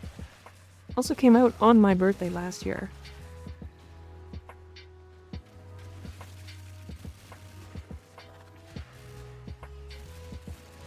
That's pretty cool. Oh my god. Exolizer spent.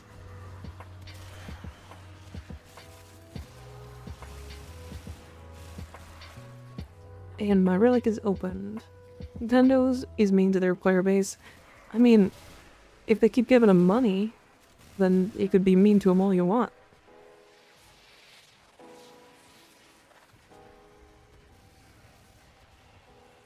Oh.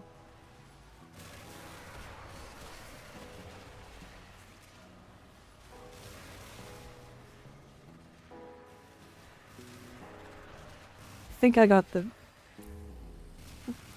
the violence one.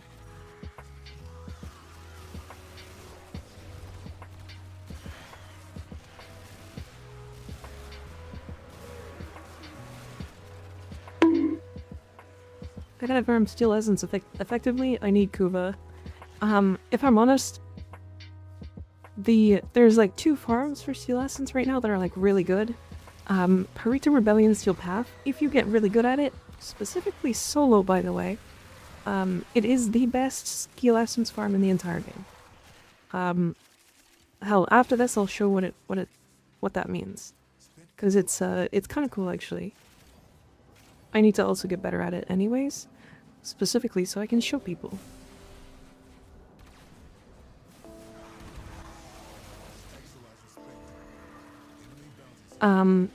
The other farm is just any Endless Fisher. and then staying for over an hour. Because Endless Fissures have a resource bonus, right here, that just doubles your drops. So if you have double drops, so from 2 to 4, with your resource booster, this one, and then you get to the max end of 100 or plus 100, then you go to 8, and then Resourceful Retriever can double that further for 16.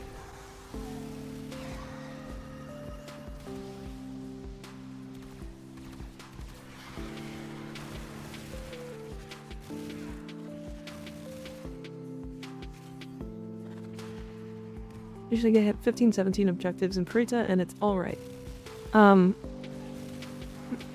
highest I've gotten, I think, is 19 before it timed out, and that's when it starts to, like, get stupid. But you have the chance to get, what the... Okay, that was weird. You have a chance to get a spawn for the Warframes every... I believe it's every objective, but it doesn't always happen. It's like kind of a lower chance. If it does happen every objective, then you just get way more. But you're on average going to get at least 4 if you are doing up to 12.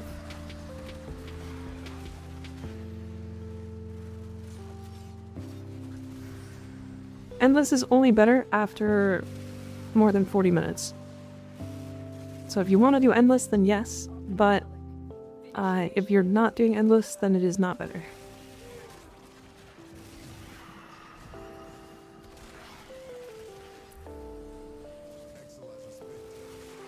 And again, the longer you stay in an Endless, the better it is, because, like, we're at 16 right now, or the max right now, so every Steel Essence now just twice as good.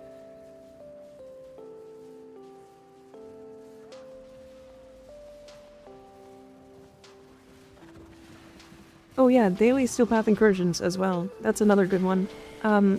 If those incursions are anything that are like defense, exterminate, or capture, absolutely send those. Absolutely send those. Captures can be done in like 30 seconds to a minute, and that's gonna give you 5 Steel Essence. That's crazy.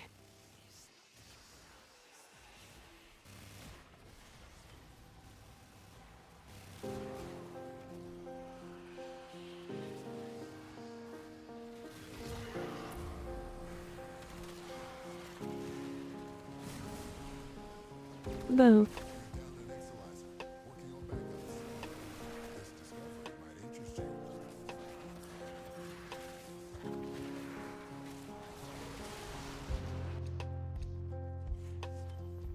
Oh yeah, assassinations as well. Definitely. Sabotage. Yeah, basically any of the shorter ones. Do you have the build guide for her? I do, yeah. It's on YouTube. It's starting to become out of date. There's like 4 or 5 small things that are like things I need to adjust. But the build is the same. One of the things that is mentioned in that video, fuck you. Yeah, one of the things that's mentioned in that video is that Pixias can't kill acolytes, and this is now untrue.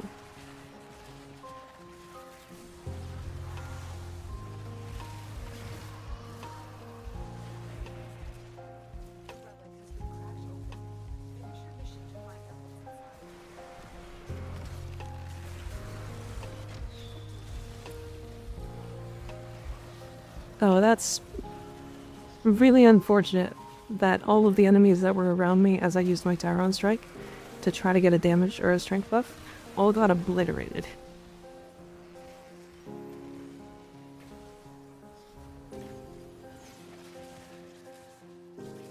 But yeah, Dewata is now entirely relegated or delegated to becoming a Pixia damage buffer for Impetus. So if you want to get Arcane Impetus stacked up all the way to max. You can do that now, just for free. Without using Encumber. Or I guess one away from max, but 13 stacks instead of 14.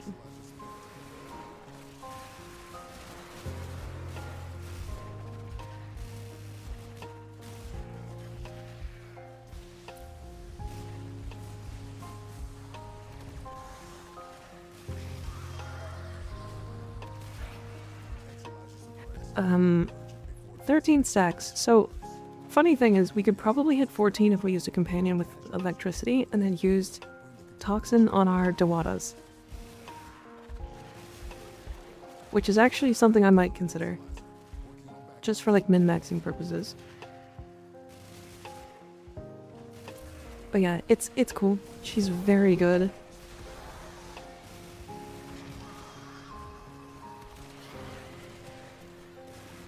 But as for things that have changed, sorry, I was gonna go over that. Seismic Bond no longer works on Pixia form. It used to, it doesn't anymore, it falls off. You can force proc it, but it doesn't snapshot or anything. So if it falls off, then you're just out of luck.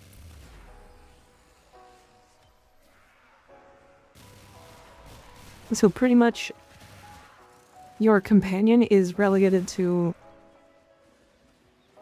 Tenacious Bond, Reinforced Bond, and Resourceful Retriever.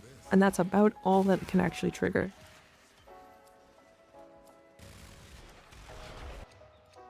Oh, and Uskos. She just gets 250% heat damage onto her Pixias now. For some reason. Because DE was like, yeah, how about we do that? The scaffold's worth using when building an amp. Getting close rank 4 is an endeavor. I don't know if I have the strength to do it.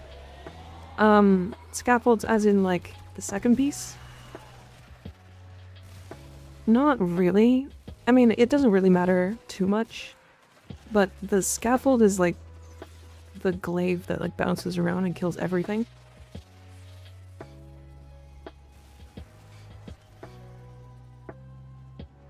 Zada can give void for it? Sure can. Sure can.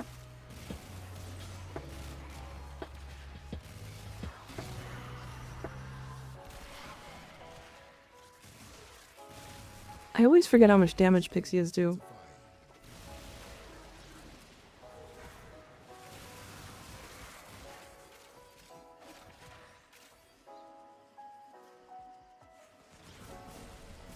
Every time I stop playing Titania, I'm like, I forget how much damage she has in her kit.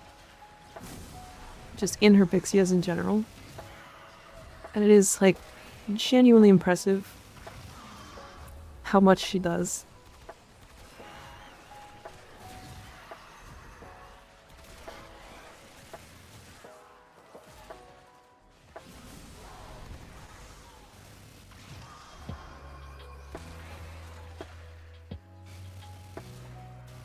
But yeah, these are level 4000 enemies, and they die as fast as normal Steel Path enemies. It was a level 4000 Thrax that popped like a balloon.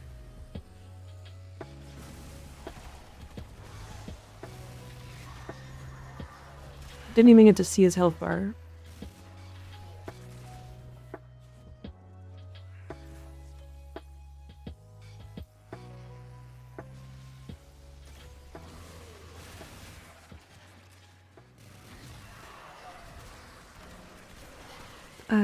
The other thing that I want to mention about Titania that I learned is that her 2, specifically Dust, is really good.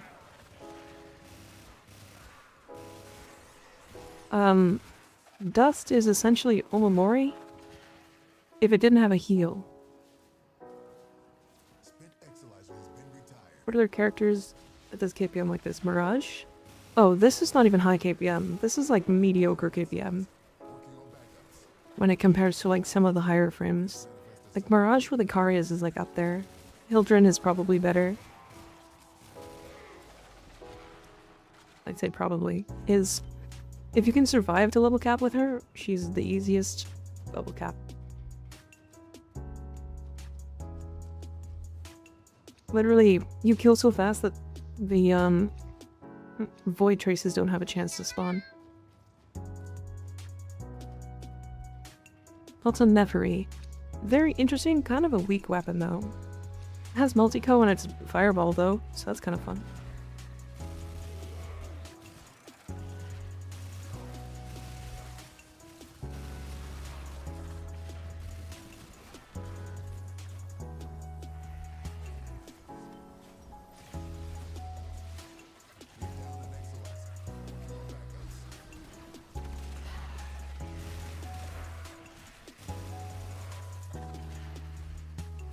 I'm gonna corrupt the mod, so I need to sell for 15 plat. Oh, well, it depends on the corrupted mods you get. If you go to the Warframe.market and then check the prices of each of them, there's like 4 or 5 of them that are 15 platinum by themselves. Blind Rage is like 15 to 20. Catalyzing Shields is another good one. Like Narrow-Minded and Overextended are probably the other like 15 plat ones.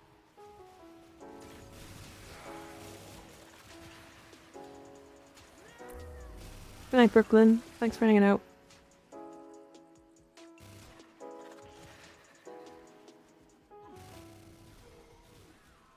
You misclicked the wrong roll in your Purist ribbon? Oh dear, how bad?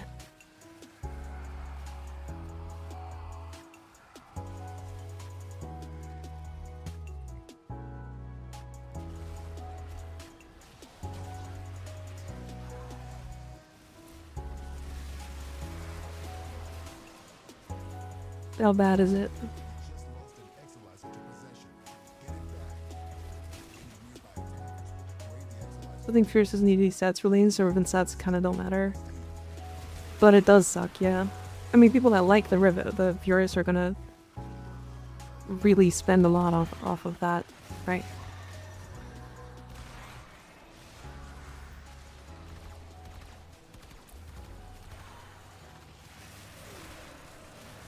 Exalizer spent.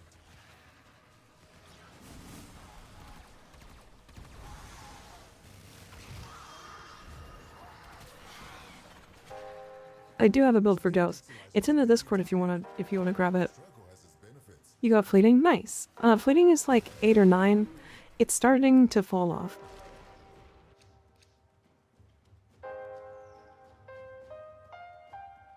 We rolled Hema Ribbon a few times, got an okay roll. Wish it had minus stats. I got a build for Nyx. I have an old build for Nyx. It might be in the Discord. It is in the Discord? Okay. CCCD cold status ribbon for dual tox assist. How should I build it? So your cold status is going to replace the status or the viral status for you. So if you were gonna run, or you were gonna run viral now, because you kind of have to. And then you'd build it like the same way you normally would, so get some punch through. And that is like, yeah, punch through, crit chance, crit damage. You're just stacking up those galvanized shot and diffusion. And then you're probably gonna go lethal torrent and then viral heat. Most likely. On the Dotox. I think, was that 8 mods? Or was that 9 mods? It might have been one too many.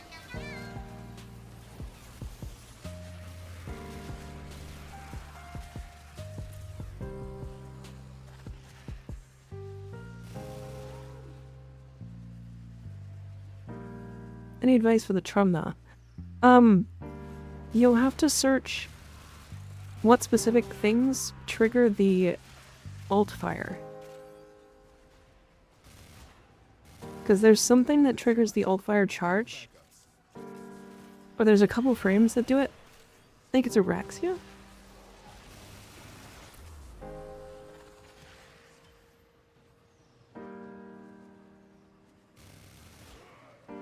think Araxia does. Yeah, when she kills with her ult fire, the Trum that charges its ult fire. So you can literally like infinitely ult fire with it. Finish your mission and we'll take a look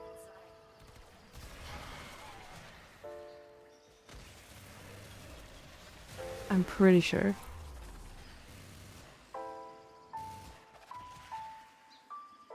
I think so. I haven't tested that myself, but that is something that somebody mentioned to me like a couple weeks back.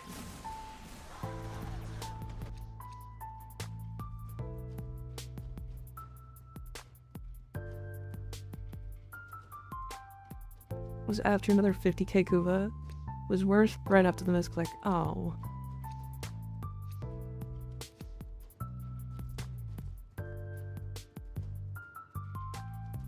All the more reason to get Spider Lady. Yeah. There's a couple of other frames. I can't remember which frames it happens on. That also will do that.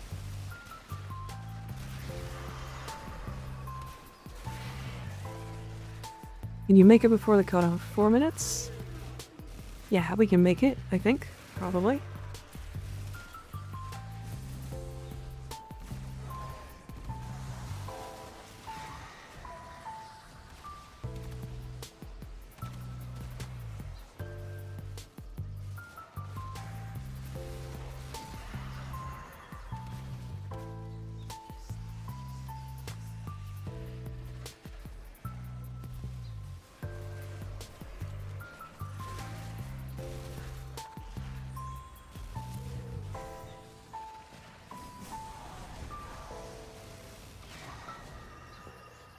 It's crazy how these are like level 7,000 enemies, and it's about to go up from 7,000 to 9,000 in 4 rounds, so less than 4 minutes.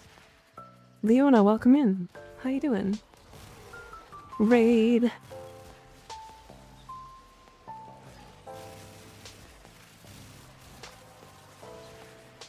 Welcome in. How you doing? How was your stream? What'd you get up to?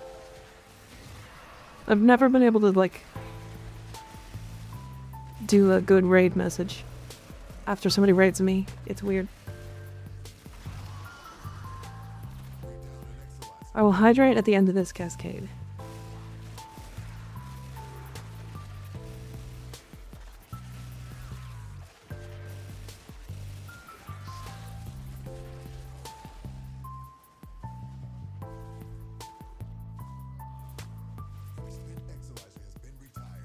Didn't realize you were that high.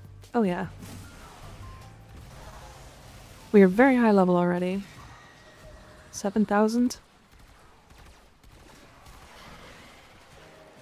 In Silent Hill F and mostly catching up with homies because it's been an age. Oh, I see. I see. How you doing, Leona? How's Silent Hill? Oh, I'm out of the map again. I'm not out of the map again. Meow.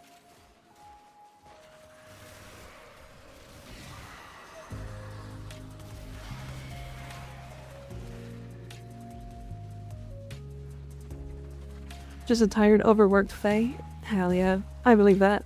I believe that. But you had a good stream and had a good night with friends and all that. It's good.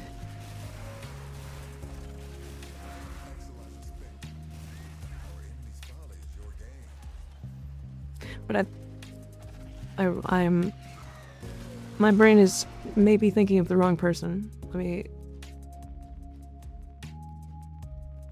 I kind of want this one.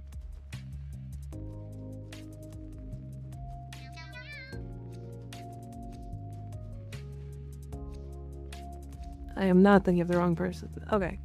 We're good. No, I was thinking of the wrong person.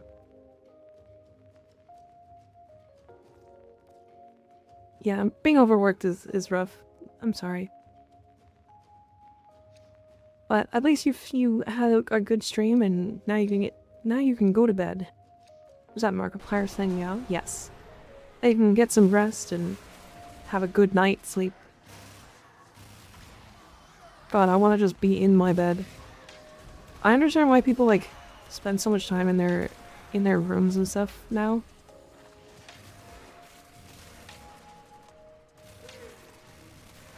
Oh, there goes Cat. There goes Landon. Rip, his internet got cut.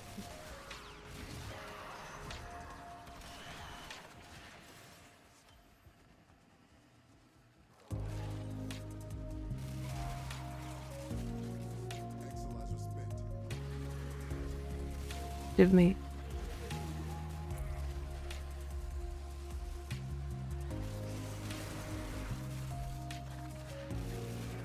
Oh, that was very close.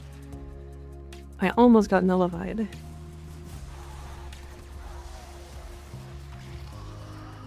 exolizer. Working on backups. That's a bad. Don't hit that that Loke surge. Bad Loke surge.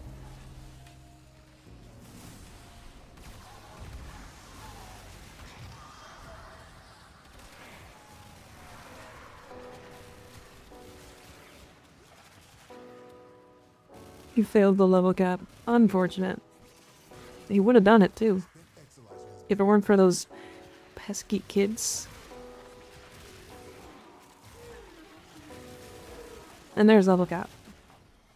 1007 exos.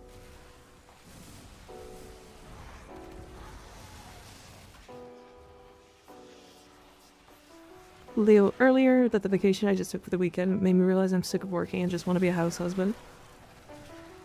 I'm a-okay with letting a sugar mama pay for me to be alive, and I just do all the chores and shit for her. I mean, that's the life, right? That is the life. It sucks that, like, I don't know, it's just, if you could live to do nothing, that would be great, because then you could just focus on things you like doing.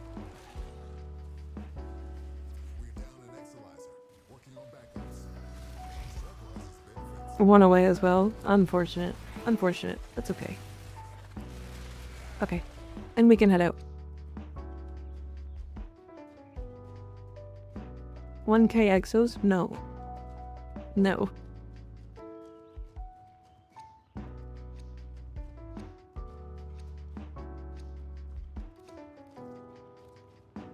Don't forget to scan. Just think farming corrupted mods is a good idea? Yes.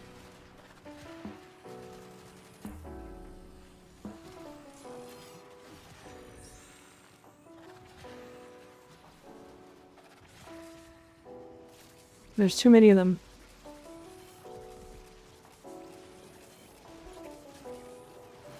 Spent exolizer has been retired. Okay, and capped. Out I go.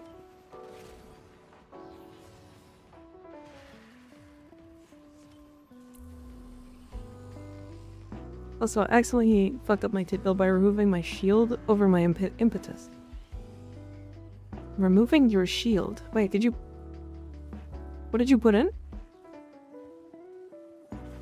Exolizer spent. This cascade is growing out of control. His tits. He fucked up his tits build. Alright, chat. I'll be right back. If I don't Warning strategy. go pee right now, I'm gonna die. I'll be right back. Grade our enemy's judgment. You did well to stop it. And so we learn the importance of clarity, Right. purpose.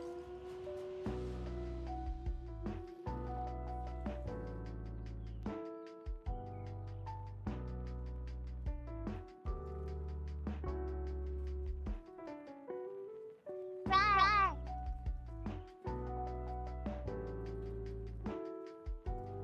Right.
I'm back. Hi. How we doing? Wow. Holy fuck. Alright, so we ended up with 8 Ember Prime systems. Fucking okay. Alright. I understand. And then 140 Steel Essence, which is really nice. 1.4 million credits. 3,700 Endo.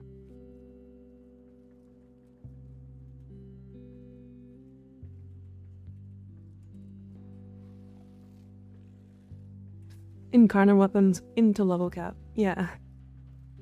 Yeah, this one has been a stream for sure. This one has been a stream.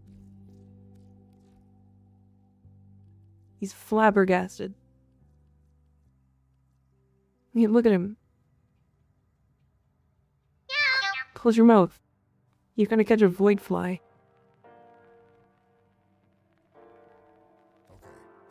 Local, thank you for the tier 1 sub, I appreciate it.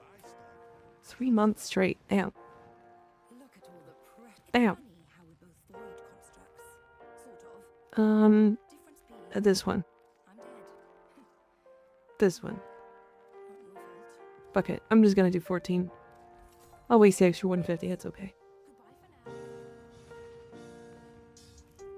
Okay, so I wanted to show the Steel Essence farm in Paretha Rebellion. So I'm gonna use Hildren because I want to. I think Volt is technically better because it's really about going back and forth between objectives faster. That, and if you get the one where you have to like follow the guy or like transport the guy from one to the next, Volt does that better.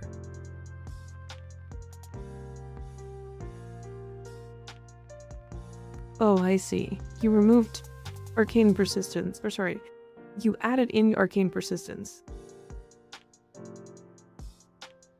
instead of Impetus. I understand.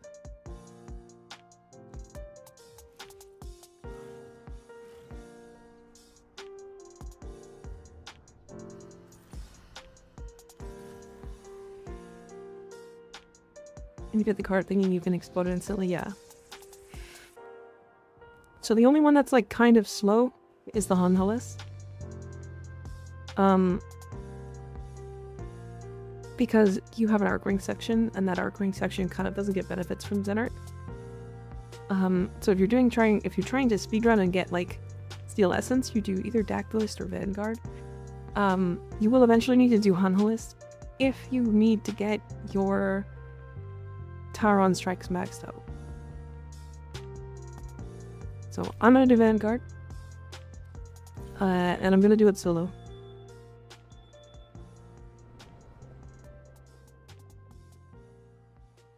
I don't really know the tech, if there is any. I just know I can do it like fairly quick. You like don't want to kill the first group of enemies. You want them to like stay alive. Because the objective could just be kill enemies. This one is run near these guys and then it'll spawn a rare or an Xmas.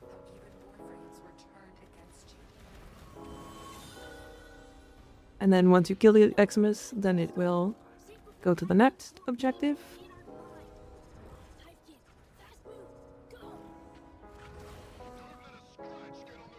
And then your goal is to get from objective to objective as fast as possible.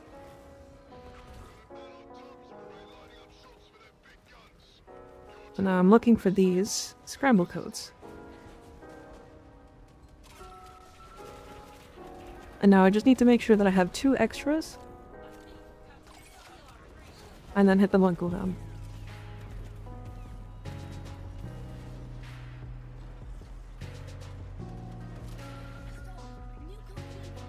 And then one more.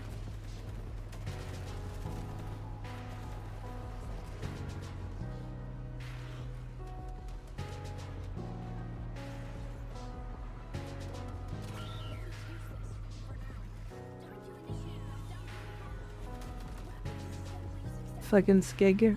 Grow up, he says. Insane. Hi Skig, how you doing?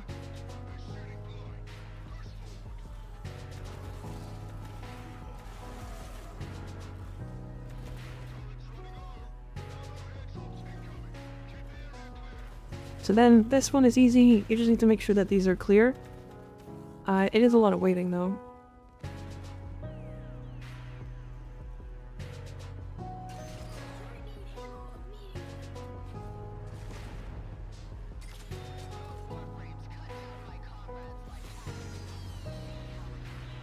Let me get the snapshot for this strength. Before this guy. And then that right there is the first Steel Essence drop, right? So we are about 3 minutes, or 2 minutes in.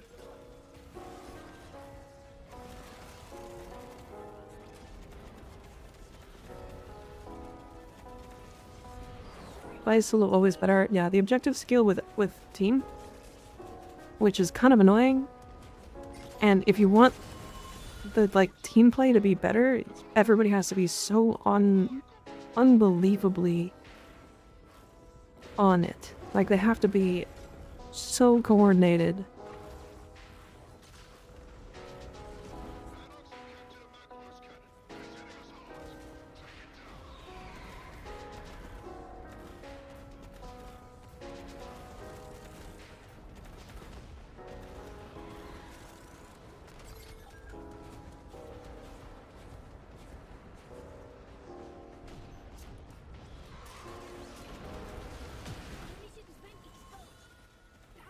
What is snapshotting strength?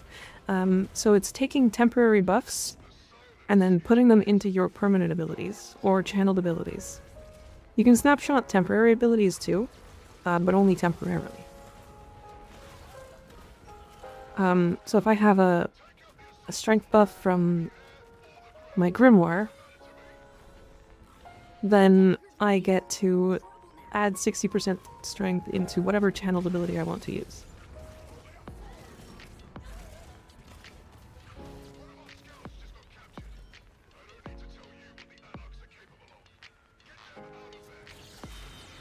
So this is the one that's like kind of bad.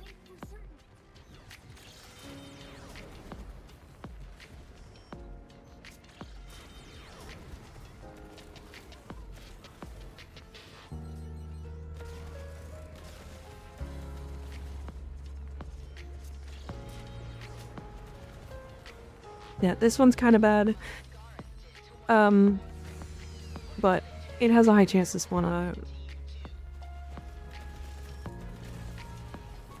one of these guys, so.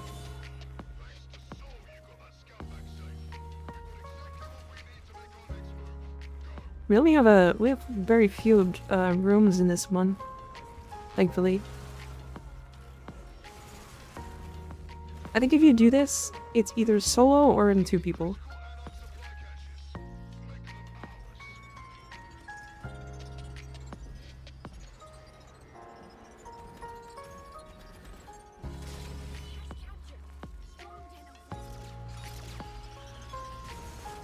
Two people works well, yeah. One to hit 1 KPM frame. Oh yeah, the Titania can just like run from objective to objective, right? That makes sense. I can understand that. Furry. Nice. Good comment.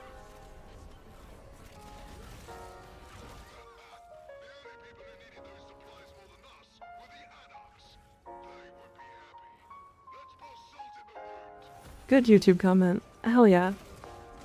Do you like just randomly being negative in random places just because? Is that one of your favorite things to do?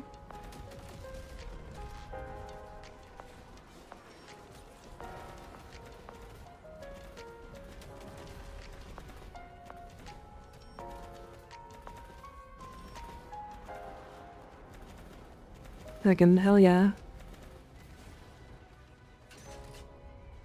So this one is interesting because it's more important to kill enemies quickly than it is to do the objective, this thing. It's also more important that enemies are not inside the circle.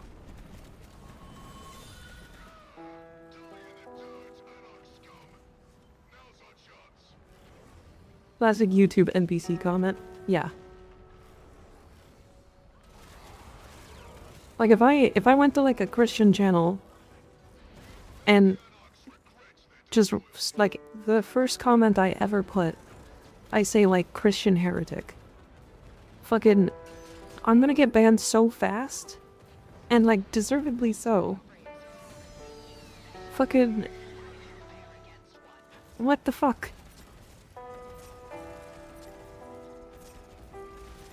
Fucking, if I ever say that shit, ban me. Fucking goddamn. I can't believe people are so comfortable on the internet.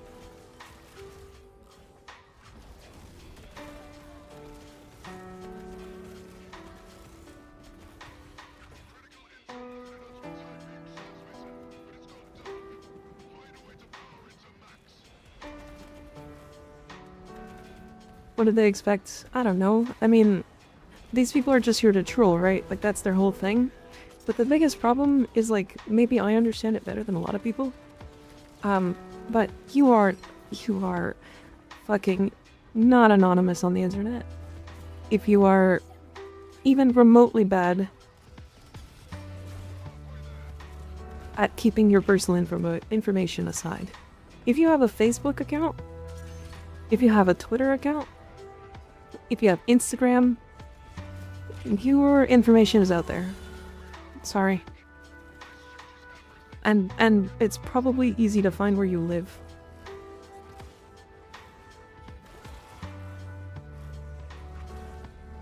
So like, when people are being crazy about this stuff,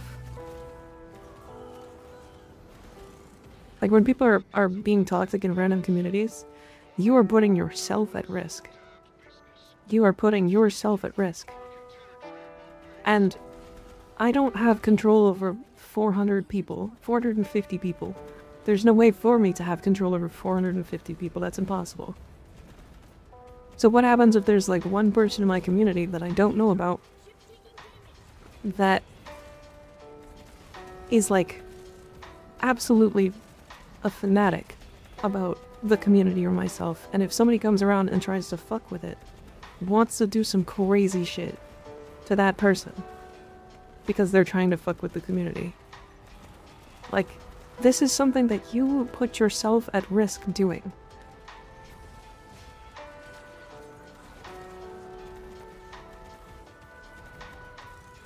It's so impressive to me that people just don't put that into their mind.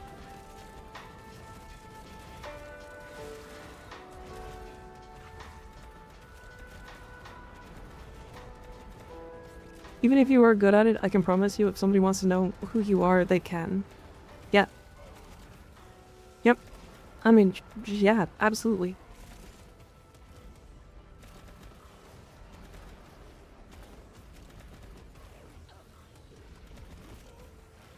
Hi, Dr. Doom. How you doing?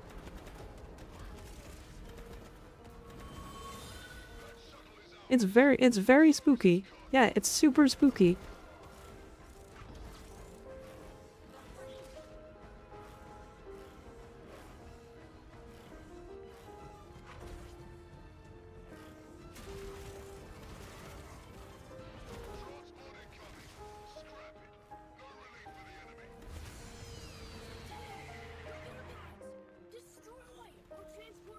I knew it was gonna be that.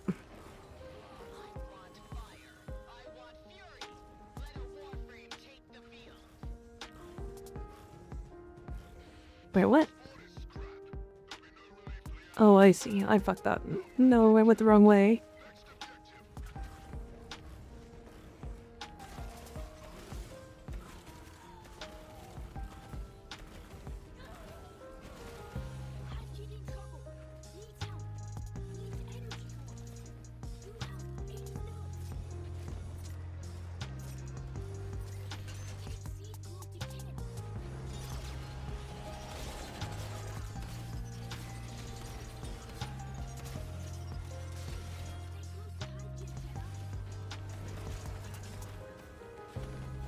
This one's a little rough because solo especially, come on. if you don't have people like picking stuff up or somebody killing stuff, it's weird. Oh my god.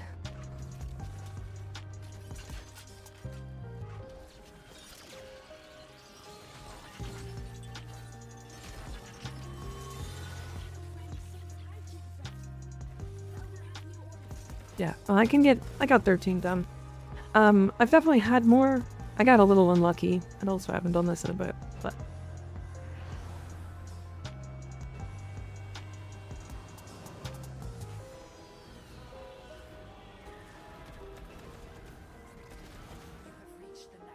But yeah, now the boss is just gonna fall over. How you were forced to fight, commandeered, and provide Warframes.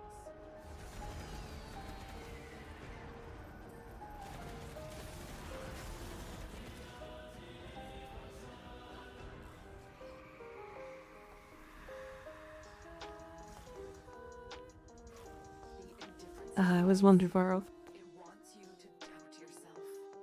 But you have triumphed today. So, off of the level cap run we just did, I got 140 steel essence? What was it?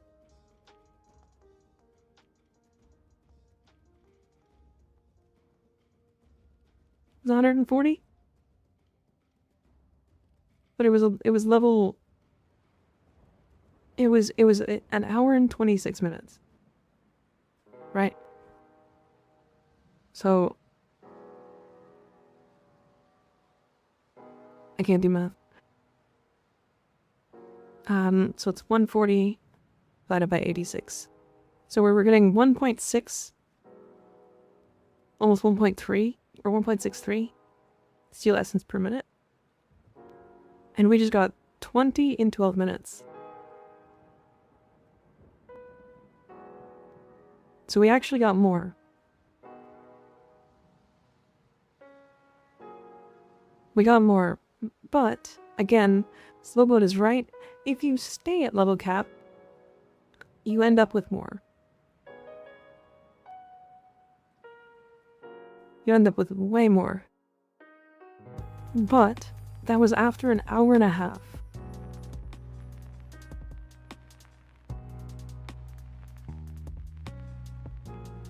So, it's like, if we'd stayed another like 30 minutes, I'd say, the level cap would have been better.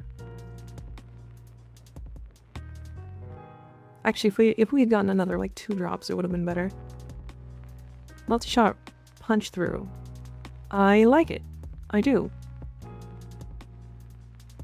You can actually drop Prime Shred and run like Vile Acceleration instead, and you get more fire rate. This is more punch through than oh wait. Okay, it's slightly less punch through than Prime Shred.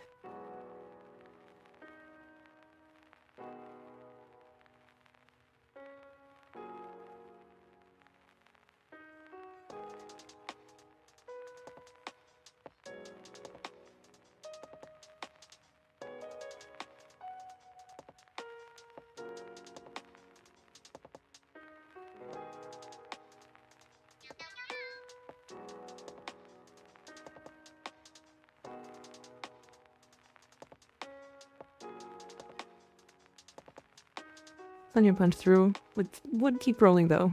Yeah, I mean the reload speed's kind of whatever. All right, do we have a fun relic? Do we have like a vibe relic?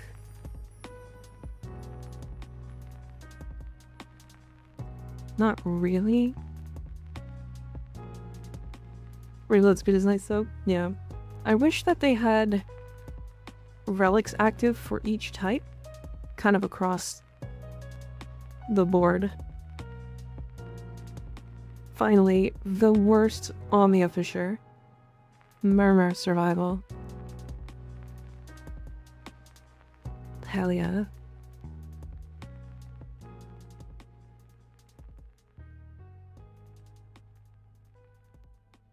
Time to Void Flood level cap. Yeah, no, I don't wanna.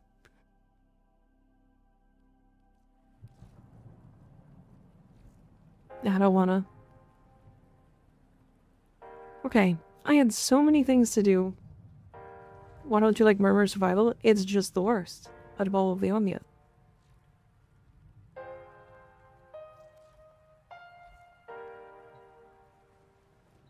Oh, I wanted to show this. Because I think I've only ever done this off stream. But I wanted to show the secure elective farm.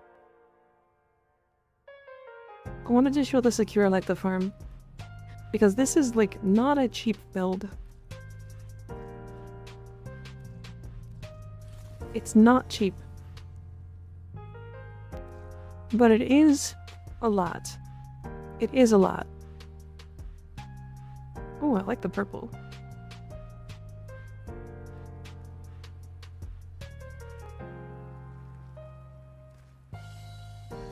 Were you there when DE tortured the player base with level 9,999 enemies in an event? I wasn't, but I do know about it. I did hear about that.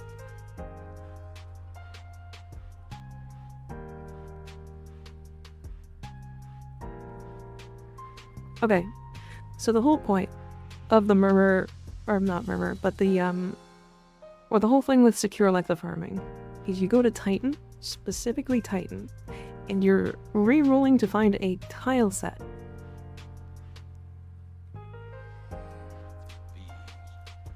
A specific tile set. So actually, I'll wait until the ad break is done, just because I wanna explain this. Oh, I also need to swap in Arcane.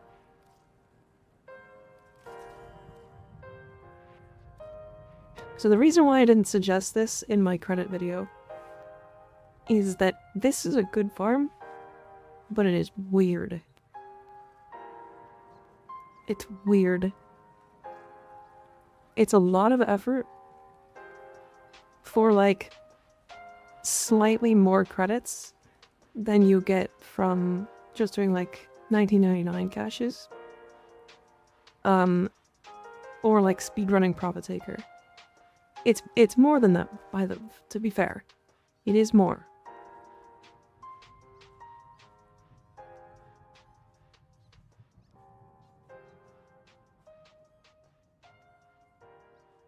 Waiting for ads is annoying.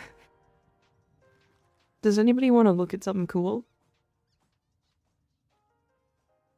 How about these apples? How about them? You like those? Yeah? I also have this. That's not cool. It's pretty cool. How about this? Those are pretty cool. That one's neat. Damn, look at that. Fucking look at that. Damn, he's got a gun. He's got a gun. Look, he's got such a cool looking gun. It's small. He's got a big gun. It's small but big at the same time.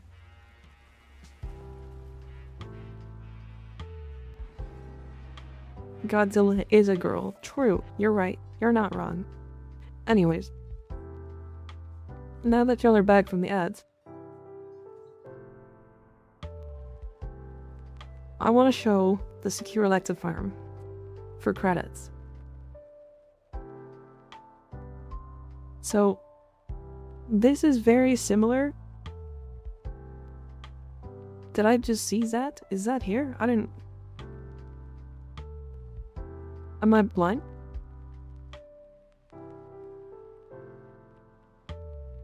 Did we just randomly shadow Zadana? Wait a second. Am I blind?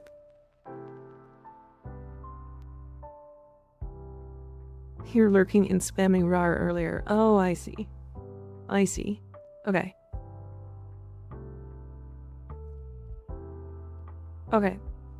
So the secure elective farm is very similar to the endo farm.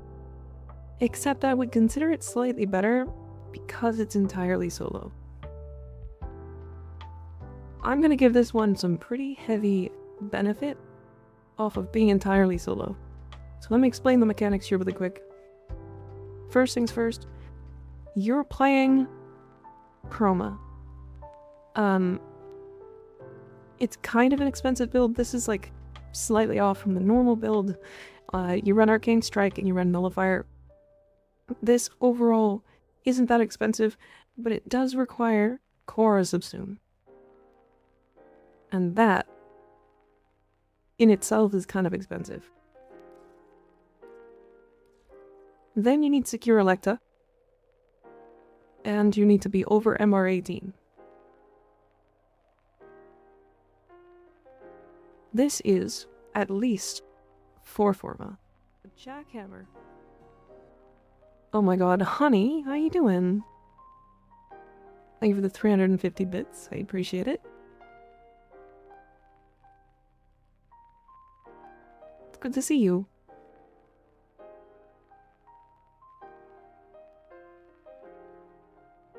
It's the Magic Man. So yeah, this, if you've noticed, this is a weird-ass build. This is a weird-ass build. Healing Return, Smite Grenier, Melee Fortification, and Lasting Sting. We're running gas. We're running gas. Then, you want a Sunika Kubro. Specifically Sunika, as far as I remember. With Prosperous Retriever, Tenacious, Synth Deconstruct, and Link Vitality. The rest of it doesn't really matter, but obviously like Fetch. And then you want this build, or yeah, you want this build, but you want Assassin Posture. This one. You want your companion to blast the ever-living fuck out of Xmas enemies. But you don't really want it to kill anything else. Keep bringing up She-Goat Mika. We can manifest it. I could do that.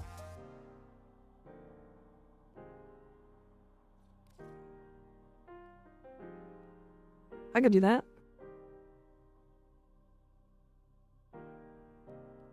What's She-Goat?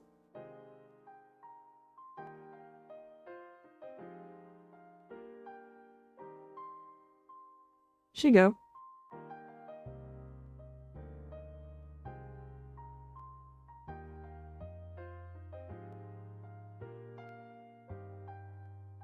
That's super easy to do.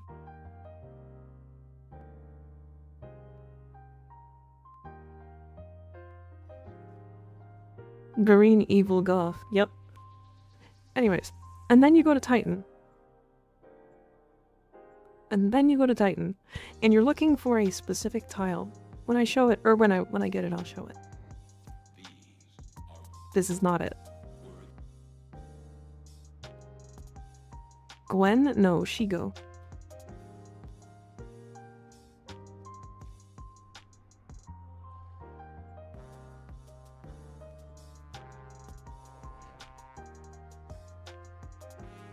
She's the reason that so many people are into goths. Yeah, that and a couple others. Personally don't like women. Says the one married to one. Bloxilla was better than what? I didn't see what that poll was for.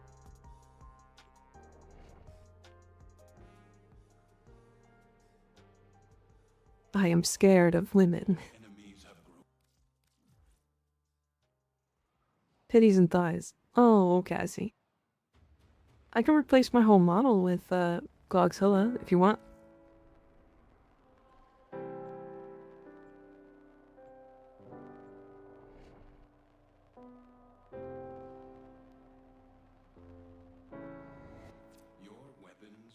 Okay, so this is the tile.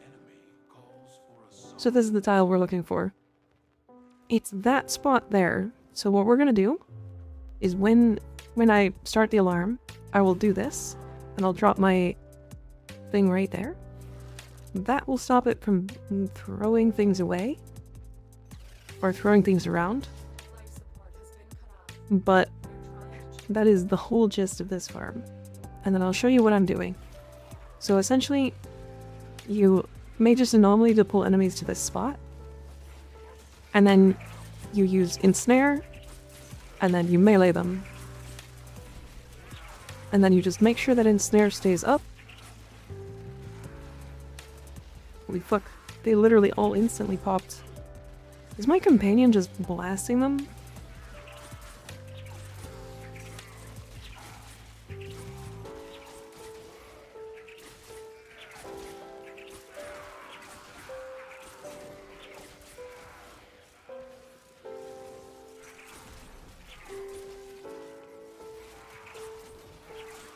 My companion might be killing them.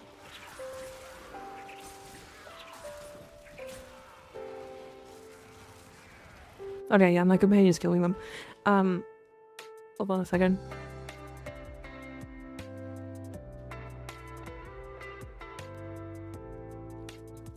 One sec. I had him on elusive posture originally.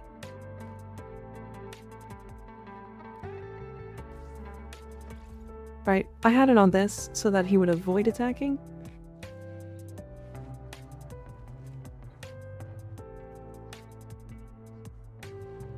World record PT is better, but any slower on PT than this and that, and this wins. World record PT is done on Volt, right?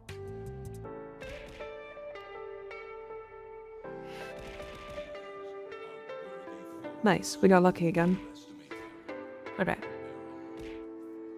Because this one, with a booster was 670,000 credits every minute.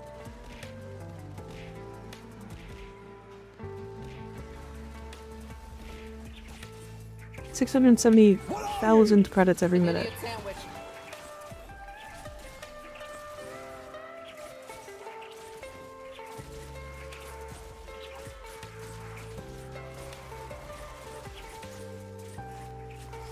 So this will kill bitrate.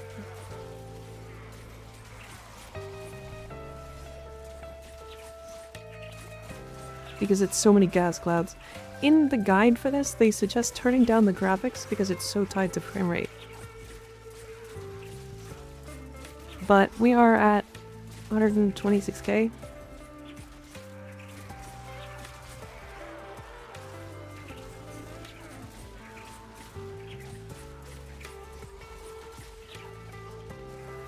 I can't see anything. Yeah, it's okay, neither can I. Almost 200k credits.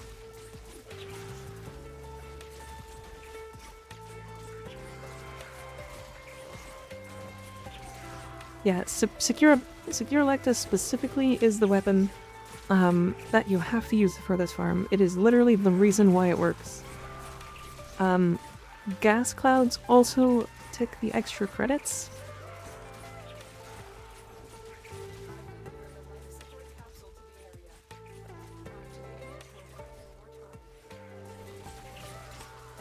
But yeah, this is Titan on Saturn.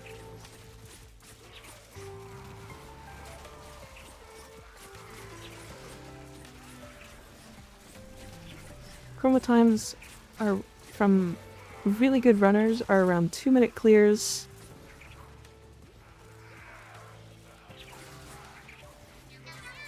The time it becomes better is with double credit weekend stacked with Thermia Fracture and doubled. Oh yeah, it's even better with a relic.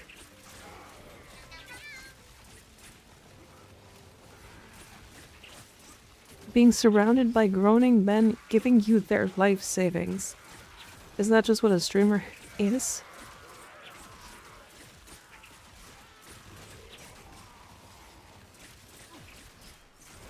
It's fucking crazy.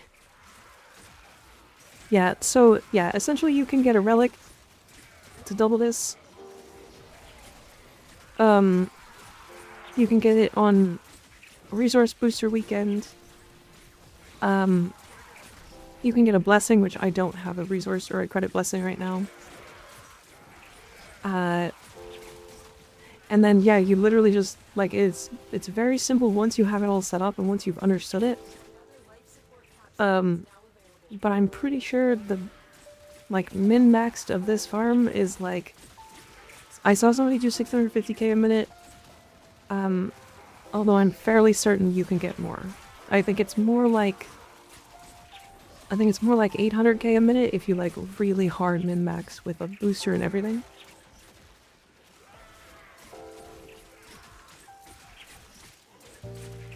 Self-aware, I appreciate it. What the fuck, you don't gotta call us out like that. Hey, it wasn't me, it was somebody else. On a completely unrelated topic, did you know Prime is free? Hey chat, did you guys know that your Amazon Prime comes with a free Twitch subscription? You can subscribe to any of your favorite streamers.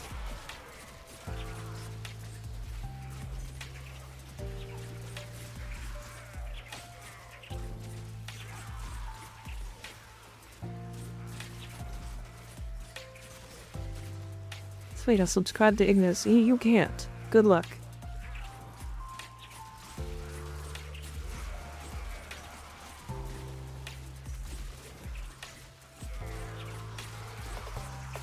It is Titan on Saturn.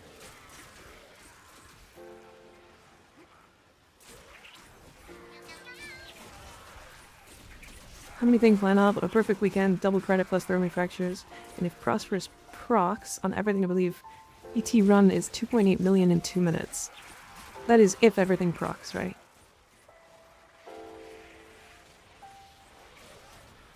Oh, misery. I don't even have to look at you.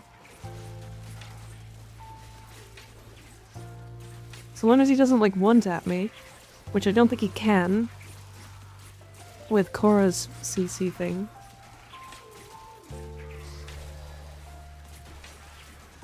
So he just counts as an extra body for credits right now. Which is the funniest shit. He is slash procking me though. Honey, thank you for the 1,001 bits, I appreciate it. I'm technically supposed to kill him.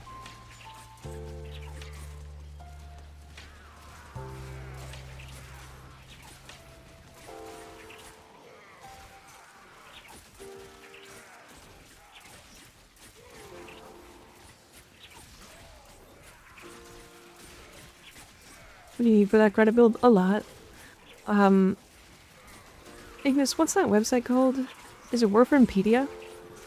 It's WF-pedia? This is where I got this build from, by the way. There it is. Yeah, thank you, Ignis. Can you post that in YouTube chat as well? Oh.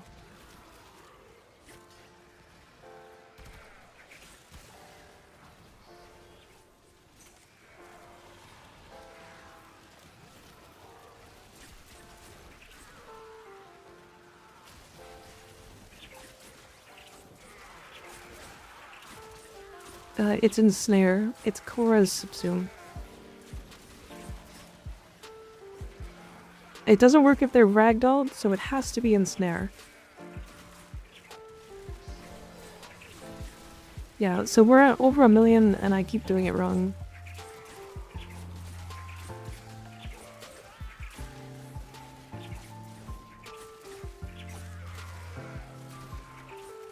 You can, by the way, do this in a group. There is a duo build. I think they used Ivara? If I'm not mistaken. I think Nova, when she kills them with her molecular prime, I don't think they drop credits.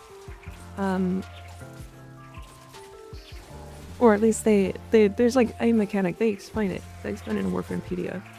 There's like a weird thing with them.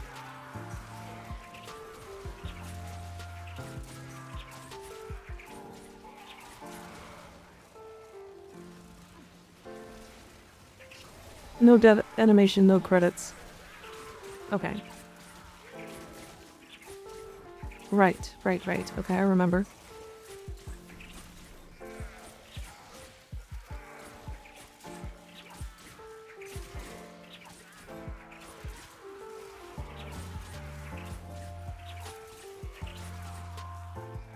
Oh my god. Why does that keep getting turned off?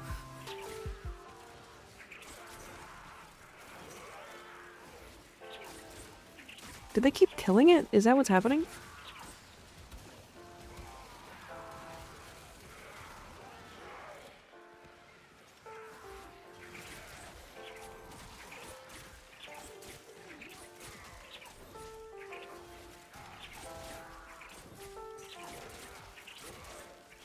Anyways, there's a lot of finicky shit with this. With this farm. It, like, works really well. But yeah, it is definitely finicky.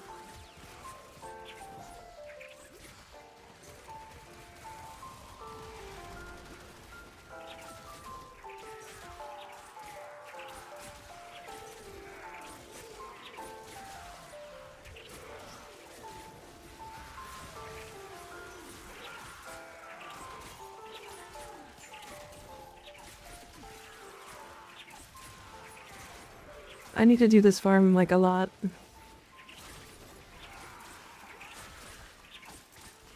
I also didn't know thermia fractures gave a credit boost.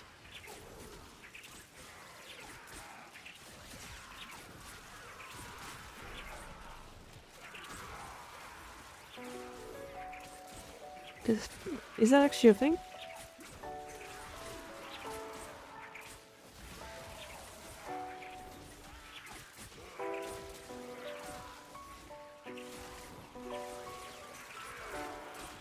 It's a thing? Damn.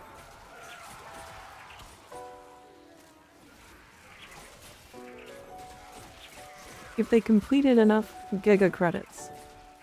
Contingent on people actually doing it, which nobody does anymore. When was the last time we did enough thermia fractures? Oh, I should be up.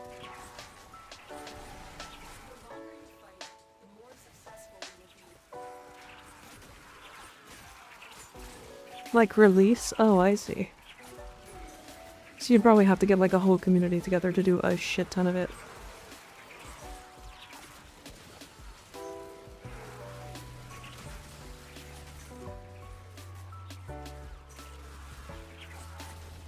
Core is broken with AFK farms. That doesn't surprise me at all.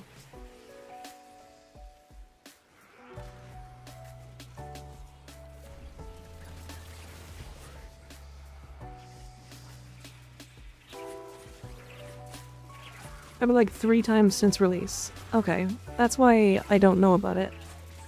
It makes a lot of sense.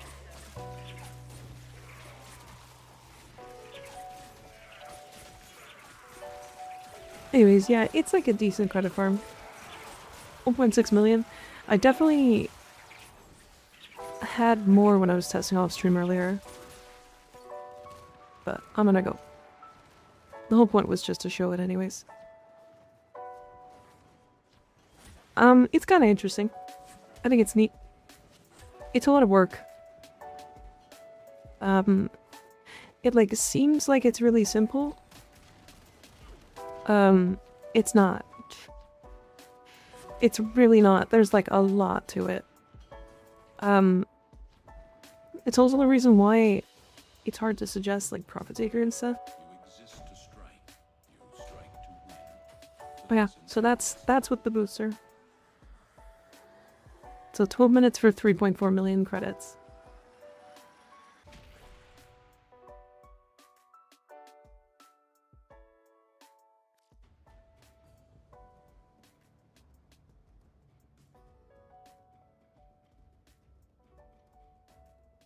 Probably do this with Melee Vortex. I don't think so. I'm using the Matterize School. Or not Matterize School. I'm using this arcane here. Mage's Anomaly. So I'm pulling them in without expending energy. That and I'm using the Ensnare to pull enemies in. And it kind of just works every time I melee the target once Ensnare is active.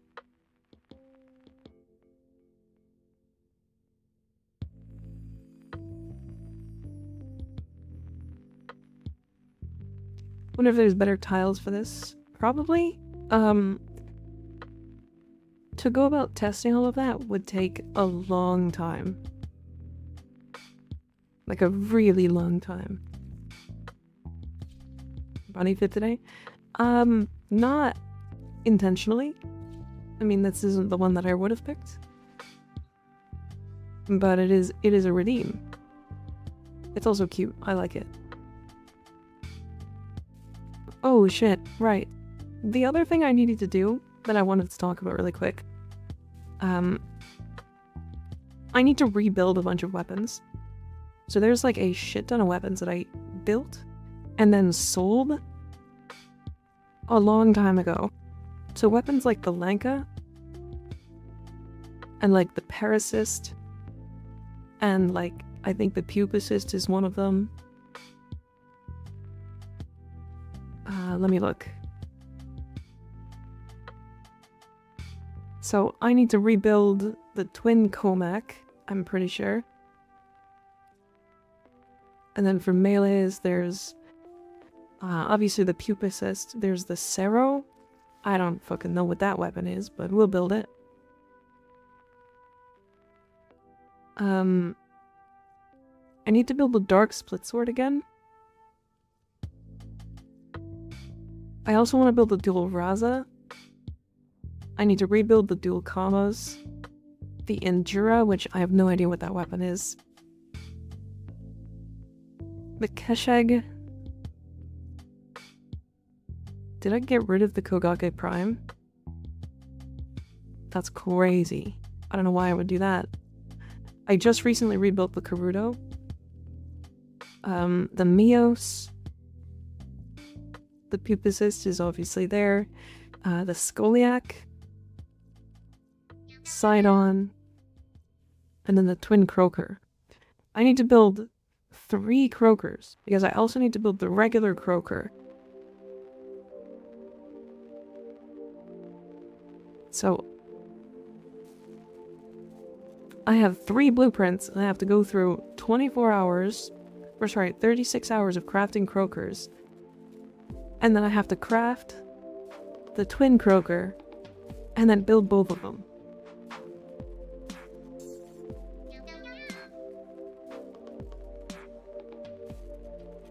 Oh, alright. I'm upside down.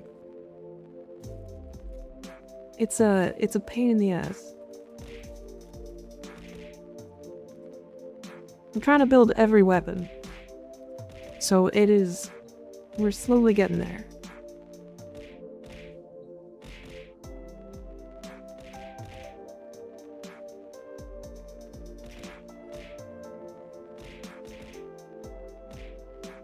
This is rude to put me upside down like this.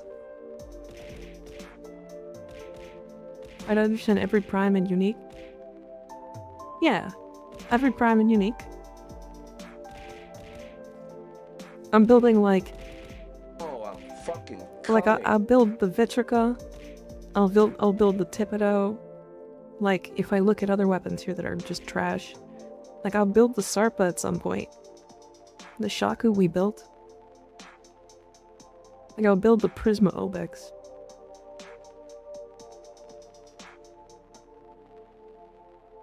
Twin Croaker are legit my dual swords of choice. See, this is what I mean.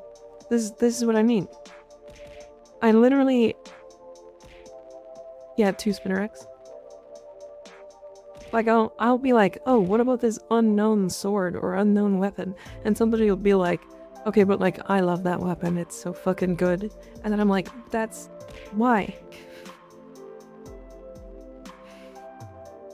And I just have to build it then, because people are like, I found some tech with this thing that's really good. So it's definitely interesting. Like, I have to build the Kreska and the Karuto. Also, like the Caratinos, I've heard about these. People are like, these are crazy. These are really good. I had no idea. What are you? An idiot sandwich. You got 6 Forma in the Karuto. I'm a 9% status. Damn. Warframe is weird. It is. It's super strange. I don't know. Warframe is so all over the place, and like literally everything works in this game, so it's why I need to build everything. I want to understand all of the weapons. Every single one. Circa Boomerang, thank for the Prime sub, I appreciate it.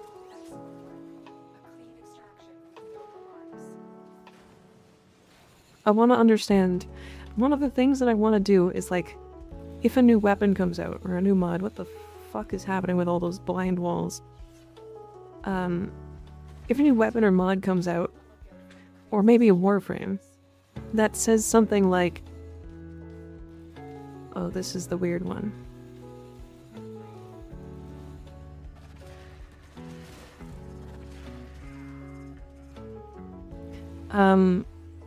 That says something like,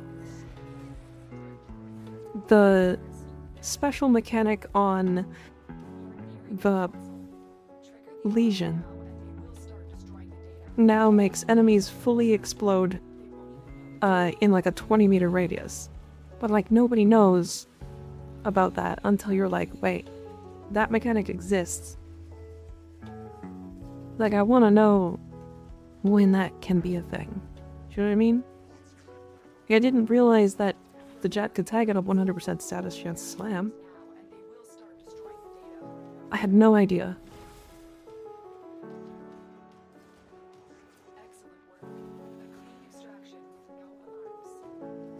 Pulmonar's slam. What about the Pulmonar's slam? What about it?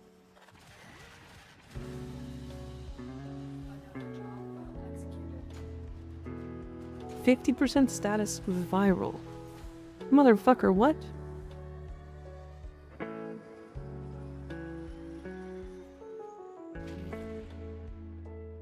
Excuse me? 50% status chance viral. So if you can get that to 200% status chance, and you get the weighting just right, then you can literally go viral, electric, or like toxin slams. Somebody with nourish fucking your weighting. I see how it is. Yeah, that's the only downside to like status builds, right? If you're playing like fucking Furus and somebody gives you a 900% thermal thunder. That was a subtle jab to Ignis giving Bardini fucking 900% thermal thunder.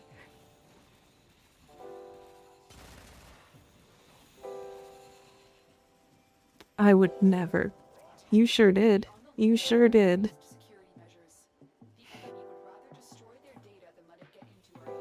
Oh, I need to go to B first.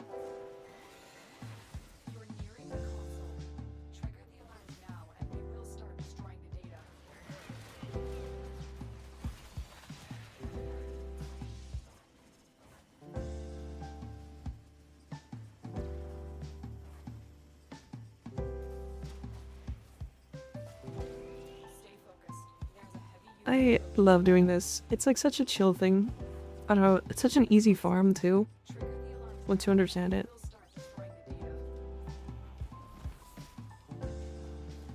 It's fun.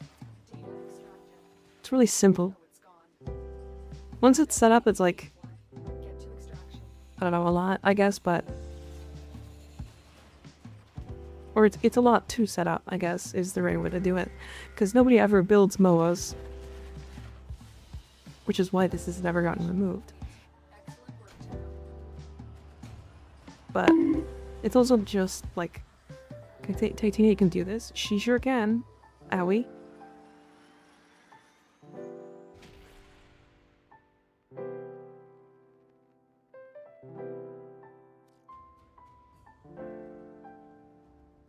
Alright. Okay.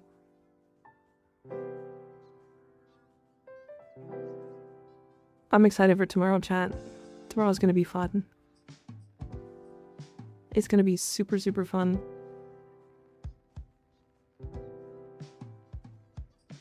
Holy. Okay.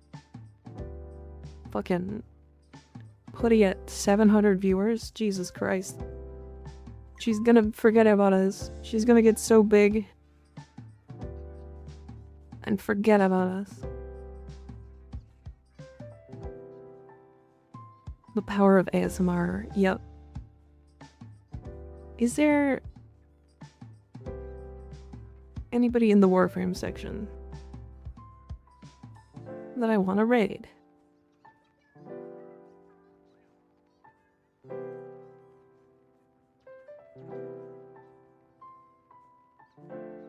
This one looks fun. I don't think I've ever raided this person. They might also be ending. Yeah, they're ending. Fuck.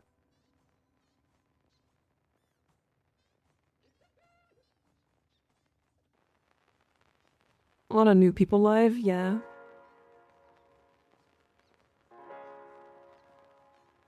There's quite a few new people live. Baby? Question mark, Tenno? Why is this a question mark?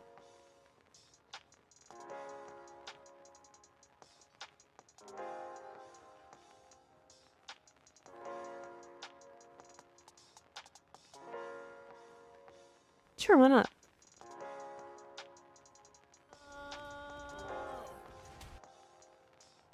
Yeah.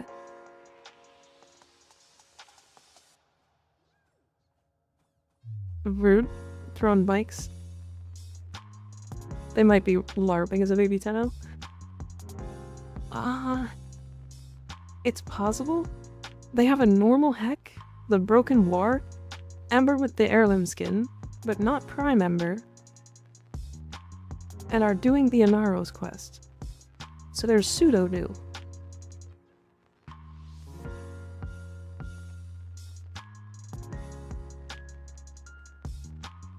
They're sort of new. Beans. I don't know. I don't know this person. They look fun. I think you guys are gonna have fun. They look like a new streamer. Looks like they've been around for like 2 months. And are a VTuber, so that's cool. You just got here at a raid is happening? Yeah. I'm ending. It's midnight, so time to go. Time to go. We'll be back tomorrow. Are you guys interested, quick, in seeing farm videos for Cryotic, Nitane, and it's already done, but the last piece for Valbon, the expensive ones, Oxium. Nitane is just gonna be me crashing out, just so we're clear. Because Nitane is just gonna be from Nightwave.